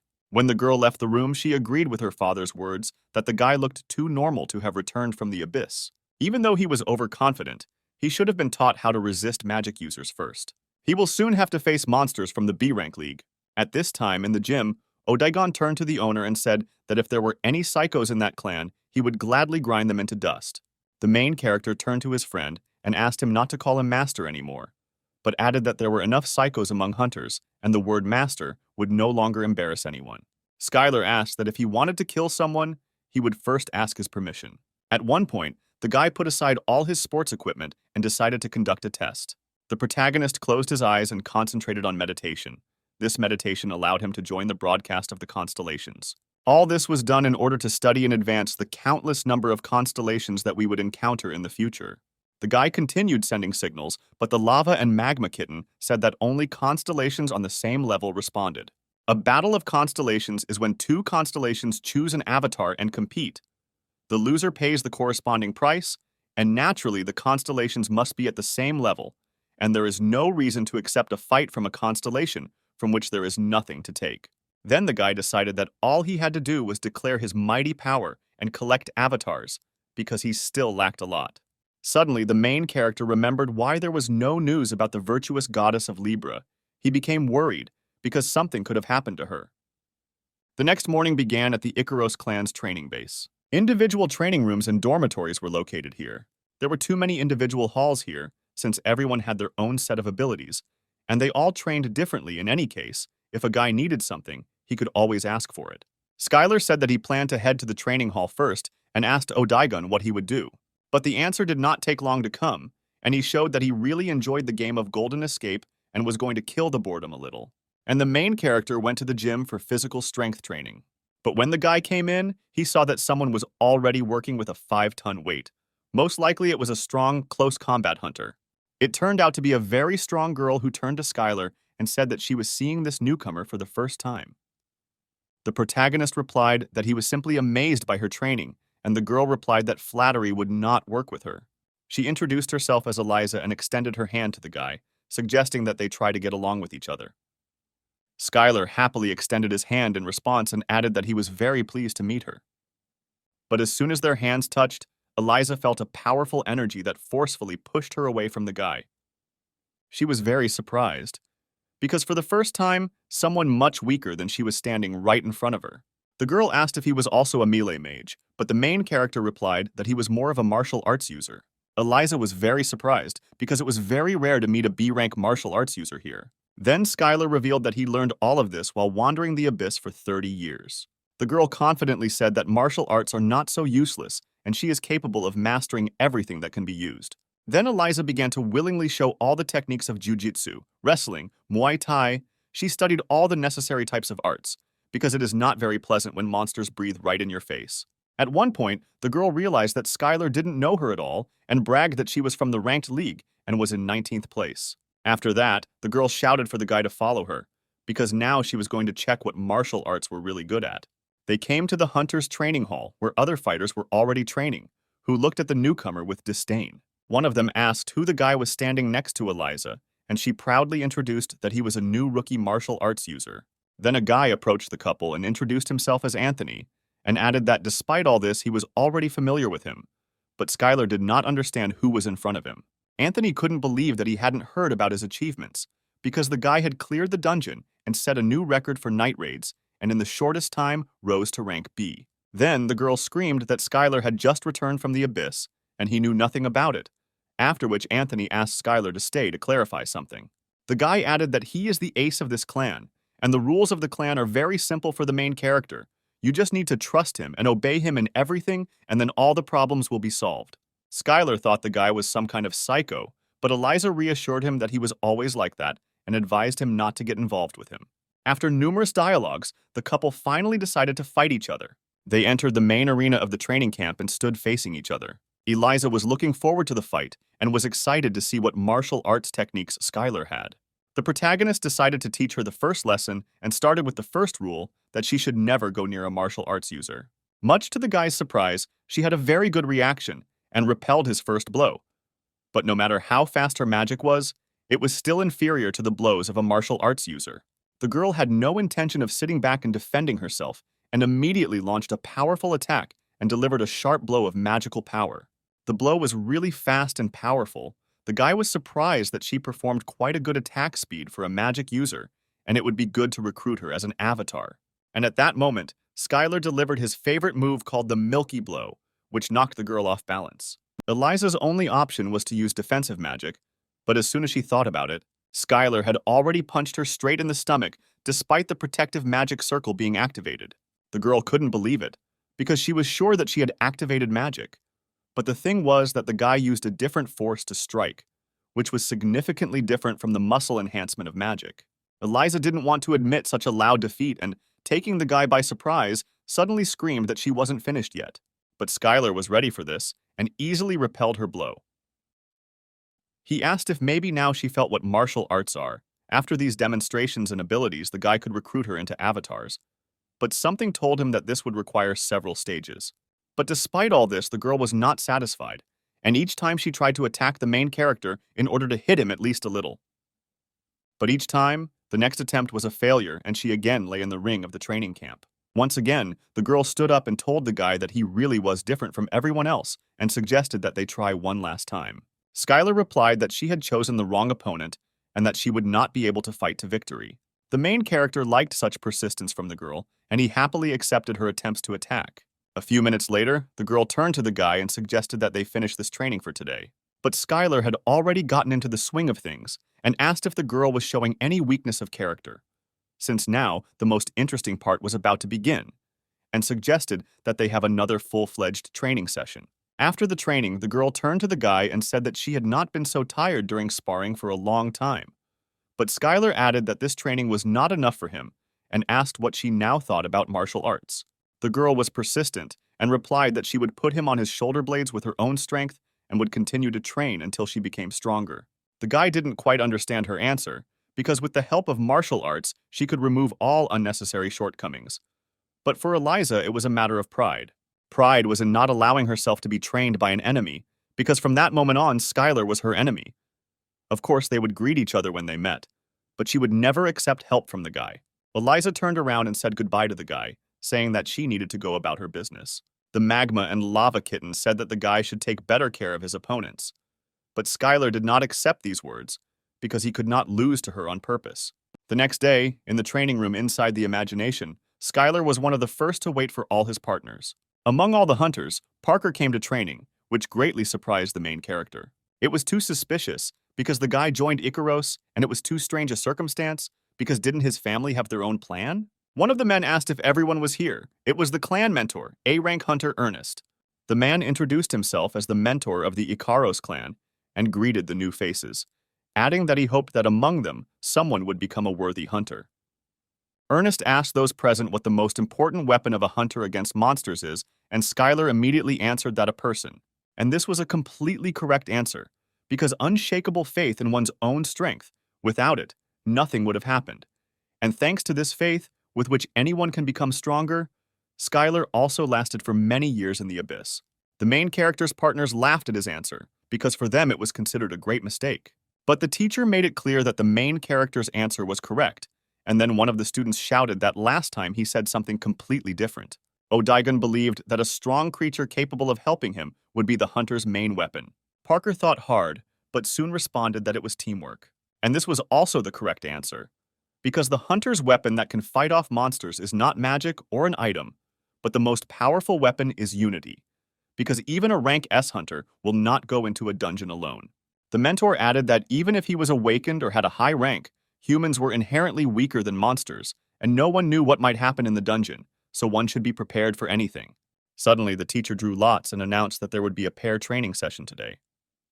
Bright rays of light connected the students with each other, and they saw who they would have to train with today, and the main character thought how good it was that Odaigon was next to him.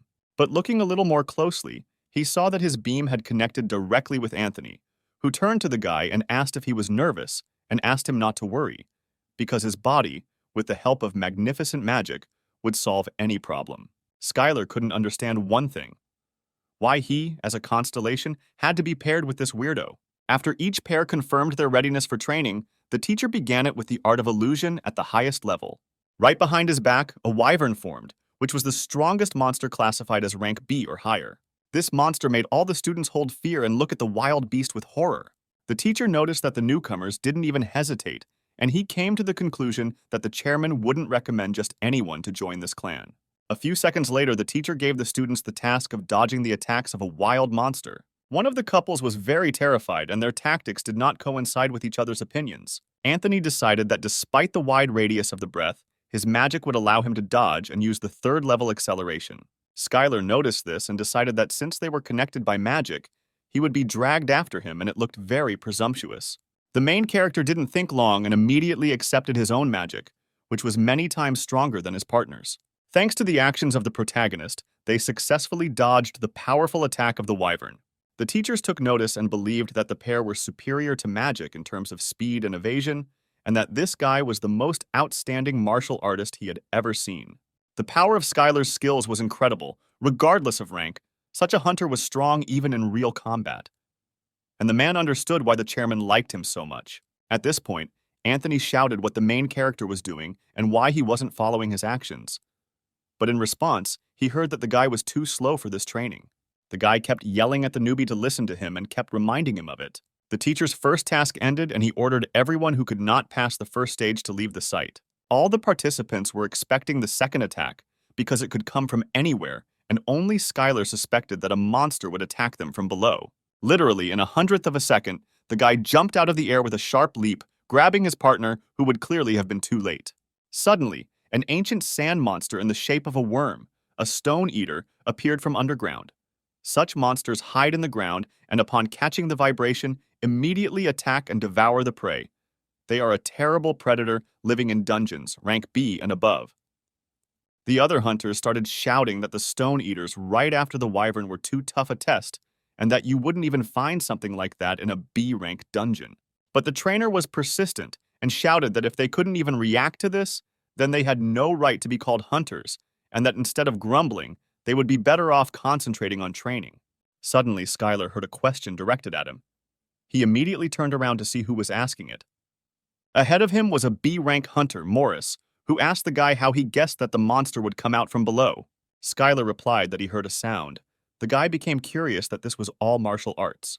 The protagonist offered to help Morris since he was so interested in it, but the coach immediately shouted for the guys to get ready for the next stage. So the clan's training continued.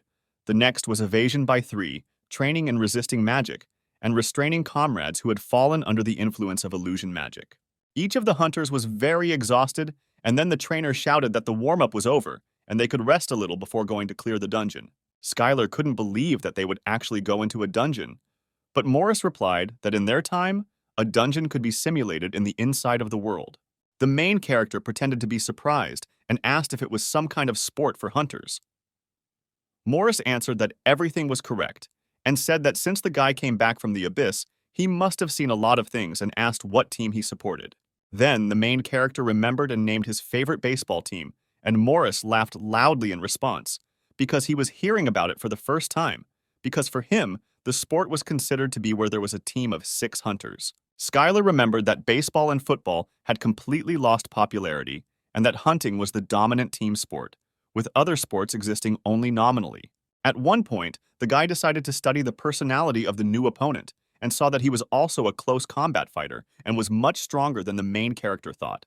Morris turned to the main character and asked if his new friend could really teach him martial arts, because in their time, few hunters would agree to share their own knowledge. Skylar thought it was useless, because even if he trained him, the guy wouldn't achieve anything without effort, because out of 100 people, about 1 succeeds, and he suggested that Odegan go have a drink. The guy added that, in addition, it would take at least 100 years to master the highest category, which was too slow for Morris. When the guy caught up with the main character, he told him that as a child he was a fan of martial arts. Skylar asked why he hadn't studied them back then, but Morris replied that in his time, almost all of the first-generation martial arts users had retired, and there was nowhere to study. Then the main character got the idea to teach the guy and become his personal mentor, and maybe after that the prestige of martial arts will rise to a higher level. Sometime later in the training room, Skylar continued to slap Morris in the face so that he could feel the flow in his own body. He asked the boy to hold his pose and asked if magic users didn't use mana to strengthen their own body. But Morris replied that it wasn't done through the body, but by using their own mana, they attracted magic from outside. Then the protagonist figured out how it worked, but it was still a bit difficult for him because he could just start the circulation of his own mana. The guy reassured Morris by saying that in any case he shouldn't rush, and even if he couldn't control her, he could restrain her, although this could lead to rupture of blood vessels and viscera. In the end, Morris decided to trust Skylar, and mana cultivation occurred, which meant performing martial arts with mana, and the higher the user's understanding, the lower the chance of failure. The main character decided to take a risk using this chance. But fortunately for him, everything worked out. Morris's mana consumption was simply enormous, but it was the best way for a magic user to master martial arts. And there was nothing wrong with such a high consumption, because the main thing was that the blow was done correctly. A few seconds later, Maurice received the skill of the Shrouded Mana Strike, and Skylar's plan really worked, and everything worked out for him. The guy's feelings were completely different than from a simple blow. All of this was great, of course. The use of mana in martial arts was cool, and it was very good that Morris mastered the technique, but his skill level was too low. A short time later in the indoor training hall, the coach announced that the break was over and that the participants should prepare for the next training session. When everyone had gathered, he briefly explained what kind of training awaited them. The rules were that 6 would form one group and enter the dungeon, and their task would be to quickly and safely clear it. Each of the participants wanted to succeed in this training and definitely make it into the first team. Morris said that in their clan, only the first team participates in real battles, and if you show good skills in training, you can easily get there. The guy replied that unfortunately, he is not a member of the first team, he is not assigned to it, but he quite often takes part in real fights. Skylar added that he doesn't see anything terrible, and there's no need to be ashamed of one's own weakness, because all of this can be compensated for with great efforts. Then the coach snapped his fingers and said that he was starting to form groups and ordered them to find members of their own group and start training. Odaigon noticed that he didn't intersect with Skylar in any way, and it was a mystery to him whether it was intentional or not. The protagonist saw that Eliza grabbed her head and said that this cleanup team was doomed to failure. He replied that with such an expression on her face, she was greatly offending him. Her team included Skylar, who had recently returned from the Abyss, a rookie hunter named Richard Parker, and a guy who had absolutely no team spirit named Anthony. A sneak and the only sane person, the girl had never been pushed out of the first team, but this time she should have been worried.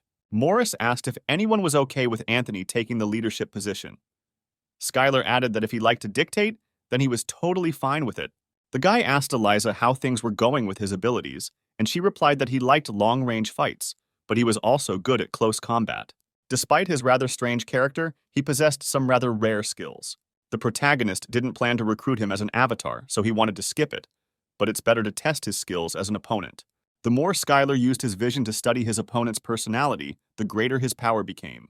But at this time, Anthony was running around the field, waving his arms and shouting for everyone to just trust him, because in front of them was a real captain, and Skylar thought that there was a real psycho on his team.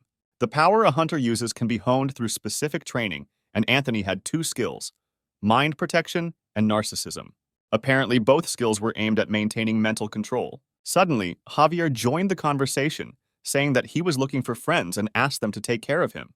But everyone reacted very negatively to him and asked him to just leave there and not even hope to join them. Skylar couldn't understand his partner's reaction, and Eliza said that this guy only knows money and divides people by profit.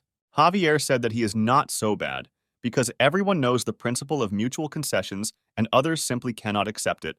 But if you get something, you have to pay an equal price.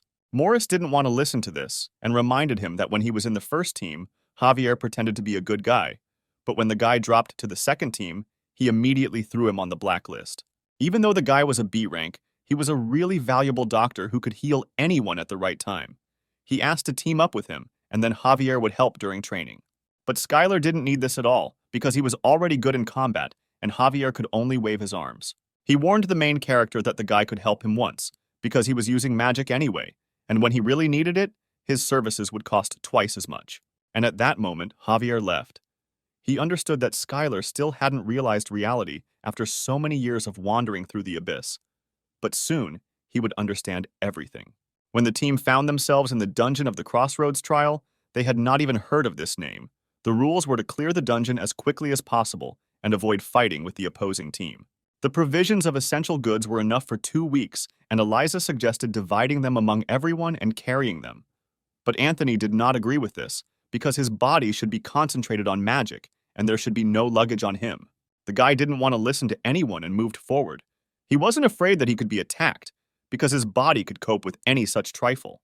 But the girl was a master of close combat, and she could not allow the guy to go ahead of her, because Anthony was much inferior to her in this fighting technique. The man added that he was better than her in any case, and that there was nothing to be embarrassed about, and that the mere possibility of comparison with him made her a great hunter.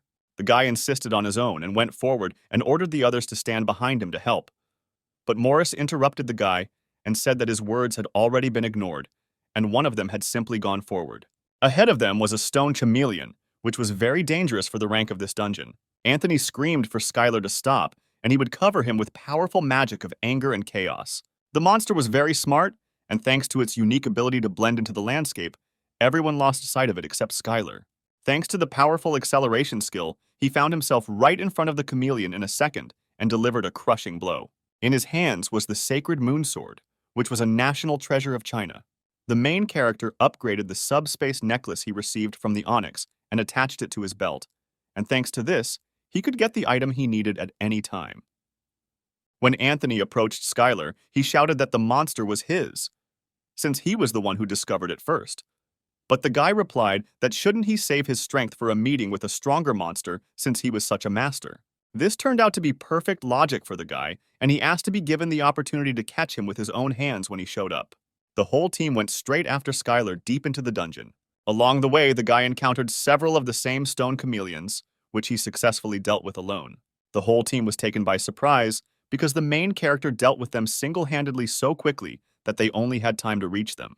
At one point, Anthony realized that his body had a powerful force and it would not lose. He approached Skylar and said that the guy was determined and offered to show him the ability of his own body. And at that very second, the two of them rushed off somewhere, and their team was left behind and did not understand what they were left to do. Eliza thought that in this regard, only Anthony was bothering her.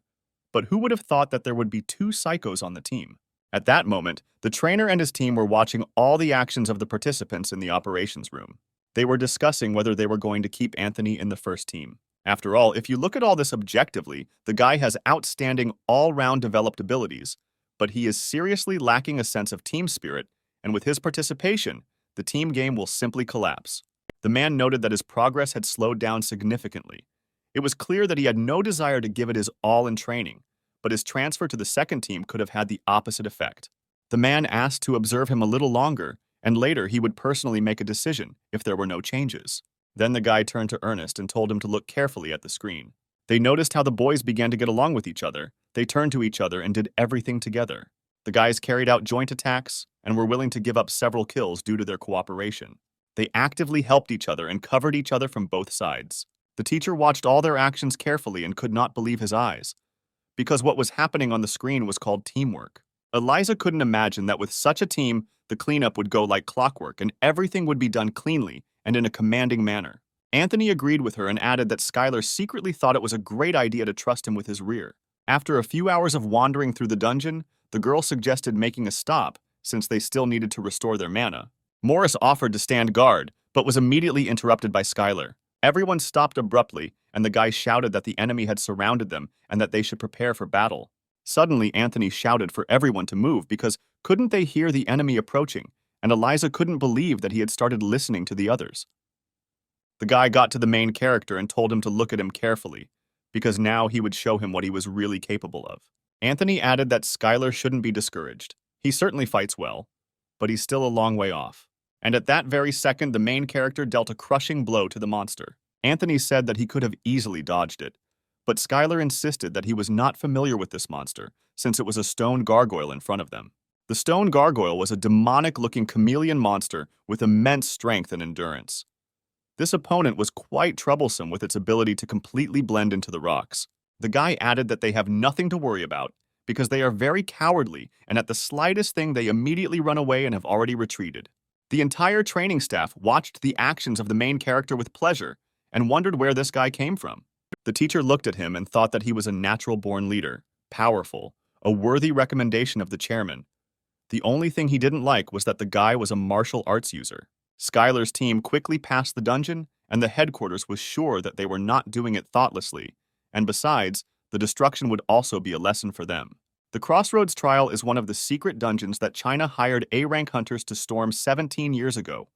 Despite the fact that the dungeon's monsters did not exceed B rank, its complex structure with many pitfalls is worthy of a high rank.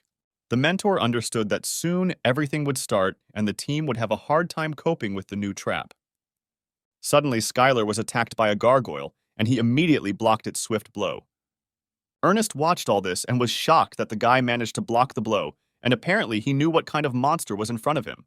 The man came to the conclusion that perhaps the boy had dealt with them in the abyss, because his reaction showed experience. One question tormented the teacher: how many years had he been there? Eliza said that it was most likely a trap, and maybe it would be better for them to set up camp now, and instead of going straight ahead, explore the area a little.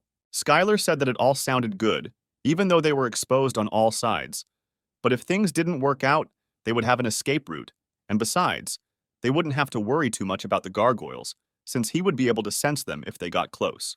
The main character asked not to be surprised, because if you don't lose your calm, then you can easily deal with the monster, because their strength does not exceed rank B. At that moment, Eliza thought that judging by the level of difficulty, they were simply sent to their deaths, and whether anyone would be able to survive at all.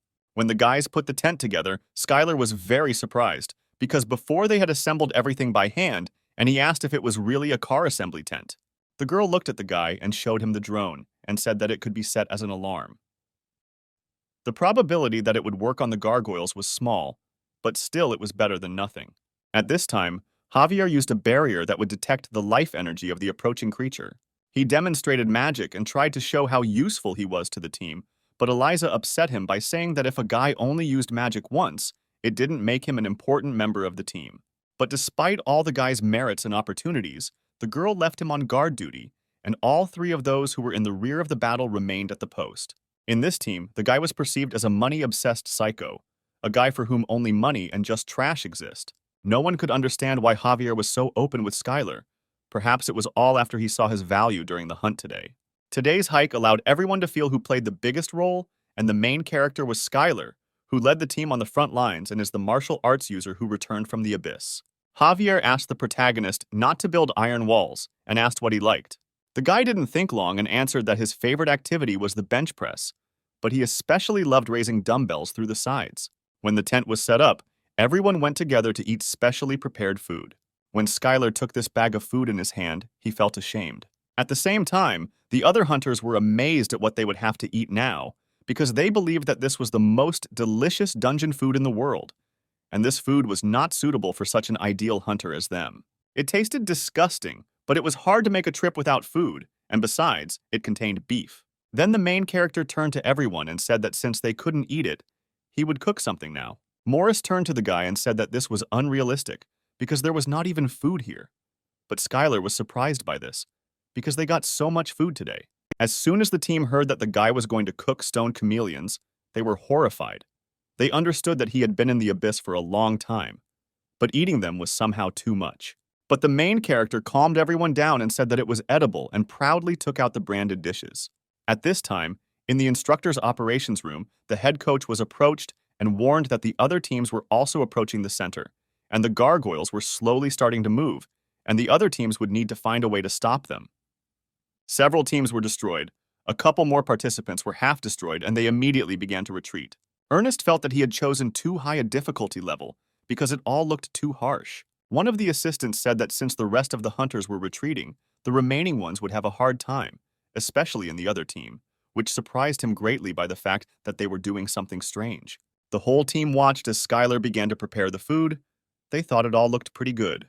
The participants got closer to the homemade cauldron and began to guess that they were in for risotto or paella, but then came to the conclusion that in Asia, rice is the main dish. A few seconds later, Skylar invited everyone to try his signature dish. No one could fully believe that the guy actually cooked meat from monsters and decided to prove to the guys that it could be eaten. Anthony was too confident in himself and therefore had every right to eat, and besides, he highly appreciated Skylar's cooking skills. When the main character gave him a bowl of food, he thanked him and said that it was really tasty and wished him a pleasant appetite. Due to the dish containing a high amount of mana, it was immediately replenished, and he couldn't believe that this was possible. At one point, Skylar assumed that the other side of the world was a virtual reality, and maybe the used products could be restored back, and then decided to use more of everything and fry the rice together with the meat. After some time, everyone had already given up on saying that they didn't want to try the monster, and immediately asked to try a bowl of delicious food. The main character replied that everyone should just come and take food, because there is enough for absolutely everyone. At this time, everyone at the training headquarters was in shock, because they could not understand what they were doing there, how they could set up a cafe right in the dungeon. One of the employees asked if they should be stopped, since it was unknown what kind of poison was in this food. But the teacher calmed his partner down and said that they would not eat something that was unfit for food with such an appetite. If there was poison there, they would have already spat it all out, and he was sure that the guy had a rare skill for cooking monsters. The man thought that he must have acquired it while wandering through the abyss, because there was absolutely nothing to eat there. The abyss was simply teeming with mana, so there was no particular need for food. After a hearty dinner, Skylar heard someone sigh behind the tent, and there was Richard Parker. He came out of the tent and said that after he mastered martial arts, he only needed to take a little nap. The main character asked if something had happened while he was on guard here. The protagonist turned to Richard and asked him if he felt depressed, being surrounded by hunters who were stronger than him. Skylar calmed the guy down and added that this worries every hunter, and he should not fill his head with thoughts and instead focus on training. Richard was touched by these words, because such words had never been said to him, and on the contrary, in his family he was called a genius. At that moment, Skylar took out a Chinese sword and ordered Richard to wake up all the boys. The people in the tent heard that the attack was beginning, and, with difficulty opening their eyes, began to come to their senses. The main character warned his partners and said that apparently there were not only stone gargoyles here, and that someone much larger was approaching. The stone gargoyles led the dungeon boss to them, because they had excellent intelligence and apparently realized that they could not cope with this team alone. The boss of the dungeon was a stone predator. It had the form of a huge worm, and this monster had a power and order of magnitude higher and was able to break through the earth and stones. Its main food was stones, but it could easily tear hunters to pieces. Ernest watched all this from headquarters and said with regret that it was quite annoying that this training would have to be ended, because besides, the gargoyles did something to bring the boss right to them. As the gargoyles got close to Skylar, he used Moonwalk to quickly and suddenly attack several monsters together. Richard Parker didn't want to stay away, and also started to use Ice Bomb magic when suddenly the scanner screamed that something was going to burst out from below. The main character barely saved Richard Parker, and when they landed on the ground, he screamed in horror that there really was an onyx in front of him. All of Skylar's partners were shouting at him to get out of there immediately, because there was a dungeon boss in front of him, but he didn't think about it, and instead entered into a fight with this monster. At one point, the protagonist thought about whether it was worth catching him without using the sword's aura, because he was still a B-rank hunter. But then he thought that the sword's energy would also be useful in this matter. A few seconds later, powerful sword blows cut through the monster's stone flesh. The team couldn't believe that these were the abilities of a B-rank hunter. Skylar never doubted the monster's strength for a second, and decided to end it all with one powerful blow. When the headquarters watched all this, they could not believe that Skylar was far from being some kind of uncut diamond, but could already be called one who had reached the perfect limit of a hunter, and they could not understand how the chairman brought him to them. A few hours later, the chief of staff came to visit Sam right in his office. The men were not very surprised by his visit and asked how he liked the boy's abilities. The teacher said that he had recruited an A-rank hunter. The man added that this might cause some trouble with the government later on since they didn't report the A-rank hunter. But Sam said that it wasn't their fault since the government overlooked it. The teacher said that it would be troublesome to confirm the A-rank, but it was only a matter of time. But he was worried about whether a hunter of that level would continue to work for Sam. But Sam calmed him down and said that he didn't even have to worry about that and asked him to trust him. At this time, a list of names of the first team, which included all the members of Skylar's group, appeared in the lobby of the clan building.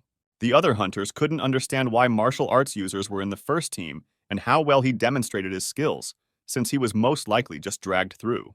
Anthony overheard this conversation and said that since they themselves lacked abilities, there was no point in denigrating others. How could a hunter think so narrowly? Anthony walked around campus and believed that the newcomer Skylar was his only worthy opponent, and the guy decided to help him in a friendly way in honor of joining the first team. At this time, Skylar was riding in the car with Javier and O'Dagon, and he turned to the guy, saying that he immediately recognized his abilities. O'Dagon lost the game on the phone again, and Javier's mouth didn't close, and he kept telling boring stories that no one wanted to listen to. The guy didn't pay much attention to the main character's partner, but wanted to maintain good relations with Skylar by any means possible. A few days earlier, in the strength training room, Javier discovered Skylar had come there to train.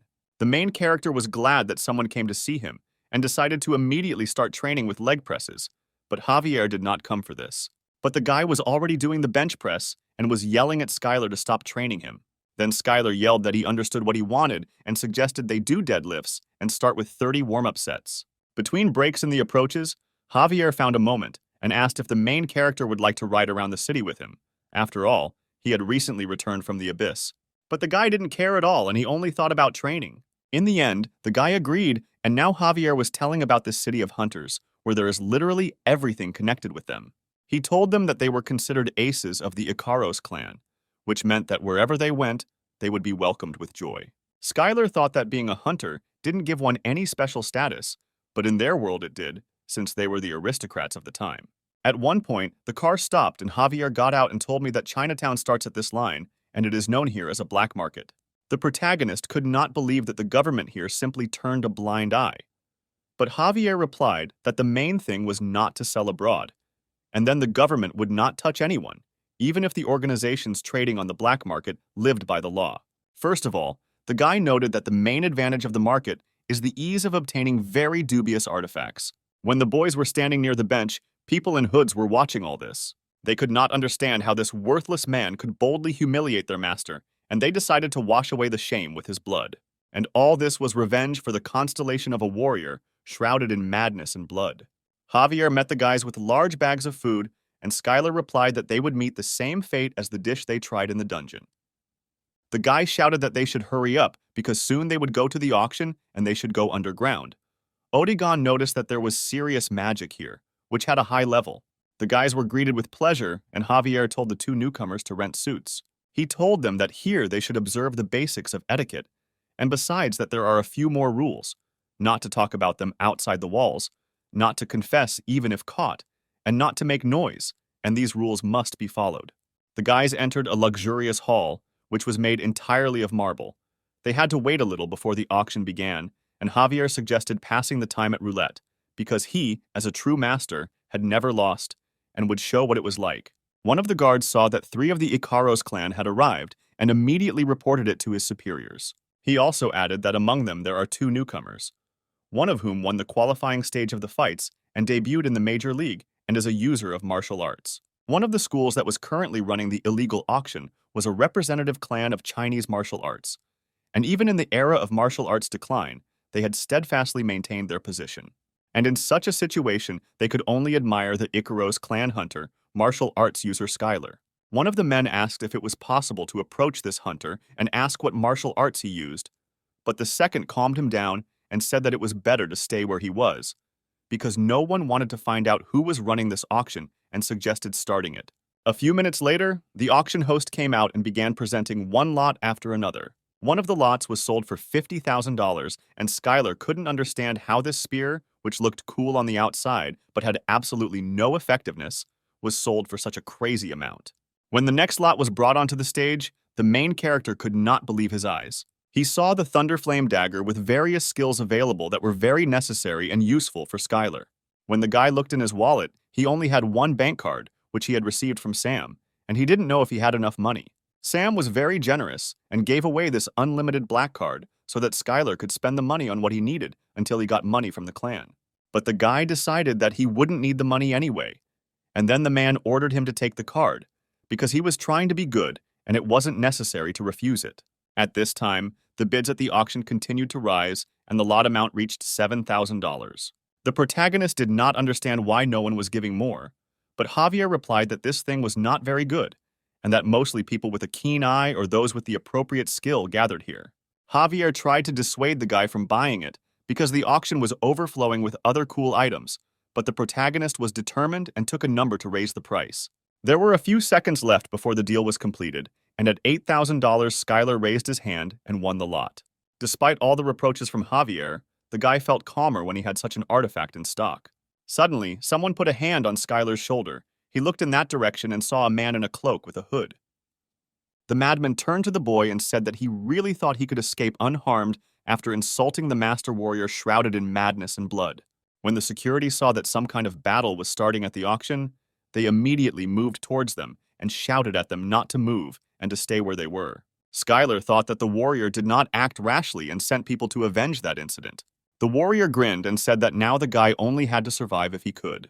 But considering the fact that he was hiding behind the warrior, he was a complete coward, and the main character decided to use this chance.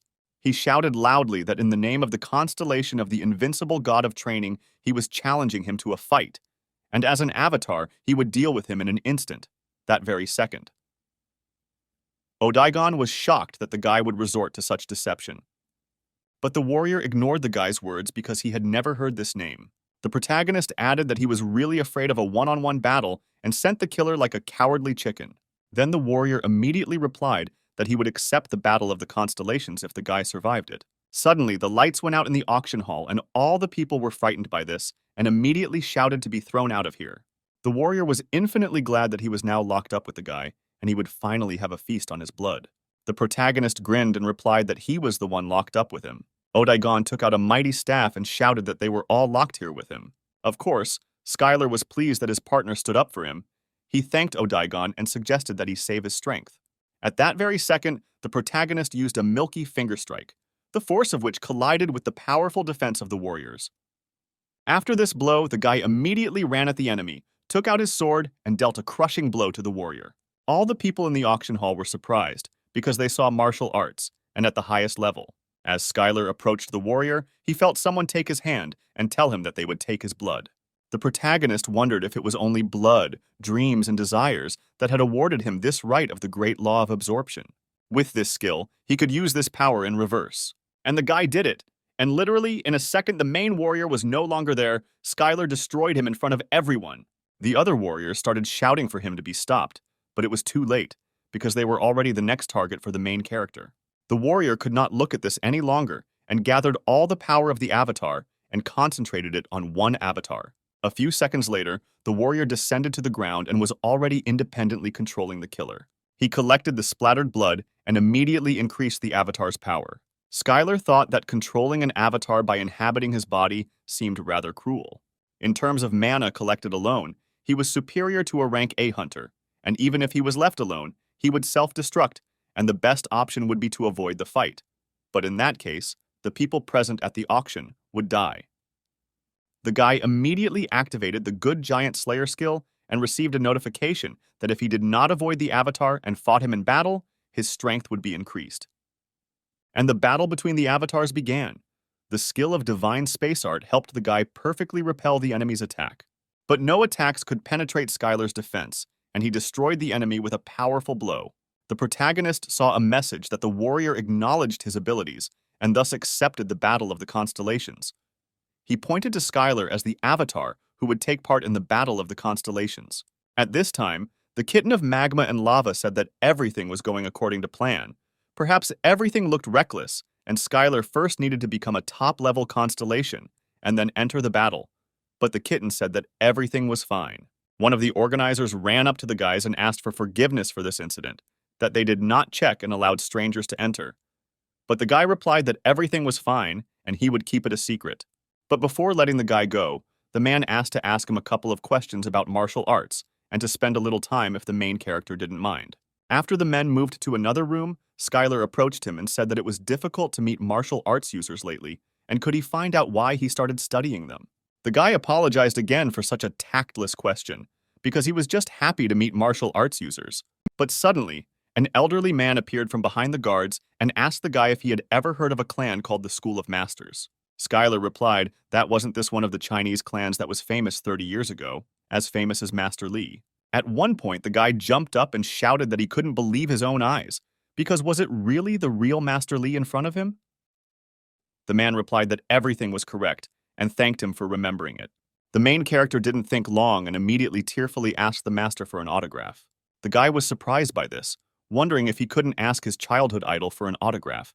But that wasn't the case, and he could take as many as he wanted. But the man wasn't the one signing autographs, and Skylar was thinking about how it had taken 10,000 years to meet him in person and even get an autograph. There were hunters from the School of Masters present in this place, and there was some business with the guy. An elderly man approached Skylar and asked for permission to learn all martial arts from him. China was merciless to hunters who did not obey the government, and the Great Invasion became a reason for many hunters who dreamed of self-affirmation or revenge to leave China, and the School of Masters gathered such hunters under its wing. They were determined to become stronger in order to return. But the reality was not so simple. The founder of the School of Masters lost an arm and a leg during the invasion. And what's more, martial arts began to decline. It was already too late to switch to magic. They had to go with martial arts to the end. The students had the task of reaching the level of the great, but they did not know how to reach it, because even Master Li was unable to rise to this level. But at that moment, Skylar appeared, and all the elders came running to the noise and could not believe their eyes when they saw this guy fight. And the masters immediately ordered that this man be brought to their hall immediately.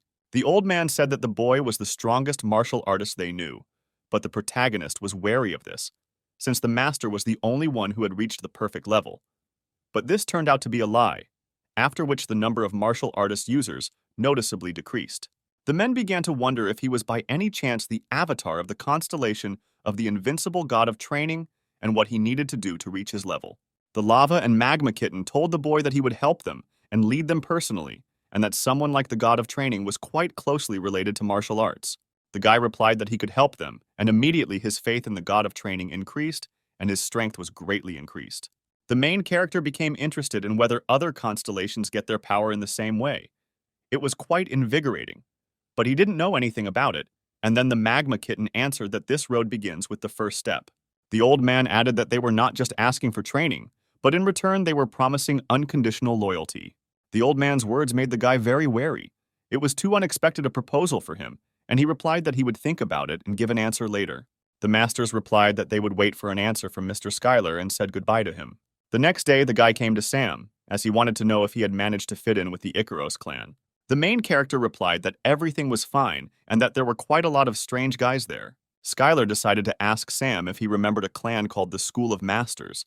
The man replied that perhaps it was that ancient Chinese clan of martial arts users. They were defeated during the first wave of the Great Invasion, when all of China was in an uproar, and later Master Li falsified his rank and was defeated in the second wave, and most likely the rank falsification was the work of the government, because the master would not have done that. Sam wondered why the guy suddenly remembered this, whether he had finally decided to go looking for this master, but Schuyler replied that he had met him here. The man said that there was no news about him, and he decided that the master either disbanded the clan or died, and he was in the city all this time. But the guy replied that for the master of this city, his awareness is not very good. Sam then pointed to the large stack of reports he received every day, in which he addressed important American political issues and reports on other major developments and pressing city problems. The man told how he had dinner with the American president the day before yesterday, and even went to the sauna together. But the guy had a hard time believing it. Sam advised the protagonist to use the master if he needs it, and if not, then just drive him away. The guy also said that he had agreed with the warrior about a battle, but Sam said that since he was his only avatar, he was not ready yet. The guy said that it was okay, because no one knew that he was a constellation and therefore would personally take part in this fight, to which the man thought that in front of him was a cunning and calculating bastard.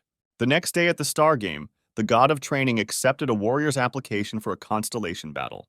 The type of competition must be fair, because all the constellations guarantee the fairness of this fight, and the god of training proposed a one-on-one duel, and the avatar that the god sends will be Schuyler. The warrior joyfully announced the battle to the other constellations, and the observing constellations exploded with joyful cries. The warrior has placed a bloody fortress on this battle, and if Schuyler wins, she can get it. It was the land of the orcs, so vile that the boy did not even want to get it. But the kitten of lava and magma admired the high value of the land, and only a constellation of at least a high level could possess this territory. But in response to such good possession, the protagonist had absolutely nothing to bet, and he decided to bet everything he had to match these scales. The guy put divine space art, voice from the depths of the sea, and the one who turns back time, all three of his most important skills. The two constellations came to an agreement, and the treaty was successfully drawn up, and if one of the parties loses, its influence will be significantly weakened. The kitten said that he should be able to easily defeat such a trifle, which Schuyler completely agreed with. Suddenly, the warrior put forward an opponent with whom the boy would have to fight. His name was Akarat. He was a berserker and had high magical defense. With powerful regeneration, he would be good even in close combat. He was surprised that the god of training turned out to be stronger than he expected and subdued the other constellations. But they were all weaklings, and his avatar, although he fought well, was barely above level 300 and would never defeat Akarat. The warrior ordered the avatar to destroy the boy, take his life and trample his corpse. he will show all the constellations watching the battle his strength and power. At this time, the plague messenger was relaxing in a swamp pool and musing that he was simply in despair when he was defeated by the god of training.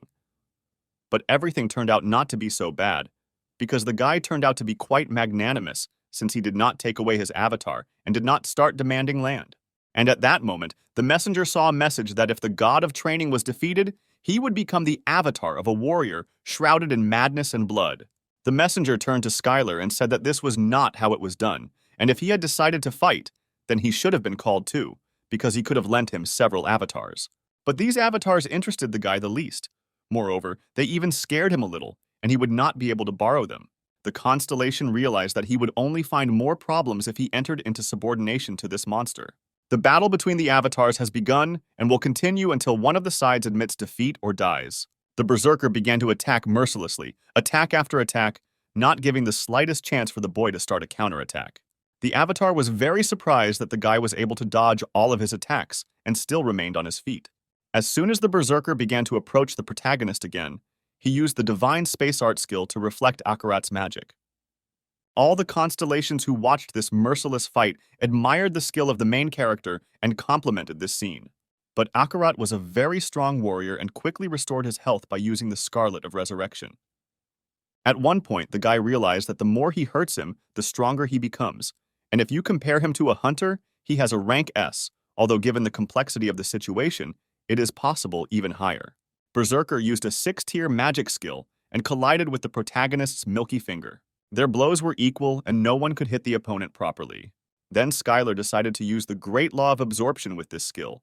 He began to absorb Akarat's mana, and at that moment, all the constellations began to say that this plan was too reckless, and the warrior laughed and added that he would die from an overdose of power.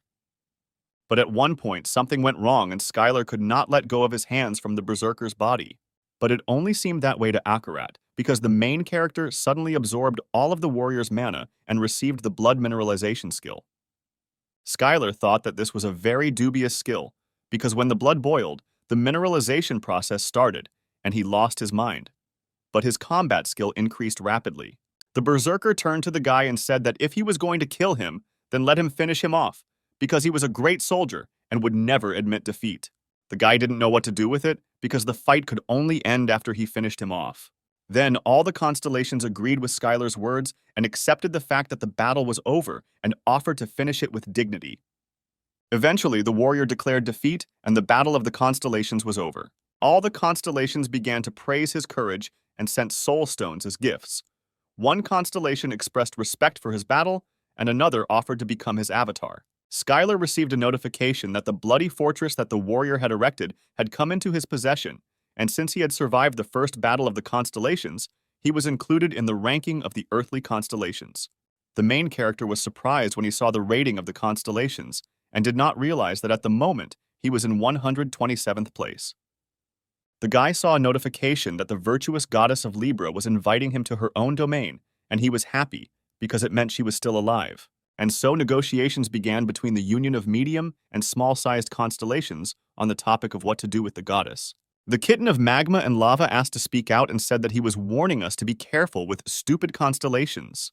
The mistress of dreams and desires said that she completely agreed with this, because the goddess clearly lacks intelligence. The girl added that one should be very careful, because the absence of malicious intent does not mean that she does not pose a threat. And if everyone suffers losses from the connection with the goddess, then it is better to forget about the alliance. But the guy thought that there was a very high probability that the goddess would guess his true nature, and it was worth trying to lure her away, at least for the sake of the future. The main character told about how he was included in the rating of constellations, and whether they both knew anything about it. And then the kitten suggested asking the goddess about it, and the owner confirmed the cat's words. And the guy immediately went to the goddess's domain, and he did not fully understand why his partners did this. When he arrived at the place, he did not understand where all the avatars and subordinates had gone. The kitten thought that perhaps it was a trap, and the owner assumed that the goddess's affairs were going well. Skylar suggested not to rush to conclusions, because the absence of subordinates does not indicate a deplorable situation, and there is a high probability that they may simply be busy with something. When the guy entered the center of the hall, he saw a goddess standing in front of him, and he did not know what to say at this meeting. But at that moment, the goddess began to scream that the main character should forgive her and she should send him straight to the tower. The girl was upset that she didn't drop him off right at the training tower, but Skylar calmed her down and said that everything was fine, and it was long in the past. The goddess asked if the invincible god of training knew about this visit here, and the guy decided that she thought he was the avatar of this god. He replied that God was very generous and kind and gladly allowed him to meet her. But in fact, there was another reason for his visit, because his master wants to cooperate with the goddess of Libra. The girl began to reason that the god of training had recently arrived on Earth from the distant lands of the abyss, and perhaps that was why he had suggested something like this.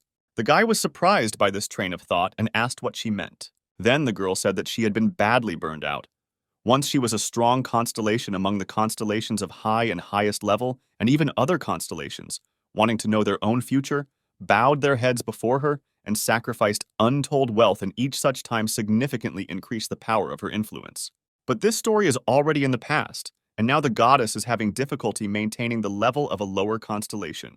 It all happened because she kept losing in the battle of the constellations. And this is a terrible thing, and even strong constellations can lose a level in the blink of an eye after a couple of losses. The goddess sent the strongest angel to search for the main character, and because of this, she always lost. And when she realized what the problem was, it was already too late. But Skylar said that his master, with a strong constellation, still prefers those he can trust. The goddess was touched, and at the same time felt jealous, and asked if this constellation had any traits that she would not like, for example, a bad character or strange habits. The guy told that his master is an ideal constellation. He is grateful and takes care of the avatar, and is also impeccable in battle.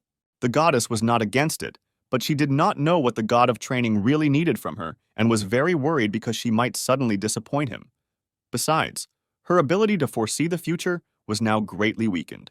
Skylar reassured her and said that it didn't matter at all, because his master wanted her to give instructions regarding participation in the battle of the constellations, and moreover, even though she was weakened, she still had the ability to look into the future. The girl rose from her knees and said that in that case, she would gratefully accept his offer. The constellations have been arguing over the Earth ever since the first passage opened on this planet, and about 10 billion souls became a real treasure that could not be obtained anywhere else. However, the dispute of the constellations could not be resolved so easily. In the end, under the leadership of the strong constellations standing at the origins, new rules were introduced, and since the strongest constellations took an oath, putting their own existence at stake. The rules, incredible power, and they cannot be broken under any circumstances. In other words, this rating distributes the constellations located on the Earth according to their locations. The guy asked if the constellation that took first place would become the owner, but the girl replied that the first place was still empty. This was not the only condition, but the other constellations were also not very informed, and one could only assume that for this one would need to have incredible power of influence.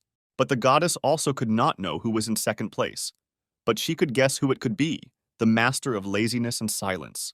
This constellation is powerful and evil, which captured the northern lands of China, and the guy could only think how many battles he needs to win to rise to second place. Then the guy asked what place the goddess was in, and she replied that she was at 198, and Skylar added that the rating was not that important. Finally, the girl decided to share her own rules with him. The goddess wanted the boy to accept them as an apology for everything that happened to him. And the girl touched the main character, and he immediately received the powers of a goddess and learned the skill of predicting the future. When the guy was returning back, he asked what his colleagues from the Alliance thought about the goddess.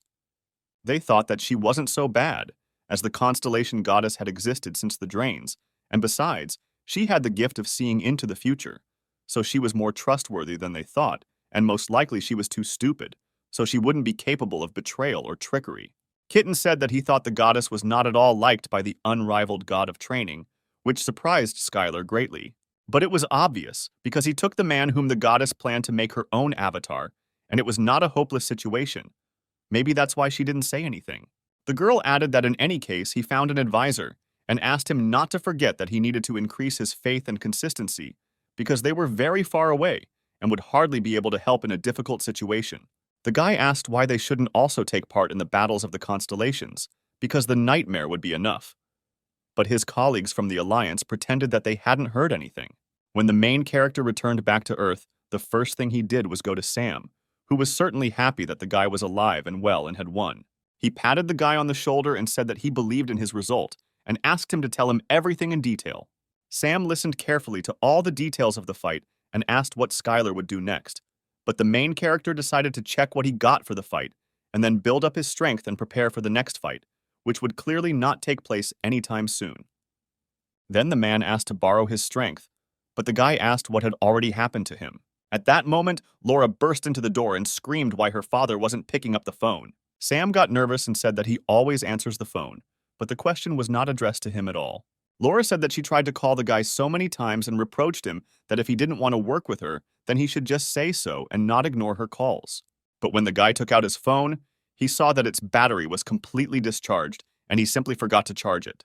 The girl returned the phone, calmed down, and said that she called about the fight schedule. She added that he had passed the qualifying competitions and was now part of the main team, and of course he was included in the fight schedule. But the guys weren't thinking about that at all. Then Sam shouted for Laura to wait, because he wanted to ask him for a favor too. But the girl was persistent and asked him to forget about it, because Hunter Skylar is now busy with his career, and asked him to bother someone else and nothing will happen to it. When the main character left, he asked Sam to call him if anything happened, but the man remembered that he didn't even really use the phone. That same evening, Laura and Skylar arrived at the port, where a luxury cruise liner was moored. All the servants greeted Laura with joy. The main character was surprised by the size. He was brought here simply to have dinner. The girl said that she usually comes here when she needs to talk in a quiet environment, so that no one disturbs her. She introduced the guy to a haute cuisine chef and wanted the protagonist to appreciate his skills, which were top-notch. But at that moment, Skylar spied on the dormant skills of an ordinary person, and his power of influence increased, because the more he improves the vision of the constellation, the greater his power becomes.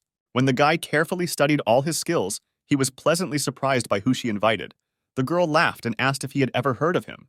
The main character added that he realized this when he looked at his posture and the girl's energy. It surprised her, and she thought that he used martial arts here too. But that was not the case at all, and the guy added that it was just intuition. When several dishes were brought to the table, Skylar began to try one after another with pleasure in order to taste them and come up with a new recipe for his own pancakes. The guy was surprised why she didn't eat this food, because everything was prepared very tasty and the proportions were ideal and the taste was excellent. Then Laura leaned over to him and whispered that it wasn't that at all, but that there was absolutely no manna in these dishes. The girl added that if the guy had cooked this dish, she would have eaten it with greater appetite. Then the main character offered to feed her next time, but the girl refused and said that it wouldn't work because they had to stick to a working relationship, and if the manager allowed the hunter to treat her, it would immediately be disqualified. After all these words, the girl decided to move on to work and talk about the battle schedule, because usually newbies rarely participate in them, especially for hunters who have not yet managed to become famous. But Skylar couldn't understand why he was involved in all this then. The girl asked the guy not to be angry, because at the moment there are opinions among athletes and fans that his rank is rigged. She meant that he has abilities that can compete with rank B, but deliberately hides behind rank C+. But Skylar wasn't surprised at all by this, because he was no longer at the age where something like this could confuse him. Laura said that the guy has the innate character of a star. The main character agreed with this and even suggested trying to become a star, which the girl did not even think about, and that this could interest him. The girl then showed a short interview of a hunter who insulted Skylar and said that he didn't have the courage to participate in the B rank qualifiers, and so he decided to take the easy way out and rise from C rank. The guy challenged the main character and threatened him that if he rejected his offer, the whole world would know that he was a coward, and it would be better for him to accept the challenge and accept defeat. The main character asked if there were many elves on Earth now, and Laura answered that after the passage opened, they could be encountered quite often. Skylar said that the elf's words did not offend him at all, because he understood that when he met him, he would tear him to pieces. But now there was no need to be angry. Laura liked his words and said that it was an absolutely excellent idea, and that a bastard like him should be beaten half to death. And the guys came to a decision to schedule the fight within these 2 weeks, and by that time Laura would collect all the information on it and send it to Skylar. A week later, Skylar was already standing in a beautiful tuxedo and did not understand what he needed to do next. The girl explained that the guy should come out, listen to all the questions and answer in moderation, provocatively drill each other with their eyes and pose once for the camera, and that would be enough. When Skylar sat down at the table, the host announced that people could ask questions in the order of the established queue. The protagonist received various questions, some of which sounded like he was thinking about whether a martial arts user could last in the B rank league or whether he thought he could beat the 21st ranked hunter. Questions from journalists kept coming in, but the guy answered them briefly and concisely. One of the journalists asked a question about him deliberately lowering his rank and measuring it again after winning the qualifiers for the C rank league. The main character thought that it was not his fault, but only that he was measured incorrectly and that this should be asked not from him, but from the one who did it. At this time, the elf took the microphone and said that he was a shameless asshole and looked down on the league because he had rigged his own rank. The guy challenged him to a fight because he left evidence of rigging and is going to punish him personally, and this match will not be a test for Skylar, but a sentence. Then the guy told him that if he was so unhappy, he could have found him a long time ago and beat him up, instead of pouring out his anger after he waited for the match schedule to be set. The main character immediately suggested fighting here and now, and not in augmented reality. But the elf couldn't hit Skylar because it was against the rules, which greatly disappointed the protagonist, because he continued to be angry, but still followed the rules. Suddenly, Skylar stood up and shouted that he gave him a chance to fight. But this idiot chickened out and ran away, and he doesn't even have experience in clearing a dungeon. If he were in such a situation, he wouldn't show his nose. Regional channels broadcast the main character's words so that everyone could come boldly if they doubted his abilities or were unhappy with something, because Skylar was not going to evade or run away. But the guy wasn't going to fight them in the other side of the world, but wanted to fight only in reality. After Laura heard Skylar's interview, she decided that the other side would also try to trample him, and he had to win at any cost by any means necessary. They hastily began to look for someone who could help them in this situation, who could put up an equal fight and be at least similar to a level 21 fighter, who would be faster and more agile. Meanwhile, in the waiting room, Skylar apologized for the interview and suggested that it would be better if they didn't schedule a practice match. The guy understood that this match would not help him in any way, and he would only waste his time. But the girl asked him to think again, because he had a lot of experience in battles, and a fight with a hunter was a completely different level. When the main character left, he thanked the girl for having such an understanding manager working with him and promised that he would train alone until the match, and if he was needed, just let him call. Laura's team didn't understand why they let him go so easily, because going into the arena without a training match with a hunter of a similar type was already doomed to failure. But the girl calmed everyone down and asked them to trust him. There was little that worked in this situation because she couldn't even stop him and make him listen to her opinion. This man was completely different. When the protagonist returned to the Icaros gym, he was immediately met by other hunters who were delighted with the way he conducted the interview and that it was a cool provocation on his part. Skylar asked what Anthony was doing here and if he was really waiting for him here, but the guy grinned and replied that he wasn't even going to help. He just decided to give a couple of tips for good growth. Anthony added that in any case, he is the best, because he can reproduce all the fighting methods of the future opponent as they are. But Eliza screamed that he is an asshole, because he did not even fight with him, and she was able to defeat him. The protagonist overheard their conversation and warned that he planned to train alone until the start of the match. When the guy entered the ring, the guys asked him what he was doing, but it turned out that he had turned on his own imagination. The image he had drawn in his mind was successfully transmitted to another, and the power of the constellation increased by a step. And the principle of spiritual training was also learned, and an A-rank skill, spiritual training, was obtained. The girl was very scared by this because she did not understand what it was and why she could see it too. And from that moment on, the guy began training right in the training room with the terrible monster. The clanmates stood there the whole time and were amazed at how the main character was conducting such training.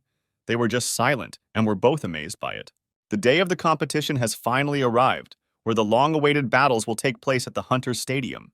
Before the fight began, Laura gave final instructions on whether Skylar had a good breakfast, because you can't skip breakfast even if you're afraid that it won't be digested. She asked the guy not to be nervous and assured him that everything would be fine, but the main character's gaze showed absolute calm and confidence in the fight. When the main character walked out to the center of the stadium, he thought that in the past, hunters died in battle with monsters, but now they have become celebrities. The people in the stands were booing Skylar and yelling at the cheater to get lost because he belonged in the C League and how dare he use tricks. But out of the whole crowd of rude and angry fans, there was someone who loudly shouted for Skylar to go forward and that he would succeed. It was one of the members of the Master Clan who wished him luck and shouted at him to show the true power of martial arts. The main character was really encouraged by this because he hadn't even signed the contract, but someone was already rooting for him, and he decided that today he would show what martial arts mean, and today's match would be a signal for the revival of martial arts.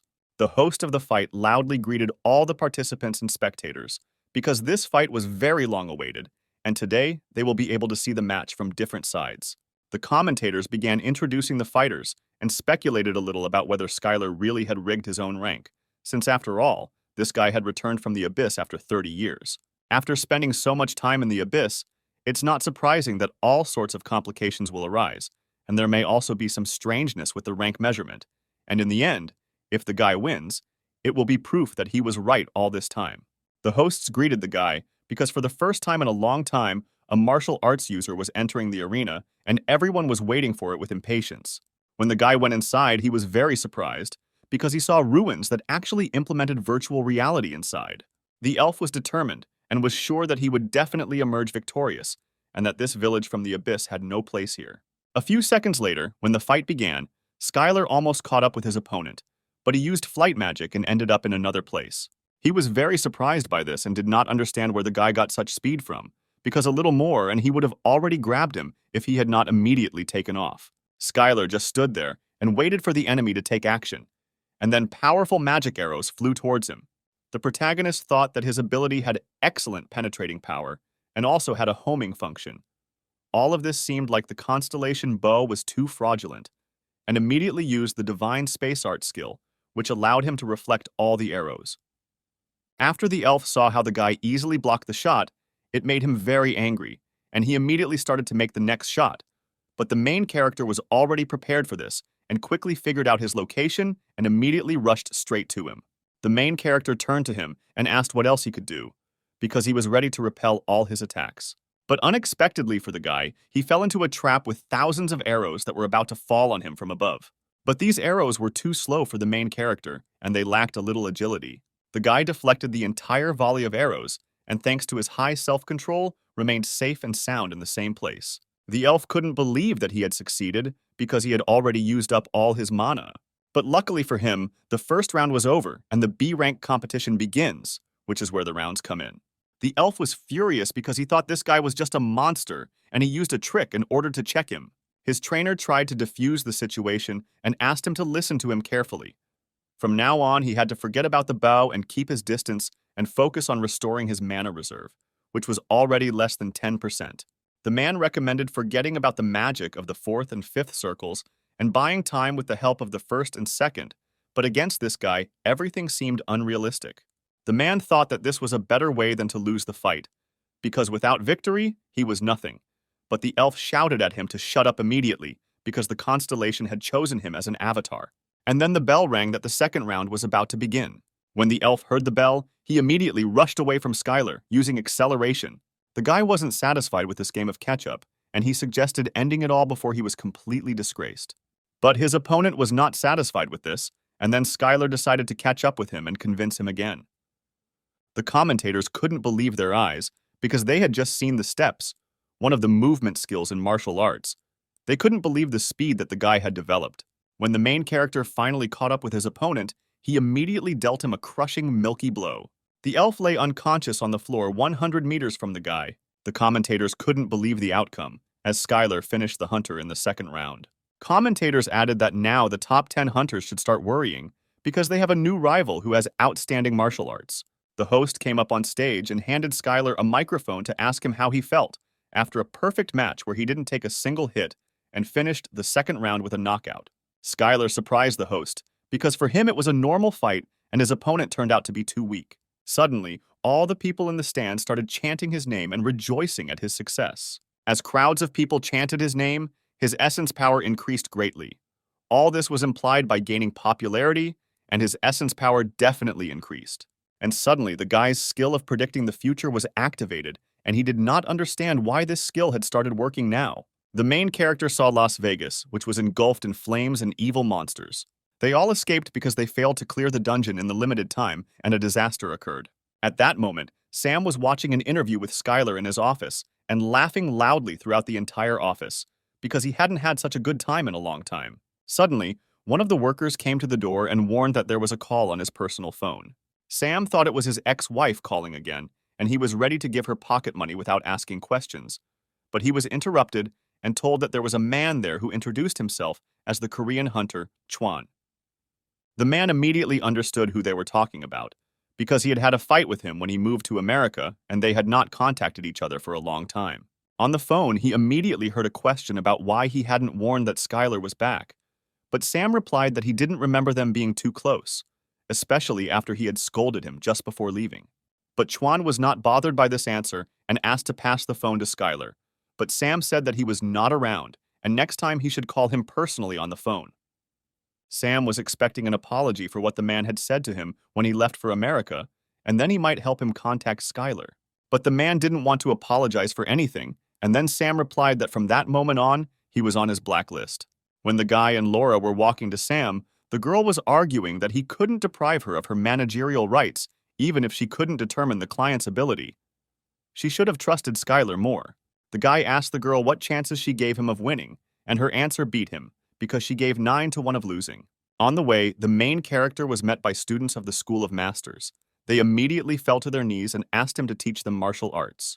Skylar didn't understand, because they had a teacher and why they needed him, and then they told the story. The events took place in the main residence of the Master's School. The students honed their fighting techniques and recorded every movement that the Master showed. But as soon as they made just one mistake in a word, the Master immediately scolded them and said that they were shameless people who did not even know the basics. At that moment, they realized that they wanted to learn martial arts, but the elders' teachings were too outdated and they begged Skylar to teach them. For the protagonist, this was a chance to solve their problem and at the same time increase his faith and his own authority, and he immediately agreed.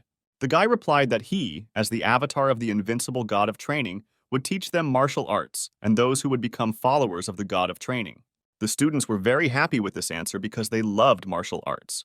The next day, Skylar decided to visit the bloody fortress that he had received in a duel with a warrior shrouded in madness and blood, and this place turned out to be too disgusting for him. These possessions were obtained after the Battle of the Constellations, and he will enter the territory of the orcs for the first time. But since the guy was too busy, all the affairs were entrusted to Odaigon. But at that moment, Odaigon was tearing and throwing all the orcs, because they were still fools who could not learn an easy spell, and it seemed that he was not very good at dealing with them. Skylar suggested that if learning magic wasn't producing any results, then why don't they just learn martial arts since they all had axes? But since everyone had little understanding of the true art of wielding an axe, the protagonist took the axe in his hands and showed how to use martial arts skills and showed the technique of the green dragon axe. Then the orcs asked a few questions about where they should jump forward or backward and how to swing the axe from the right or left. And then the guy realized that there was nothing he could do, and since they didn't understand with words, he would have to master everything with his body. And one by one, the orcs were trained in the technique of the green dragon axe, and at this time, the power of the protagonist's essence only increased. But one of the orcs was no longer up to training, but Skylar continued to insist that he learn and complicate the fighting technique. And from that moment on, the orc territory forgot about a quiet life under the rule of the constellation of the god of training. When Skylar took a closer look at the place, he realized that he wanted to build a training base for the orcs here. Odaigon also warned the boy that the construction would take a long time, and if he wanted to get the building quickly, he could visit the constellation shop where various deals would be available. When the guy joined the Star Game, he began to carefully study the constellations that sold the buildings. A young guy saw one constellation saying that he was selling a beautiful building, and he immediately wanted to look at it. Immediately in front of him, there was a girl who was a little drunk. She was ready to show a special building with pleasure and invited the guy to take a good look around.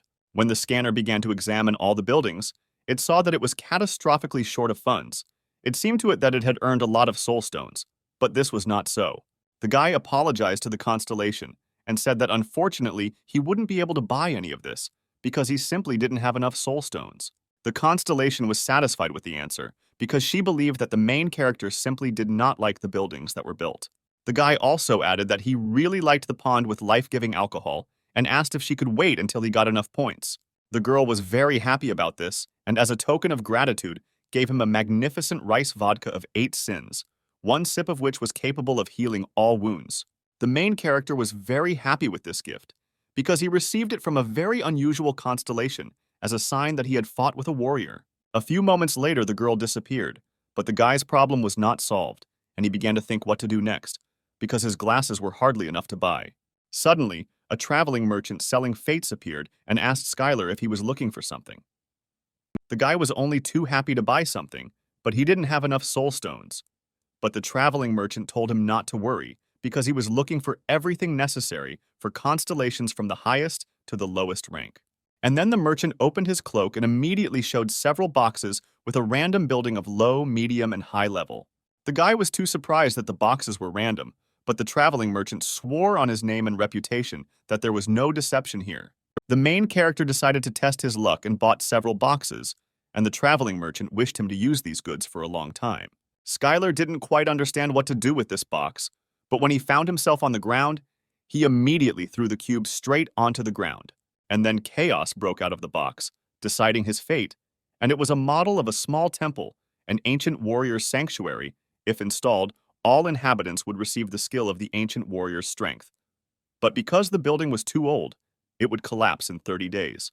The guy thought that everything wasn't so bad and decided to open another box with a building. And in front of Skylar there was a luxurious temple of the Shining Elf.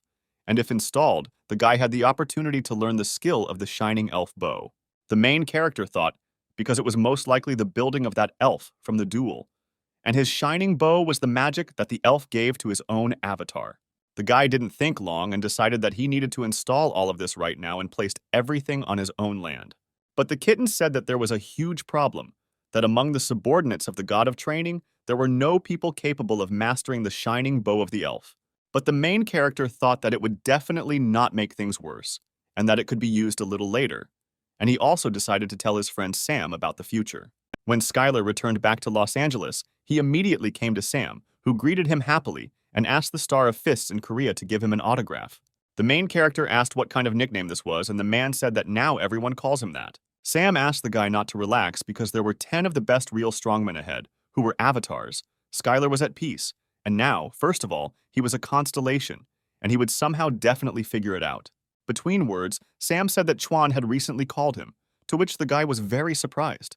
The man did not like this reaction because he feeds, helps, and acts under the name of Skylar's avatar, and also provides him with financial support. The guy was very surprised that Sam had become so petty, but he asked him to just not hang out with him because Chuan was such a bastard. And then Skylar said that he was here for another reason and told him everything in detail that the gift of the goddess had shown him. The guy told about Las Vegas, which was drowned in fire and the invasion of rock drakes, and he himself was very surprised by this because he could not believe that all these events took place in Las Vegas.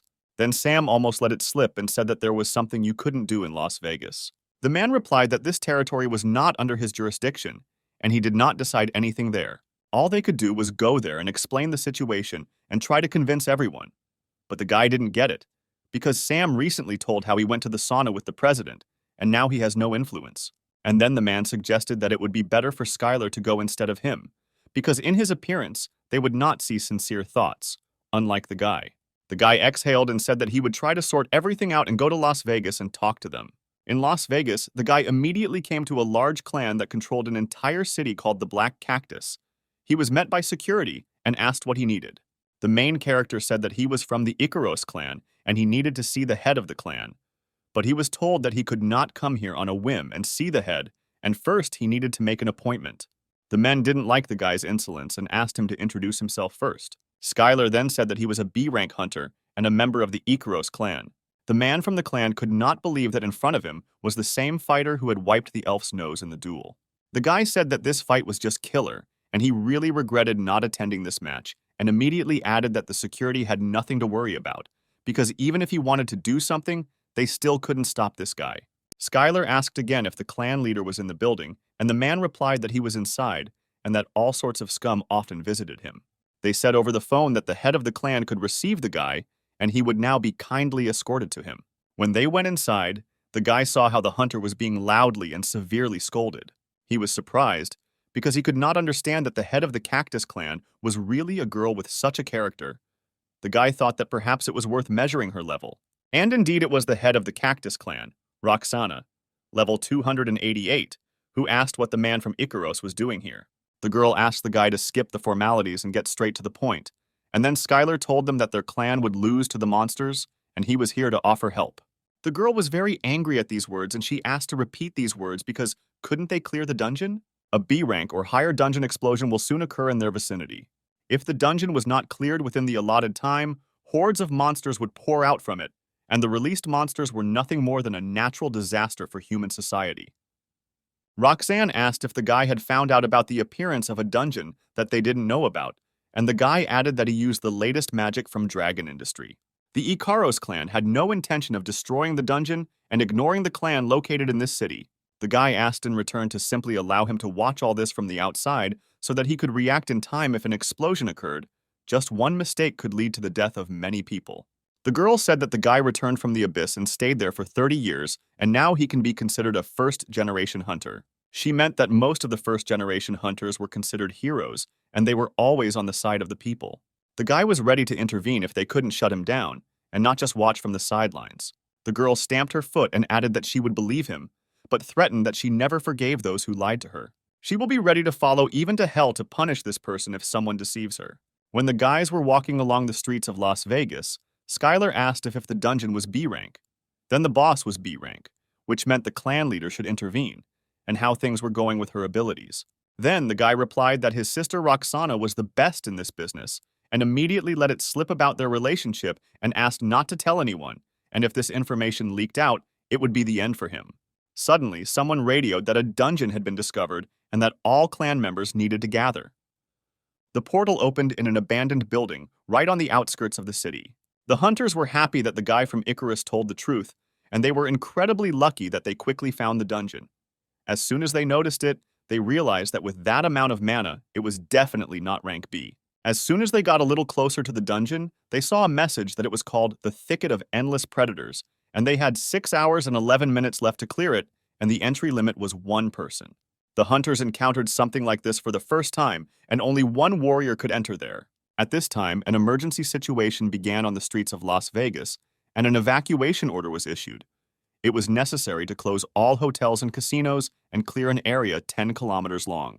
Skylar noticed a strange thing, that all the people did not run anywhere, but on the contrary, continued to flock to one point. People, on the contrary, were looking for where they would have the best view of the combat spectacle. When the main character asked why they weren't evacuating, he was immediately told that he was apparently some kind of coward, because there was no difference in all this, because they would all be broken anyway before it became dangerous. The lava and magma kitten, when he saw this, irritably advised him to abandon all these idiots, but the guy couldn't let them die so easily. Then Skylar couldn't stand it any longer and approached the couple again and ordered them to get out of here quickly. People rushed away from this weirdo in horror and fulfilled his request at that very second. Then Roxanne intervened, declaring through a megaphone that if they did not want to evacuate, they would kill them before the monsters did. The guy was surprised that there were too many people here who just stayed to gawk, but this was a common occurrence, since many people in this city were into hunting monsters.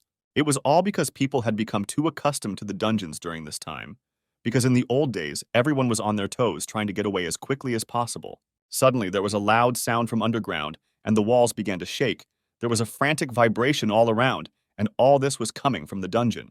Roxanne immediately shouted for them to turn the screen and launch drones to check for monsters so as not to miss anyone, and also activate the thermal imaging system. Monsters suddenly began to run out of the building, and 5 red poisonous raptors were discovered rising to the surface. Much to the clan's surprise, there were far more monsters than they thought, and they were unable to find the main boss. The lizard mage used an artifact from the eroded thicket, and until the lizard mage is caught, no one will be able to get out of this thicket. And at that moment, the whole city was surrounded by rigid bars, through which it was impossible to break through. Not a single car could enter these lines, and all this was because of the monster. The head of the clan decided that they could not do anything with the people, and that everyone who did not have time to evacuate would die. At that moment, Skylar came up and asked if his help was needed, since it seemed that their headquarters had been noticeably reduced due to the barrier. But the girl replied that without an agreement between the clans, everything could end in a lawsuit, and recommended that he go somewhere safe. The guy turned to the main character and said that it was quite annoying because he wanted to see his martial arts. And the battle between the clan and the monsters began, and Roxanne screamed loudly for everyone to run and attack. The first to appear were the C-class monsters, who immediately felt the magic of the Chaos Spear and Ice Arrows, and killed him in that very second. But there were 4 more ahead, and Roxanne decided to deal with them as quickly as possible and use the magic power boost. The girl temporarily increased her own magical power, and thanks to the fiery whip, struck several more monsters. Her blow was truly on point, because no one expected anything less from the clan leaders. Exactly 6 monsters were approaching from behind, and the girl decided that it was time for them to leave, and that was enough talking. She turned to her brother and shouted that he was now the hunter from Icaros.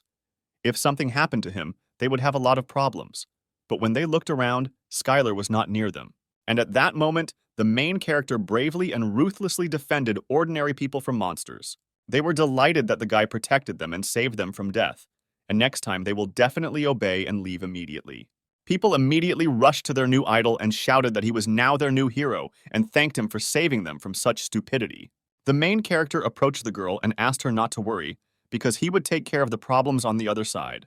Roxanne thought that with his abilities, he could be one of the strongest hunters in Icaros, and with a guy like that, she could turn a blind eye to what happened. The girl thanked him for his help and, as a token of her gratitude, allowed him to officially thank her. But Skylar decided to leave all this for later, because there were still many monsters here that needed to be killed.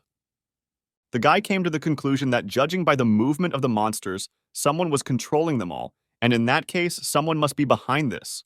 Roxanne thought that this idiot of the clan was completely reckless and could not understand where they even found such a monster. There were monsters ahead on the left and at the crossroads, and the guy ordered everyone to prepare for battle. But unfortunately, all the hunters missed, and then the guy decided to engage in close combat and hit one of the monsters. On the streets of the city stood a huge monster that was capable of trampling any person located underneath it. The people stood in a stupor and did not understand who was in front of them, because the scale of this monster was comparable to the dungeon boss. Then Skylar remembered that it was him he saw in that prediction, and that such a monster was under someone's control, the owner must be somewhere nearby. On the roof of one of the buildings, he noticed the dungeon boss, a small lizard with a staff in his hand. The main character immediately approached the lizard and cut off its head with a powerful blow of his sword. At this time, the clan's hunters simultaneously began to attack the huge monster, and Roxanne incinerated the monster with powerful magic, which left him no chance. The lizard mage was defeated, and the corrosion forest artifact was successfully destroyed and immediately disappeared. The news reporters reported that the barrier was destroyed in a very short period of time, and people finally started to come out, and now they will continue to explore the situation. The guy started to wonder how many people died, and if there were any survivors. Some people said that they thought it was the end for them, because the sky suddenly changed color, and monsters started pouring out from everywhere. The man was surprised, because he definitely heard the sound of an explosion, but as it turned out, no one died, and it was all a hunter with chestnut-colored hair. People started saying that an Asian hunter with a sword saved the entire nation and that he was a real hero. Journalists asked Skylar to give some comments, because people believed that he was the one who made an invaluable contribution to closing the dungeon. The protagonist replied that he was not trying to save people, but got rid of the monsters before they started killing, and so it might seem to everyone that he saved the city. Skylar didn't like that he was considered a hero, and he denied it, and immediately shut the journalist's mouth and hit him lightly, because the guy didn't want them to try to make a hero out of him, because he couldn't stand that more than anything. He couldn't appear to be a good person in the eyes of people. Otherwise, he would be criticized immediately if he didn't help even once. The girl's brother from the clan immediately wanted to be like the main character, but she asked him not to talk nonsense, because this only happened because it was Skylar, and his existence was unique. Martial arts masters are extremely rare these days, and the strength that has reached its highest point as a result of persistent training and enormous combat experience can make him an absolutely unique person.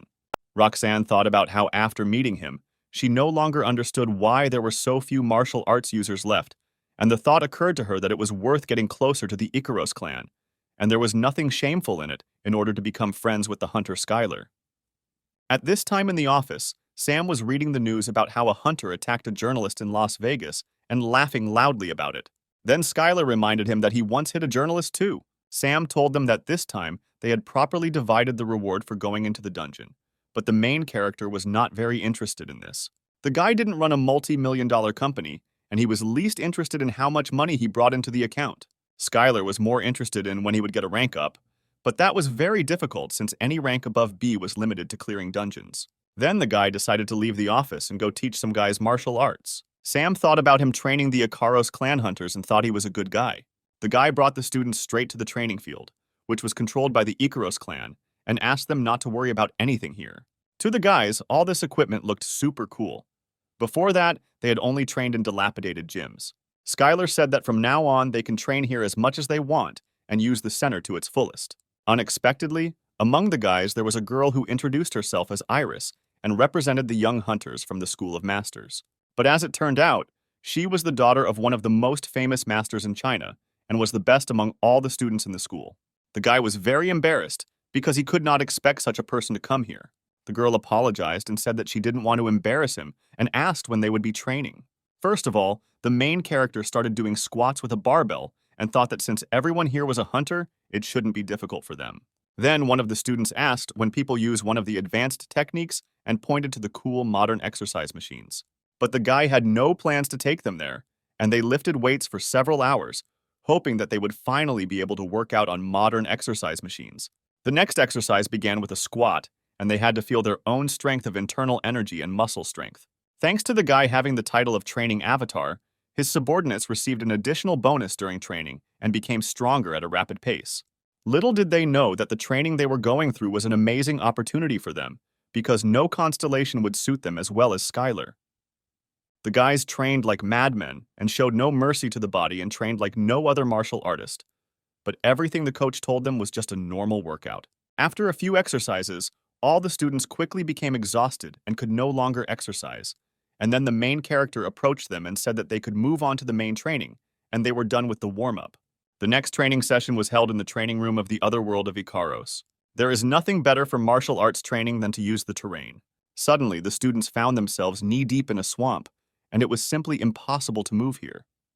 In the distance, they saw the silhouette of some kind of doll.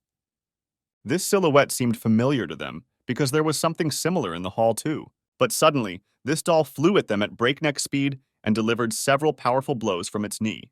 The goal of this workout was to fight against a dummy because they first trained their muscles in the gym, and now they have to go through this step to move on to the next workout. The main character left the arena and said that if any of them could handle this guy, then let them come out and tell him about it. The students had no choice but to simply defeat him, and they immediately pounced on him as a team. Meanwhile, in the Ikaros Clans Lounge, the guys were sitting and discussing Skylar's excellent work in Las Vegas. Anthony added that despite the great victory, the main character was still far from him. But Eliza disagreed and said that he could never have done better. Then Skylar told them to stop and asked which of them wanted to learn martial arts. The guys sensed a catch, but the guy said that he was not going to force anyone to do anything in return, and if they didn't want to, then let him say so. Eliza replied that she didn't mind, and in return would be happy to teach him some magic techniques. The protagonist's entire alliance was not against him learning something new, and everyone agreed that it was a great idea. When Skylar accepted their offer, they immediately began recommending their own magic. Eliza suggested learning defensive magic, and Anthony suggested ranged magic. But when the guys heard that the guy wanted to learn healing magic, they were a little shocked. But judging by their reaction, the main character realized that none of them knew how to use it. Realizing that no one would help him here, the guy left them. He thought that it would be a good idea to ask the constellation goddess for a few training lessons, since she probably had some healing skills. At this time, in the territory of the constellation of the goddess, the girl was sitting at the table and dozing slightly. The boy approached her and asked her to teach him healing magic. The girl was very happy with this offer. It seemed to her that the training avatar could not teach him this, and she happily agreed. And at that moment, the virtuous goddess of scales began to grant the protagonist the divine healing of the fifth circle. The main character was surprised because it is not so easy to immediately master such a rank A power. The girl apologized because at the moment she did not have enough strength to give him a more powerful force. The goddess continued to feel guilty because it was she who had to teach him everything and immediately began to look for something else. But the guy calmed her down and said that everything was fine and thought that next time it would be better not to ask her for help. The next day, there was a big meeting in the main hall of Icarus where the head coach gathered all the hunters in one place. Unexpectedly for everyone, the dungeon of the Endless Tower was created. The hunters could not believe their own eyes because it seemed like sheer madness to them. But for the main character, it was not so famous, because he heard about it for the first time. A couple of decades ago, a dungeon of such complexity appeared that it broke an infinite number of hunters. And if on the first floor there lived F-rank monsters, then as they ascended, their strength increased and it was an A-rank dungeon, which subsequently simply exploded because not a single hunter could clear it to the end. The head coach announced that the winner of this training session would be the one who would get ahead of his opponents and reach the highest floor.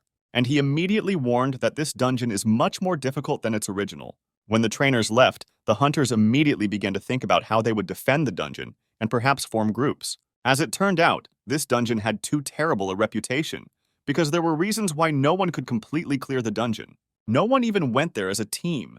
There was talk that it was because the more people there were, the higher the difficulty of the floor.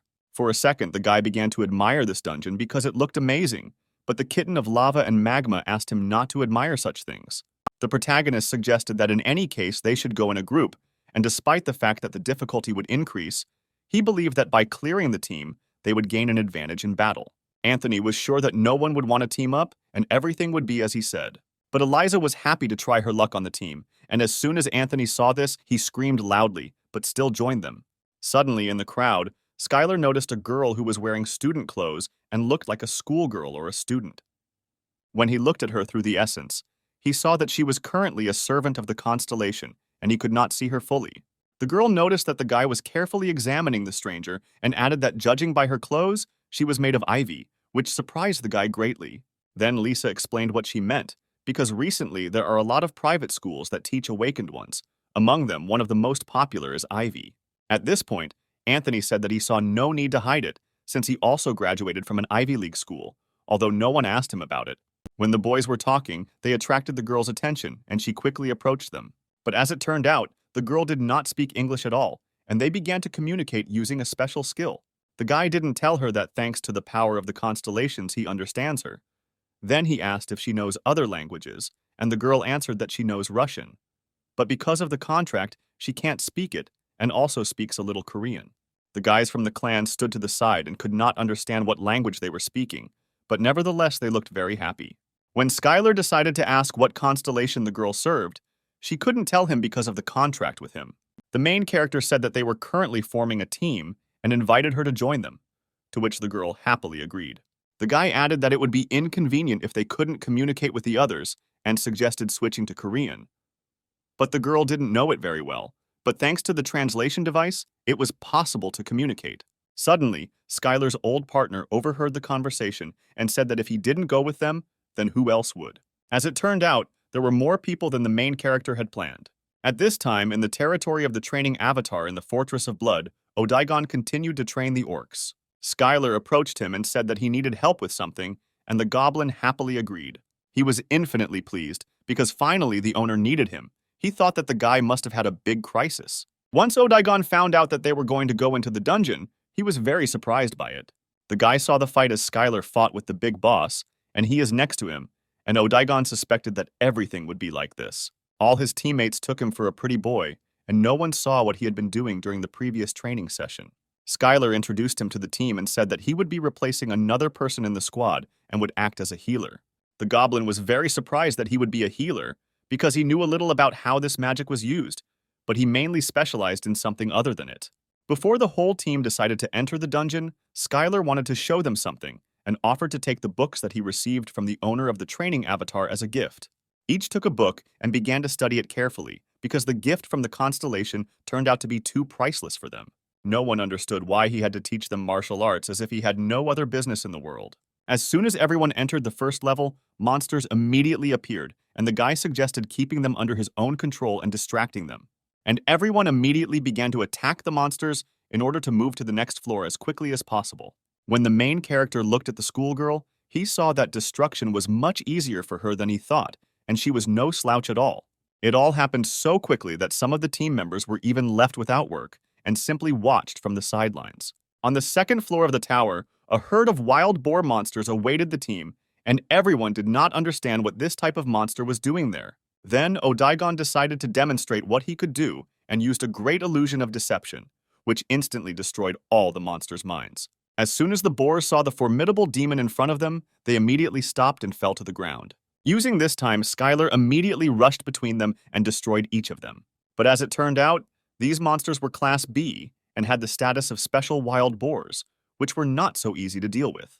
Unexpectedly for the main character, they rushed past him and headed straight for his team, and the girls decided to stop them together. In order to activate the magic, Eliza needed a little time and decided to start with the basic sword technique. and a few seconds later she finished off the merciless boar on her own. After the fight ended, the girls were pleasantly surprised that the martial arts had a very powerful ability and were so good that they were too easy to use.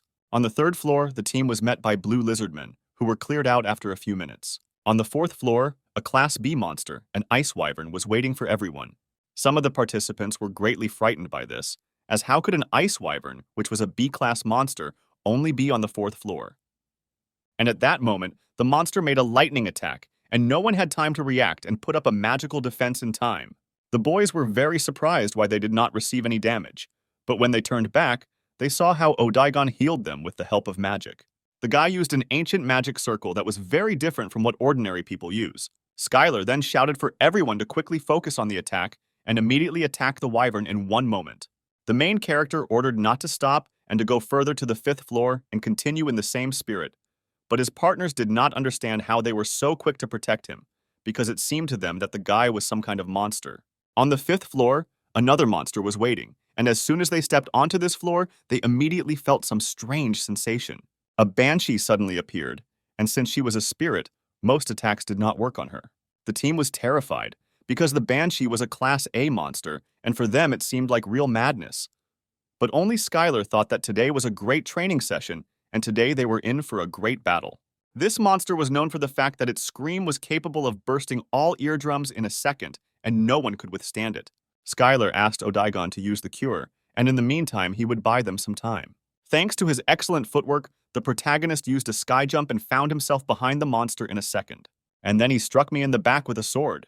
But as the boy suspected, she needed to be finished with just one blow, and the first was not enough. While the guy was trying to heal his partners, he heard Skylar screaming for help. And at that moment, he immediately dropped everything and ran to help the owner, and the guys could not understand how he could just stop using his own restoration magic halfway. But some miracle happened, and the magic was still working on them. It was a shock to them that the guy could use such a high-level recovery magic on the go.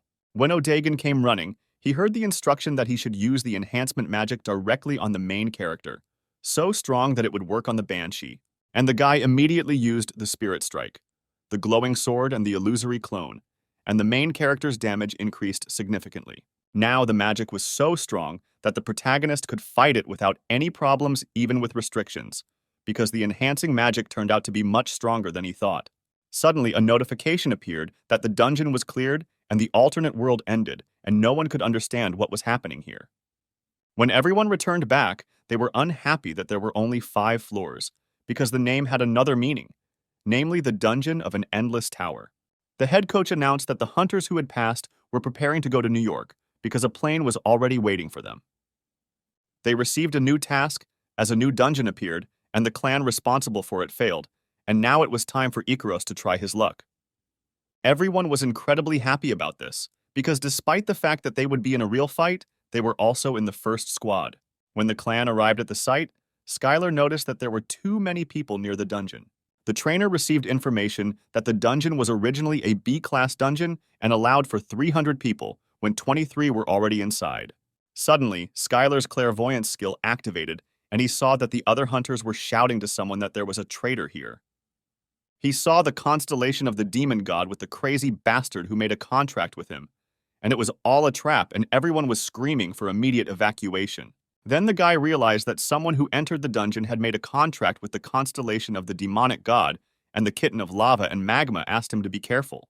After all, if the guy goes into the dungeon, he won't be able to help him in any way. After all, such were the rules that if a servant entered the dungeon, then the constellation could only watch him, and this worked even with the strong constellation of the demonic god. The kitten asked the main character to be extremely careful, because even the constellations were worried about all this, and the guy asked not to worry about him, because today, the constellation itself was entering the dungeon. Eliza suddenly came up with 2 glasses of beer and offered to have a drink before entering. Of course, Skylar immediately refused, because he was afraid of losing his own muscles. But few people understood his humor, and he simply wasn't a fan of alcohol, but he certainly wouldn't have refused a protein shake. At that moment, a girl approached the guy and asked if these people were really going to come up with some kind of plan. But the guy replied that he was nobody here to teach them how to act correctly in battle. At this moment, the main character had an epiphany, because now he really thought about the fact that perhaps Alea could be a servant of the constellation. After all, she could just as easily make a contract with the demon god constellation, even though the clan's scout had checked her. The main character invited the girl to join them and go to the dungeon together, and the girl was very surprised, although she clearly did not expect such a question. The entire city watched as the Ikaros clan entered the dungeon. Other hunters also watched all this and believed that whoever cleared the dungeon first would win.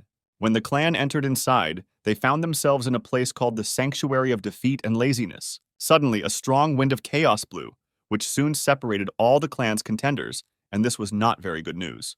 At that moment, Skylar realized that he was completely alone in this strange place. A few meters away, he saw a hunter lying on the ground and asking the protagonist for some water. The guy immediately reached into his bag to get a bottle and helped the unknown hunter. He immediately approached the guy, carefully lifted him up and advised him to drink slowly, since it was dangerous to drink quickly in such a state. Then the young man said that he was one of the hunters of the New York Lights squad. After that, the guy asked if Skylar had seen other hunters from his clan, but the main character replied that he had not seen anyone. A few seconds later, the young hunter realized that standing in front of him was Skylar, the most famous Korean hunter and martial arts enthusiast from Las Vegas. But the main character suggested that it would be better to tell about what happened here because it was completely incomprehensible. The guy said that the first one who entered the dungeon was also separated like them just now, and while everyone was looking for their clanmates, they were the first to be attacked by a monster. The hunter unfortunately lost his weapon and broke his leg when he fell. Then Skylar started thinking about what kind of monster it could be and came to the conclusion that it was most likely a two-headed chaos hound, and after that it was quite difficult to teleport. The main character also added that he did not see the New York Lights rescue team from the outside, and no one outside had any idea what was really going on here. Suddenly, Skylar rose above the guy and shouted menacingly that now he had nothing else to do. The hunter tearfully asked Skylar not to kill him and not take his equipment, but the protagonist was going to heal his wounds, and besides, he had nothing to steal from him. The young hunter couldn't believe that there were people so friendly as to do such a thing. First of all, the guy checked where the bone was broken and began to heal it. After he successfully did this, he decided to use healing magic, but he needed to concentrate because he was not that good at it yet, and asked the guy to be quieter. And then the healing of the goddess happened. Skylar managed to heal the man, and his power instantly increased, as did the healing power of the goddess. After the hunter got to his feet, he couldn't believe that Skylar was able to heal him so quickly, and it seemed impossible to him. The boys said goodbye, and the hunter continued to think that Skylar had simply used high-level healing magic on someone he had just met for the first time. The guy couldn't miss such a moment, and immediately asked Skylar to join him. Besides, he knew quite well about the monsters and the territory where they were located. At this moment, the main character decided to contact Odaigon, who immediately answered the owner and asked if everything was okay with him. He told that he had already found other Icarus hunters, and the main character asked how quickly he was able to do this. But since Odaigon trusted few people, he marked all their things with magic. Skylar said that he was going to go deeper into the forest and asked Odaigon to bring the entire clan to him. Suddenly, the main character heard some kind of roaring of dogs, and he immediately shouted that there was a two-headed chaos hound next to them. When the hunter turned around, he saw a huge two-headed monster standing behind him. The main character, without thinking twice, used the magic of the heavenly finger, and immediately after that pounced on them and cut them with his sword. When the hunter saw all this, he considered the guy too strong. Skylar shared with him that if you know how to defeat a monster, then everything will not be so difficult, because you only need to calculate the attack, parry, and counterattack.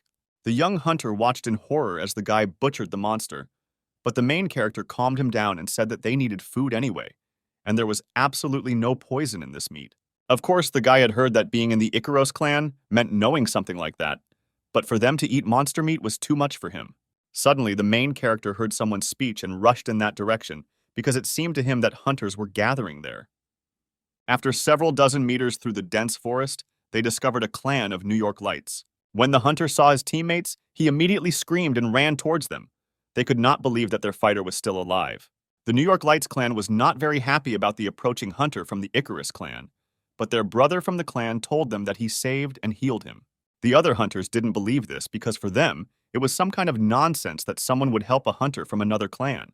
At that moment, Skylar felt his existential strength increase because someone bowed to him, but he couldn't figure out who it was again this time. Right in front of the main character stood the same hunter who stood up for him and shouted that the guy used magic to heal him, although they were not connected to each other in any way, and called his clan scum. The main character didn't like it. The hunter defended him so vehemently and asked him to just keep quiet. But the guy didn't stop doing this, and then the main character had no choice but to simply hit him and shut him up by force. The others in the clan didn't understand where this madman came from and started beating another hunter in front of everyone. Then everyone remembered that this was the guy who had fought with the reporter. The main character wondered why so many people had gathered in one place, and then he was offered to look at the reason for this. Not far from this place there was a golden hourglass, which hung in the air and attracted with unusual energy. Skylar could clearly feel the summoning magic. The people told him that the sand had been falling since they arrived. Most likely some boss will be summoned here and they will gather here to kill him. There was a high probability that the demon god constellation and the person who had made a contract with it were right here. The main character decided to try to look at all this with the sight of the constellation, and even it could not help or advise him. Then he decided that they would show who was who when the time came.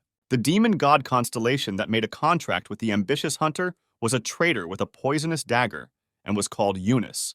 This constellation was not very strong, but it was much stronger than all ordinary mortals. Eunice mistakenly thought that his master was one of the strongest in the abyss, and he wanted to make his master happy with him. As soon as the grains of sand in this hourglass run out, a boss was supposed to appear, and then the main character would have a chance. The guy was very worried about the martial artist and made him seriously nervous. One of the clan's hunters offered Skylar to join their team for a while, since wandering around the dungeon alone was tantamount to suicide. Despite the fact that the guy was very confident that he would be fine and in general he didn't care at all, he agreed to this proposal. The hunter was kind and offered Skylar some food and took some dungeon food out of his backpack.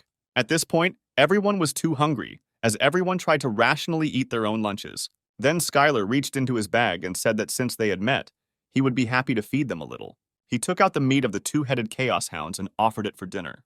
The guy said there was too little meat in it and that there were monsters nearby, and they had just recently seen some red-horned turtles in the swamp. But no one was going to cook the turtles, because the most delicious thing they had was that the eggs had quite useful properties. A few seconds later, as much as the hunters didn't want Skylar to go after these turtles, he immediately appeared in front of them with eggs and meat. Since the main character had all the ingredients, he decided to start cooking, and for this he needed a little bit of spices. The hunter was very surprised by this, because it was the first time in his life that he saw a spatial artifact. Then, using the magic of pure fire of internal energy, the guy began to fry the meat over the fire. Few people understood why a guy who uses martial arts would use magic to cook. After some time, the main character prepared a delicious meal, which consisted of monster meat and turtle eggs and looked really appetizing. As soon as the guy took a small piece of food straight into his mouth, his pupils immediately dilated and he was enveloped in a feeling as if he had replenished all of his own magical power. The hunter was very pleased with such delicious food and asked for more. Skylar couldn't resist such a compliment and happily offered another plate. And at that moment, the main character fed the whole clan.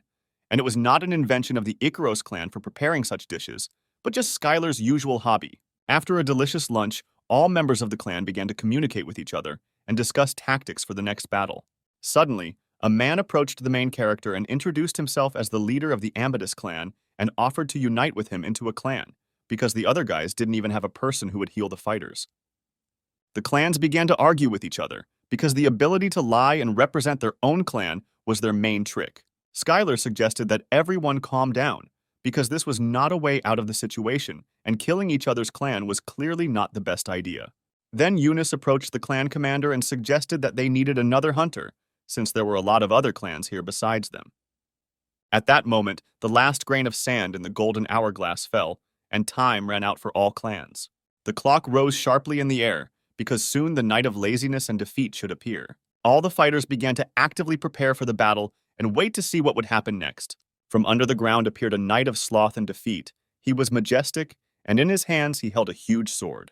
All the clan hunters were incredibly surprised by this appearance, because they had never seen such a monster and did not know what to do with it. As soon as the knight rose above them, he immediately turned and asked who wanted to pass his test first. This knight was a servant of the constellation, and although the dungeon was called the Sanctuary of Sloth and Defeat, there was a possibility that it was a trap of the constellation of the demonic god. Although it took a huge amount of existential power to create the dungeon, only a strong constellation could do that.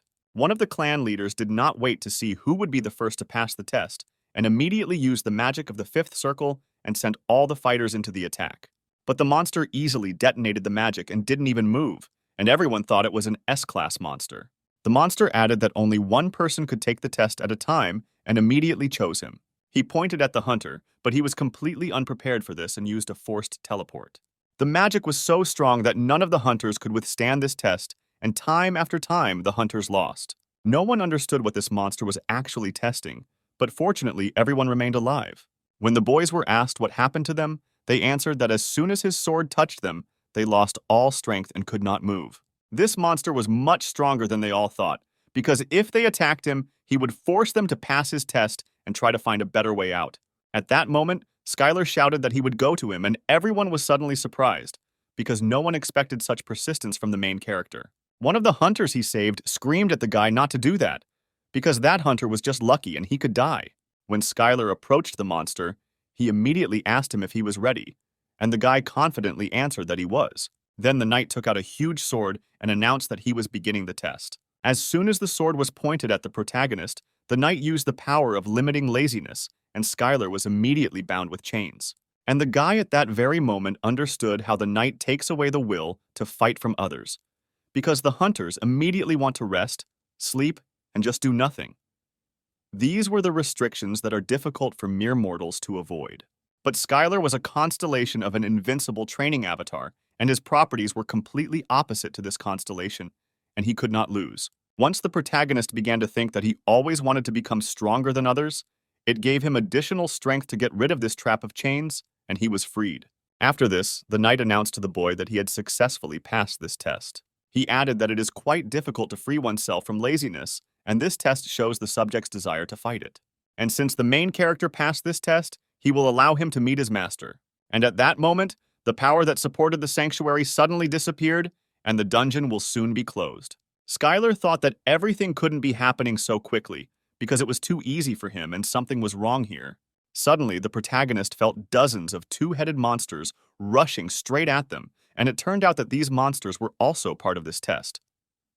The knight raised his sword into the air and shouted that he could already feel the presence of his master, because everything would not be as simple as they thought. A huge horde of monsters ran straight to the place where all the clans were located. The guy understood that they would be here soon, and he had to protect all these people. But the other hunters did not feel this. They were happy and laughing, because now they could calmly return back, and this was the long-awaited moment for them. The protagonist activated a skill that would greatly increase his existential power if he protected the weak. At this time, sensors noticed monsters several kilometers to the east.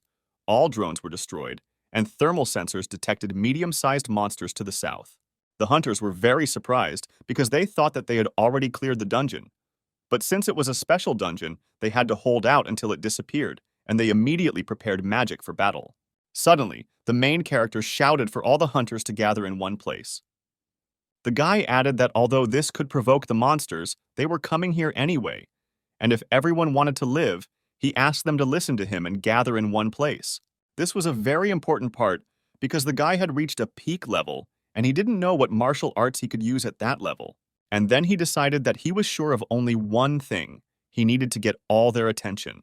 When the guy ran up to them, he started using the techniques of the heavenly finger. He managed to defeat several monsters, but the rest were too fierce and immediately began to catch up with him. The other hunters couldn't understand what was going on there because they had never seen such a dungeon expedition in their lives. One of the guys shouted that they needed to help Skylar immediately and not just stand there. Since the monsters were in one place, it was decided to use area magic. But if they start using magic and don't stop, Skylar might die. But the boy shouted for them not to worry about it and to continue attacking the monsters. One of the hunters shouted at the boy to be careful because there was another huge monster right behind him. The main character managed to dodge his attack and immediately began to counterattack. The boy shouted for them to attack with everything they had and use their magic to the fullest. Because the martial artist was much stronger than they thought, he distracted all the monsters and they could calmly concentrate on attacking. Skylar took his own sword and flew straight at the terrible monster, and with a powerful blow knocked him to the ground. The guy modestly exhaled and dreamed that this was already the end and that it was all over for him. But suddenly he heard shouts and chants of his name. Suddenly, several hunters came running to him, shouting that the martial arts master was really cool and admired him in battle and recognized the guy as the best. But only one hunter stood aside and thought that he should kill as many people as possible before the dungeon disappeared. Otherwise, its owner would simply go crazy. But all this will not work out until he gets rid of the main danger, and he looked towards Skylar. Then the guy found a moment and, while no one was looking, took out a knife to suddenly attack the main character. He attacked from behind, and it seemed too simple and uncomplicated to him. But at one point, Skylar sensed something was wrong, turned around and grabbed his opponent by the arm when he stabbed his own hand with a dagger. He ordered the boy to kneel down and put the dagger on the ground, and if he was an accomplice, he would spare him. But the guy didn't want to listen to the main character because he had no idea who his master was. But even with all this, he couldn't do anything in this situation. The man turned to him and said that for him, everything was just beginning, because he was just a pathetic hunter who was not good for anything. He had no choice but to scream to the whole area that Skylar had attacked him and thrust a dagger straight into his hand. The other hunters did not understand what was happening there and who attacked whom. Then the guy showed his hand and shouted that Skylar attacked him with a dagger and asked him to come closer to look at this weapon. The protagonist screamed that the guy was an idiot and tried to attack him, and the dagger got stuck because he fought back. But the hunter denied it all because he could never have pulled something like that off if he had actually attacked him from behind.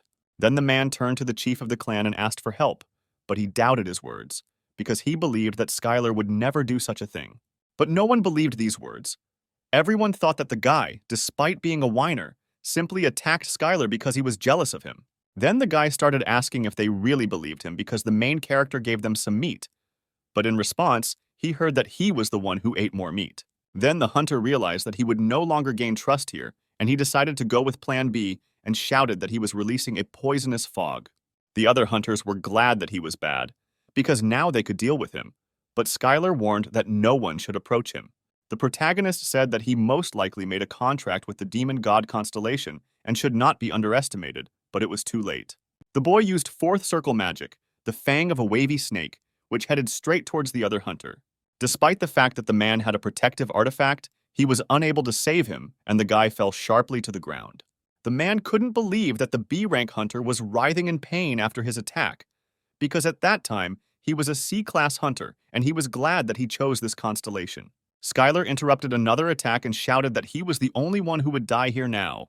But the guy didn't believe it and laughed and used the cursed dagger spell directly on the main character. Skylar reached the peak of light martial arts and used the full stance and activated the perfect martial arts body. He realized the perfect understanding of the principles of martial arts and the state of perfection. Thanks to the guy being able to combine all of this together, he obtained the master sword technique and created a new martial art, and his strength increased significantly.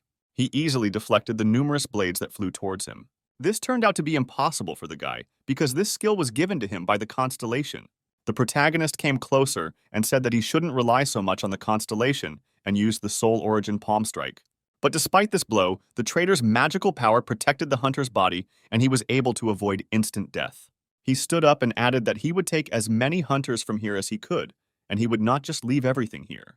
And immediately after these words, he used a poisonous cloud of life force transfer. Suddenly, from afar, Skylar heard the voice of Odaigon, who was running straight towards him with joyful cries.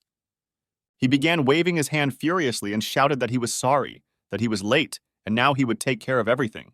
Odaigon carefully studied what the hunter had used and cast a detox rain spell, and a huge rain cloud hung right above the poisonous one. The guy couldn't believe that everything would end for him now, but unfortunately it happened that way. The guys defeated him. The main character asked why they were walking for so long, whether they had met huge monsters, but Odaigon replied that this was not the case at all, because no one was listening to him. Each of the clan responded that a doctor could not be a leader, but Eliza believed that she could lead the clan perfectly well because she was a close combat fighter, and the third girl did not trust anyone at all. After these words, Odaigon tearfully asked Skylar to never leave him with them again. All the hunters successfully cleared the dungeon and were heading to the place where they came from. And since the main character passed the sanctuary test, he was given a dungeon reward, which was given to someone who fulfilled certain conditions. It wasn't just compensation for survival, because this time Skylar was the only one who received it, and he chose the reward of the goddess of defeat and laziness, and received the power of the said constellation. And then a beautiful girl appeared right in front of the guy. She turned to her successor and said that quite a lot of time had passed since the last awakening. The guy ended up in her dimension, and the girl asked him not to be too surprised by this, and now she will teach him everything he should do as a servant of the constellation. But the main character interrupted her and said that he was already a constellation. The constellation thought that there was something wrong with her ears, because only mortals can enter the dungeon. Then she understood everything and screamed that all this was terrible and why he did it. But Skylar replied that all this was for the sake of deceiving other constellations. And the girl added that whatever the reason, the guy definitely had big ambitions, and for her, he was a real, charming constellation. Skylar wondered if this was how constellations usually found a successor and granted them powers, and wondered what kind of place this was. Then the girl replied that this place had too long a history, and long ago she had obtained the strongest kingdom of the abyss. But despite her desire to lose and be lazy, she simply continued to win time after time, which led to an increase in the work placed on her. Eventually, any person gets tired of victories and power, and after some time, the girl got tired of all this and sealed herself. The goddess added that since the guy was pretending to be mortal, he was involved in all of this and he too could not be called an ordinary creature. When the girl added that in any case, she could not have imagined that her successor would be a constellation, and she considered that there was no need to chew anything further and suggested awakening the power independently and increasing it, then she began to watch TV. The main character didn't like that she tried to dump her own responsibilities as a constellation onto someone else, because he still had a lot of questions. He wondered because it was said that he received power, but his existential power did not increase, and what happened? But it turned out that the whole point was that the girl didn't have much existential power, and he got it in the amount that she had. The girl added that the most important thing is power, and he can get any power whenever he wants. But the main character did not agree with this, because he was an avatar of training, and how could he get the power of defeat and laziness? Then the constellation gave an example, because it seemed to her that her successor did not understand something, and said that victory and defeat are two sides of the same coin. The same applied to training and laziness. For example, if a guy loses to deceive someone, will it be considered a victory or a defeat? Or, for example, someone decided to take a rest in order to become stronger. Will this be considered training or laziness? The main character was a young constellation, and he needed to train according to his characteristics. Many constellations spend time increasing their existential power and waging wars. But in the end, the most important thing for constellations is to awaken the power of their own particularity. And at that moment, it was as if a revelation had dawned on the guy. Because he came to understand the characteristics of the constellations and his existential power increased, and now the enlightenment skill had no limitations. The guy thanked the girl for explaining everything, but she wanted to continue watching her favorite TV series as soon as possible. Skylar asked if he, as her successor, could call the girl when he needed her. At that moment, the goddess replied that of course she could, but since the guy was kind, he wouldn't do it. But the main character resolutely replied that he would call her anyway if he needed her. Then the goddess of laziness began to beg him not to do this too often. And the main character understood the essence of all things, because before he would have devoted all his time to martial arts, but now he tries to cook, learn magic, and much more. When the main character left the goddess's space, he returned back to Earth, where reporters and a journalist were already waiting for him, who was eager to find out what happened to the last survivor. Skylar could feel it instinctively, that training wasn't just some part of life. Anything a person could go through in their own life could be considered training. He came to the conclusion that he needed to think bigger and train without any restrictions, and then he could still become stronger. The main character visited the alliance of smaller constellations, and the girl was surprised that the guy was here. She said that as soon as they left the dungeon, they immediately lost contact with him and were constantly waiting for him. They began to reason that if he had a real demon god constellation contract and a sloth constellation contract in front of him, there was nothing wrong with it if he made good use of it. But the main character still could not understand how he could use the power of defeat and laziness. The girl suggested that the guy try defeat, but the main character thought that there was no point in this and asked if they had learned anything about the traitor holding the poisonous dagger. The goddess replied that he didn't seem like such a strong constellation. Judging by his constellation war rating, he was somewhere on the same level with him, and the guy shouldn't worry about it. But there were bad rumors about this traitor, because he specialized in deceit and tricks and could be annoying, and servants and subordinates could suddenly attack. And now Skylar's name and the name of his constellation began to flicker in the game of constellations. The lava and magma kitten added that something had happened to the warrior of madness and blood in the dungeon, which had inevitably led to attention from the constellations, and now one should be careful. The next day, the Icarus clan bus arrived at a public parking lot. The main character could not understand why they had to eat here, because they could have eaten anywhere. But the guys from the clan convinced him that they were in New York, and they had to try the food at this restaurant called Hunter George. Hunter George was one of the few restaurants in the world that served monster meat. When the guys came in, they saw how one of the guests was unhappy with the food, because in his opinion, the steak should be fatty and the fat should flow out when you bite into it. No one understood why he decided to complain here, because of all the places he chose Hunter George and did something stupid. This young man recognized the people who had just entered, for he had heard of the Icaros clan. The guy asked Skylar about what happened in the dungeon and wondered what was wrong with the food. He said that he asked them to repeat the monster dish that the main character made, but no matter how much they tried, all attempts were unsuccessful. The restaurant owner and chef George came out and asked if it was he who had prepared that very dish. This chef specialized only in monster dishes because the skill of cooking them was very rare. For the man, the existence of someone capable of preparing monsters other than him was something that caused excitement, and he immediately asked Skylar for one favor. He asked the protagonist to teach him how to cook that dish in the dungeon. The guy didn't understand what he was doing in the chef's kitchen because he was supposed to be a student, not a teacher. The man looked like he was crazy, waiting for a miracle, but the main character warned him that he was not a chef and asked him not to expect too much from him. On the cutting board was minotaur meat, the finest piece that could be found in the entire city. The protagonist poured internal energy into it to make the meat soft. It was his personal recipe for meat, honed in the abyss. The man was surprised by this, because usually they spend hours pouring mana into it. But Skylar added that the method is indeed similar, but he uses martial arts for cooking. Then the main character took out a knife and began to cut the meat into perfectly even pieces at such a speed that they literally flew into the air. The main character used everything he needed in this kitchen, and he had no restrictions for this. To light the fire, the cook used magic to give the meat a unique flavor. Skylar did the same, but used martial arts. After all this, he turned to the chief and showed that there was nothing wrong with it, and they completely agreed with him and added that he was simply excellent. When the dish was served again to the guest, he shouted that this was exactly the taste he had experienced again. Anthony added that it was a wonderful dish. The restaurant's chef thanked Skylar for learning so much from him. And as soon as the chef acknowledged his culinary skills, the protagonist's existential strength increased, and at that moment the guy realized what was happening. When the main character came to Sam, he told him how everything happened and he smiled slightly. After all, he remembered how just recently the guy ate chicken breast with chicken breast and didn't understand how he became like that. The main character told what happened in the dungeon, that he was attacked by a servant of the constellation of the demonic god, but he was not so strong. The man found it difficult to talk to the guy because he answered him in 3 lines, which really irritated him. But he added that in any case, he called him at the right time. And then President Thomas from the Dragon Artifact walked through the door and Sam kindly began to introduce them. Sam asked if the guy knew what the Dragon Artifact did because he had clearly heard about what a monster core was. The man said that it was something like a clot of monster mana, and now many companies are developing an energy business on them.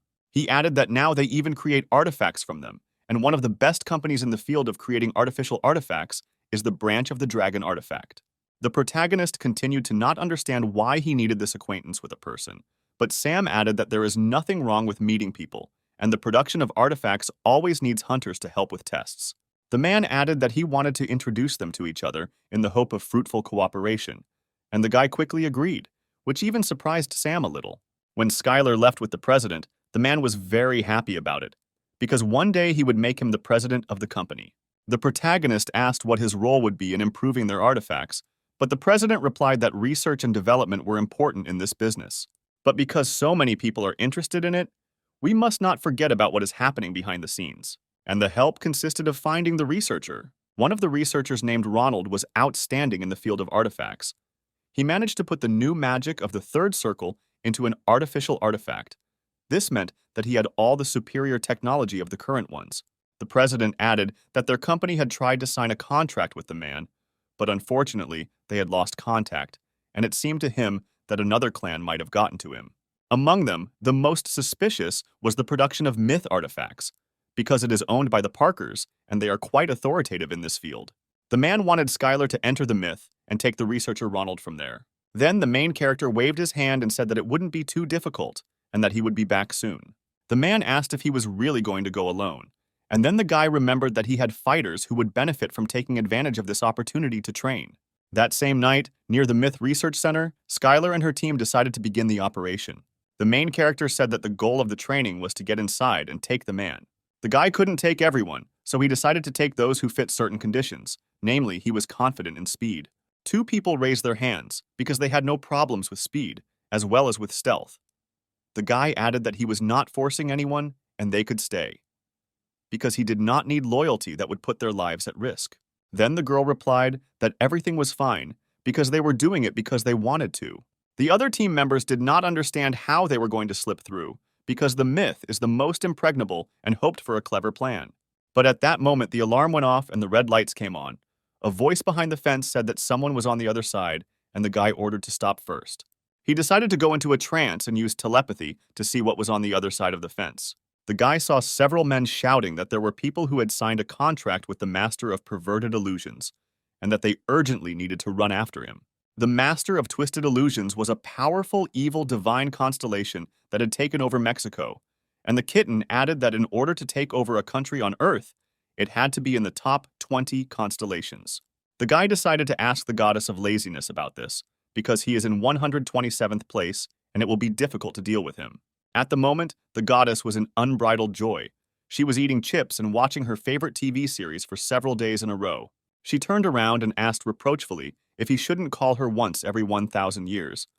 But the guy replied that he would call her as long as he needed and asked for information about the Master of Illusions. The goddess responded emotionlessly that it was that brat, but the guy didn't understand how a constellation from the top 20 could be a brat.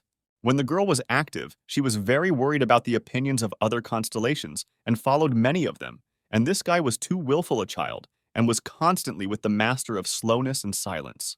It was one of the most famous evil divine constellations on Earth, although it did nothing of the sort. But during the Great Invasion, it took over northern China with stunning speed. The boy thought that the Master of Illusions must be quite strong if he was the subordinate of the Master of Slowness and Silence, and wondered what about the Master of Silence. But the goddess replied that the Master of Illusions was what was important to him now, and advised him to concentrate only on him and finally leave her alone.